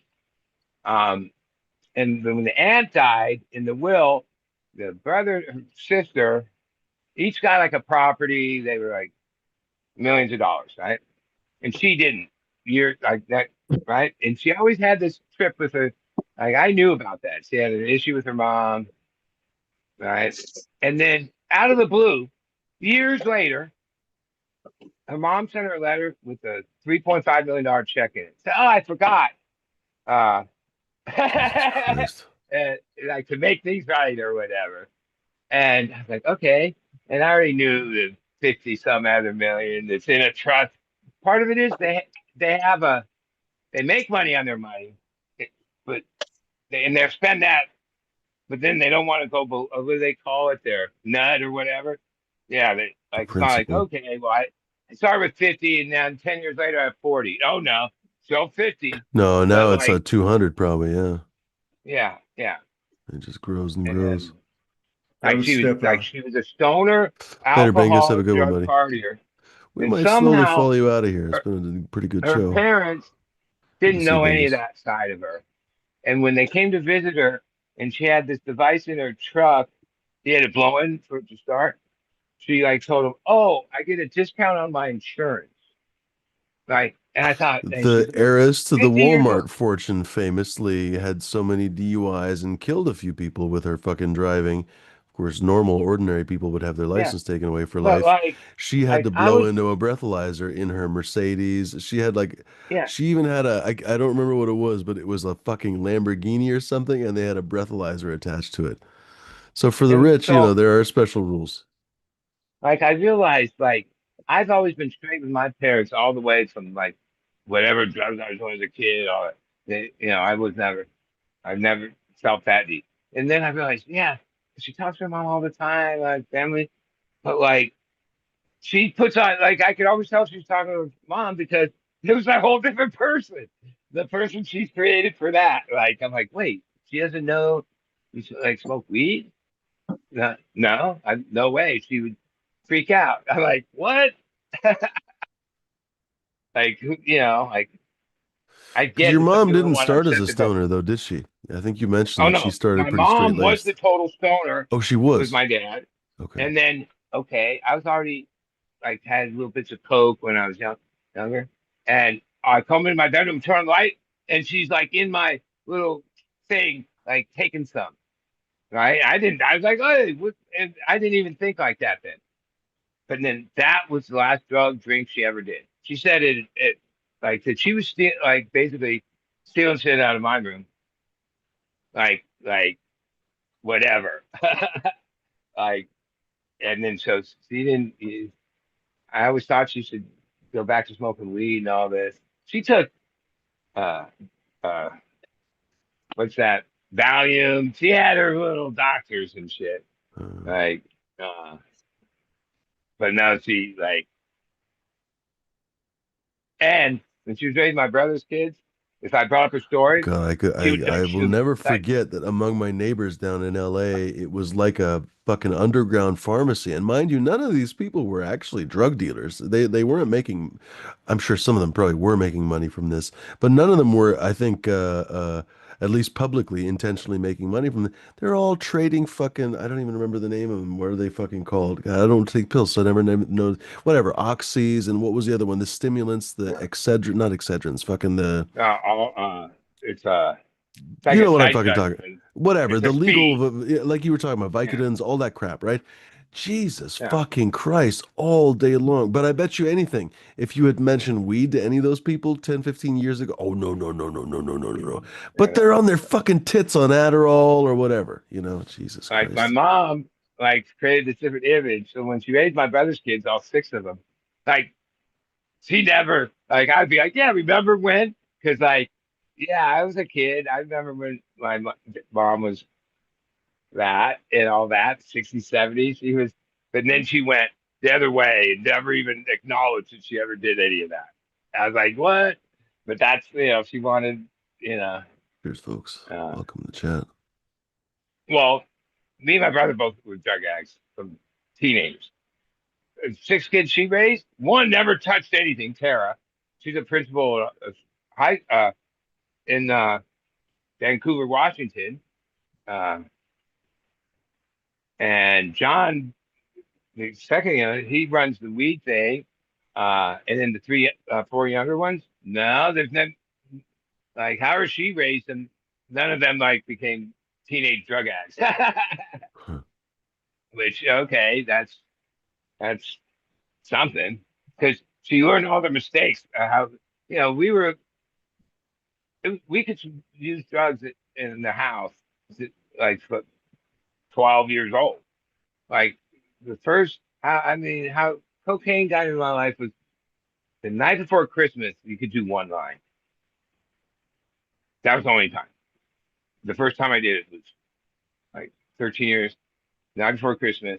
Oh yeah, you can do one line. That's And fucking then dumb. years later, when she became like different, yeah, she wouldn't like it wouldn't have been. I remember them explaining. It's like, yeah, you know, if you want to do something or try something, just ask us. Don't go out and get shit out. Like that was their thing, Huh. right? Like, um, and yeah, there was they used drugs when they first met. I, well, I was Oh, we just born, lost the but doctor. really young. Good night, doctor. Dale was his best friend, and Carmen, and my dad, and mom, growing up.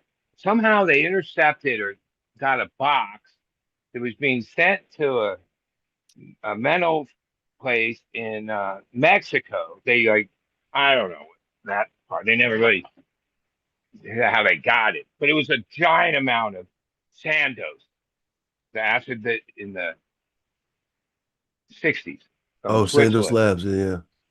Yeah, and so my dad had this art gallery. Like they had all this like uh, yeah, they Huh. sold that shit for years. And then even my mom's story was when acid was legal, the first time she did Sandoz, you would send them this thing and they'd send you one little glass uh, sample and then a questionnaire. And she says, I was just a baby crawling around in the living room, and she was so high in the Sandoz that she saw me grow up all the way to all my life.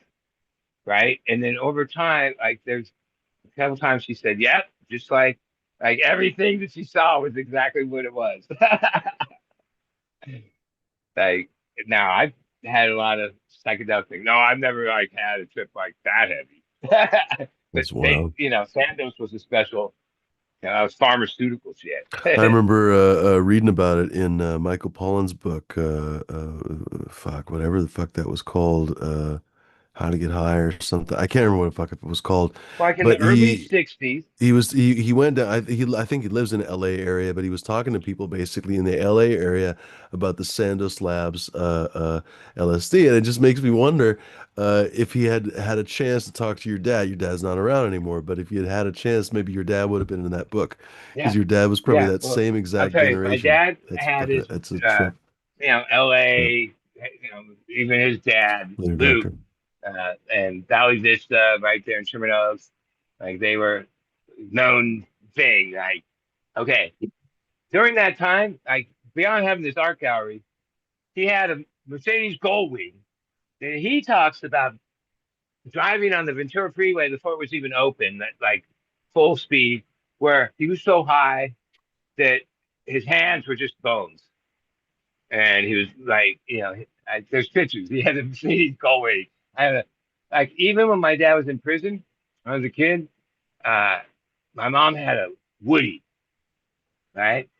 And I remember the day it broke down on Chandler, and she pulled over like whatever in the next to the railroad tracks, and we, I think, walked home or some shit, or yeah, and then like yeah, she then we got a Corvair, and she like the story is yeah, like she just left it there, and uh uh yeah, like somebody towed it or whatever. I don't know. No one ever knew what happened to it.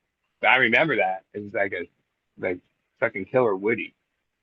It's those are like total collectibles. Yeah, And they then are. during the time When my you dad see was in one prison, around now, they're she so managed this restored and apartment whatever. building. And when she would have issues, she'd drag me up there. I remember the time that she got the key and went in this apartment, and there was like a full grown alligator in the fucking tub. And she had to like deal with that and shit. Nice. Yeah, she never really went to college, and then she did different shit where she got her CPA, and then over the years she became like beyond successful in the firm, became a partner of a big entertainment firm, business managing. She had some of the biggest clients there, Johnny Depp, Tom Hanks, Marlon Brando. Like her list was good. Where she took a percent for the firm to manage the money. That was her game. That's so funny. And self-made. Like, what I mean, just worked your way Yeah. up. First was this, that, and then became junior partner, then became full partner. And that was a whole, yeah. That means you're based on call that you feel 24 hours a day. With any of their fucking, oh, they would need money, they're here. Yeah, that was part of it. She had power of attorney. Most of the people with money don't really have access to it. They have like what do they call it? Loan out court, where you put a little in. As part of her hustle, I'd hear get clients. She'd say, "Yeah, I know 12% is a lot, but I'm going to make you like 20%." And that was, of course, okay, well, and that was what you could do back then. I probably still. Money makes money. That's how the hedge fund And managers justify their high fees, yeah. But then they don't and actually make that money. and like those people, they didn't get bills. They didn't deal with anything. All right. Like I, for a little bit of time, was like assistant bookkeeper, Tom Hanks. The first big $1 million movie was uh Dragnet, or wait, was it? Yeah, I think it was Dragnet. All right. He, I see it in when I follow the papers. He would go to the retailer in Studio City and pull out $20 every once in a while. All right. He drove not a fully restored VW van. And when he had the shootout in Mojave for that $1 million movie, because he did Bosom Buddies and a few other things, uh, the studio was concerned that his car would break down and some shit. And one day he called the office and was like, "Yeah, can you come get a transport, pick up this VW, like the wasn't like the van, it was like the new cars, brand new. Universal gave it to him, and then he had it delivered to Sacramento to give to his sister, and continue to drive the van, right? Uh, and yeah, his success, everyone knows it. Yeah, like he was like he didn't hardly spend any money. Like I think, yeah, you got $1 million. Yeah, that was his first big thing. He gets hundreds of millions now. Uh, but he was cool as fuck. Like he was like out of all the different clients, like he was like the most regular guy that there was. A I've lot heard of he's a it, decent guy, Marlon yeah, Brando, for what it's worth.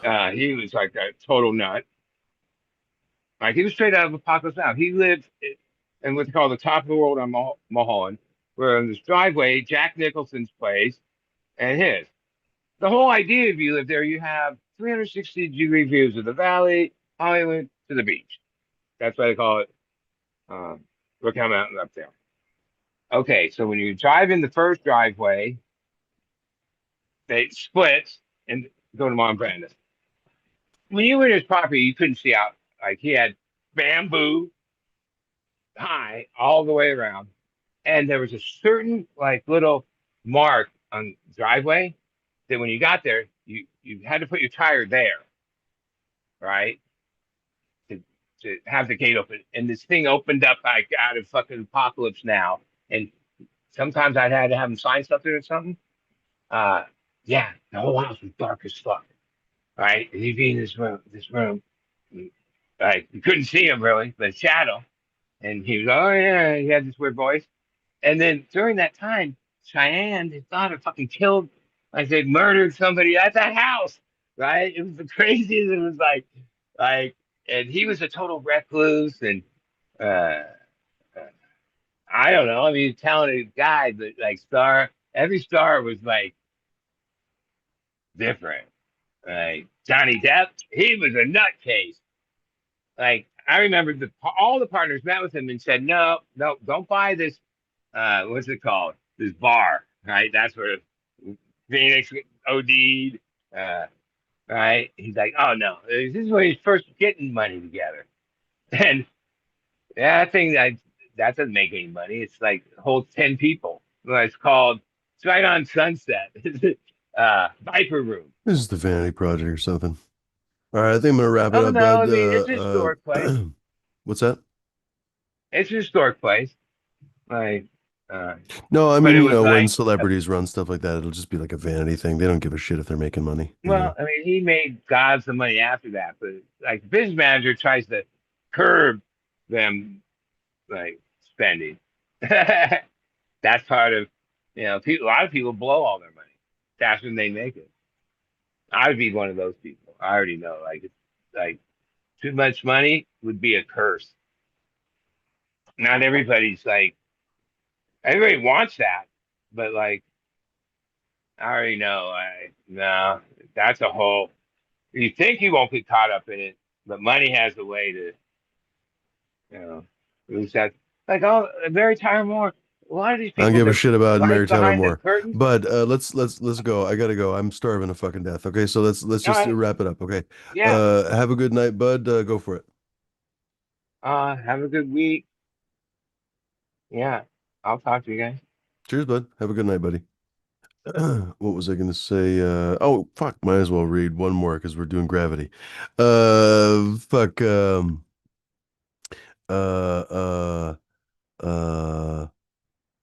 The divine embrace of the Dara, from the sacred Ganges to the stars above. I think this was, by the way, meant for our Indian fans, right? But of course, we were trying to make this an international audience. From the sacred Ganges to the stars above, gravity is the eternal Dharma that binds us all, unseen yet ever present, like the grace of the divine. It is the force that roots the banyan tree, guides the flow of the ganja, and keeps our feet firmly on the path of life.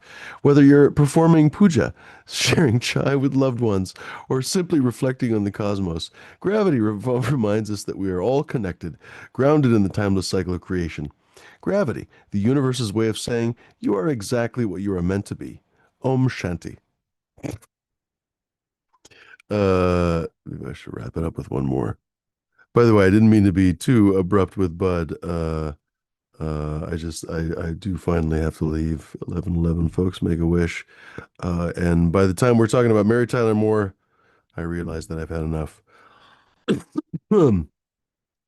uh, Here we go.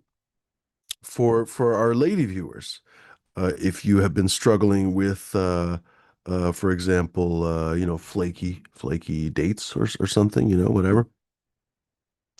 Gravity, the dependable partner you've been waiting for. Tired of flaky dates and empty promises? Meet Gravity, the only force in the universe that never lets go.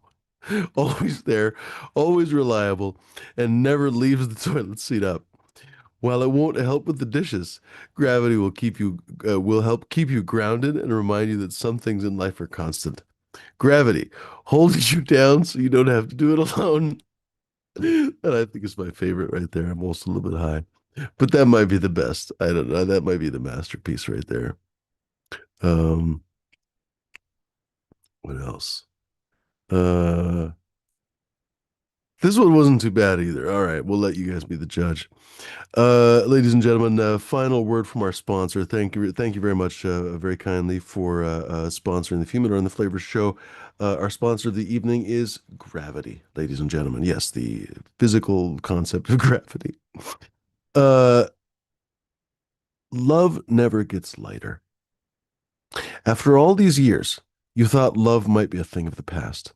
But just like the steady, reliable pull of gravity, some forces only grow stronger with time.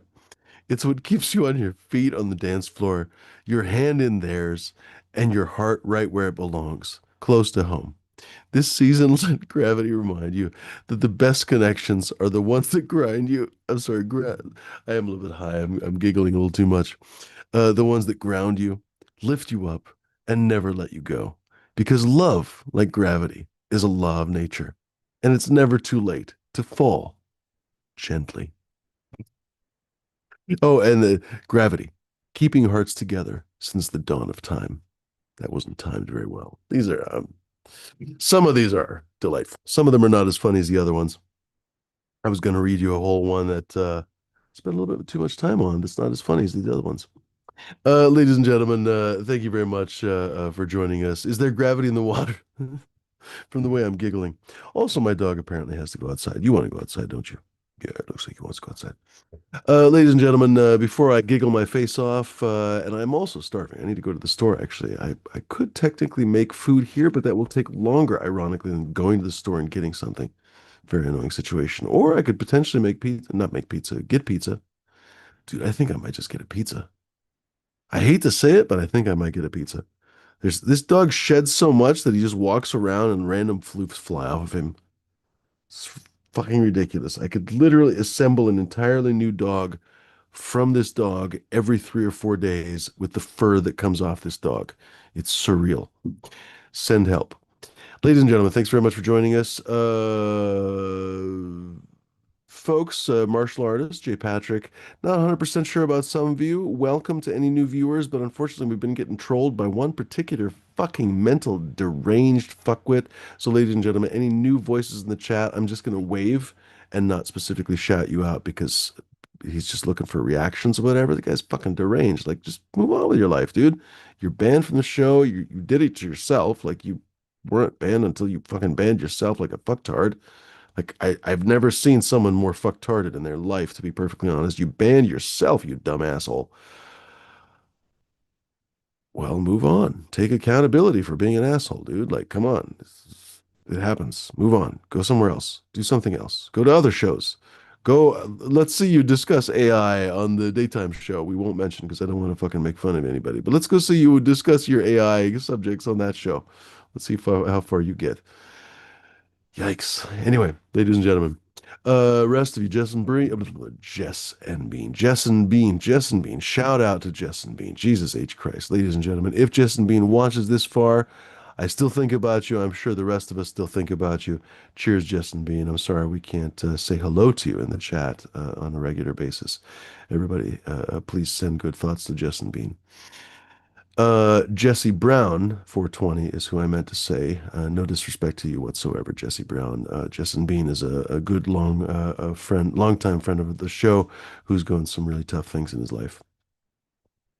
Martial artist, Jeff Papalia, good to see you both. J5, of course, good to see you as well.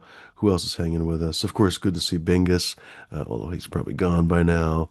Who else was hanging with us? Dead Fish Fan, forgot to say hello to you earlier. Cheers, buddy. Good to see you. And of course, Weed Never Killed Kenny. I'll just call it at that because I always miss somebody. So I'll just say lurkers, non-lurkers, ladies and gentlemen. Hopefully I shouted you out. If I didn't, hopefully I'll get you next time. By the way, the incredibly important, what did I title this one? This is basically another Munchie poll. You know, we're always doing munchie polls in this show.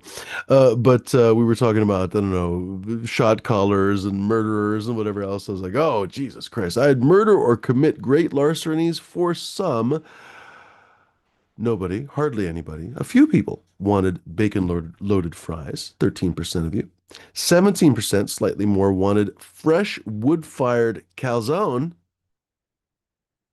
Oh, I can't think of anything fucking Italian to say. Whatever. It probably wouldn't be funny anyway. 31% of you, these were tied. They were going back and forth the whole evening. 31% of you for second place want poutine. Strong Canadian contingent, Canadian sympathizers now that the Blue Jays lost. Sorry, guys. It happens. You know, better luck next year. And the winner, little surprising, but honestly the right choice, ice cream cake. I'm honestly tempted to go to the store just to see if there's anything ice cream cake adjacent, because that sounds so fucking good, to be perfectly honest. So we'll see.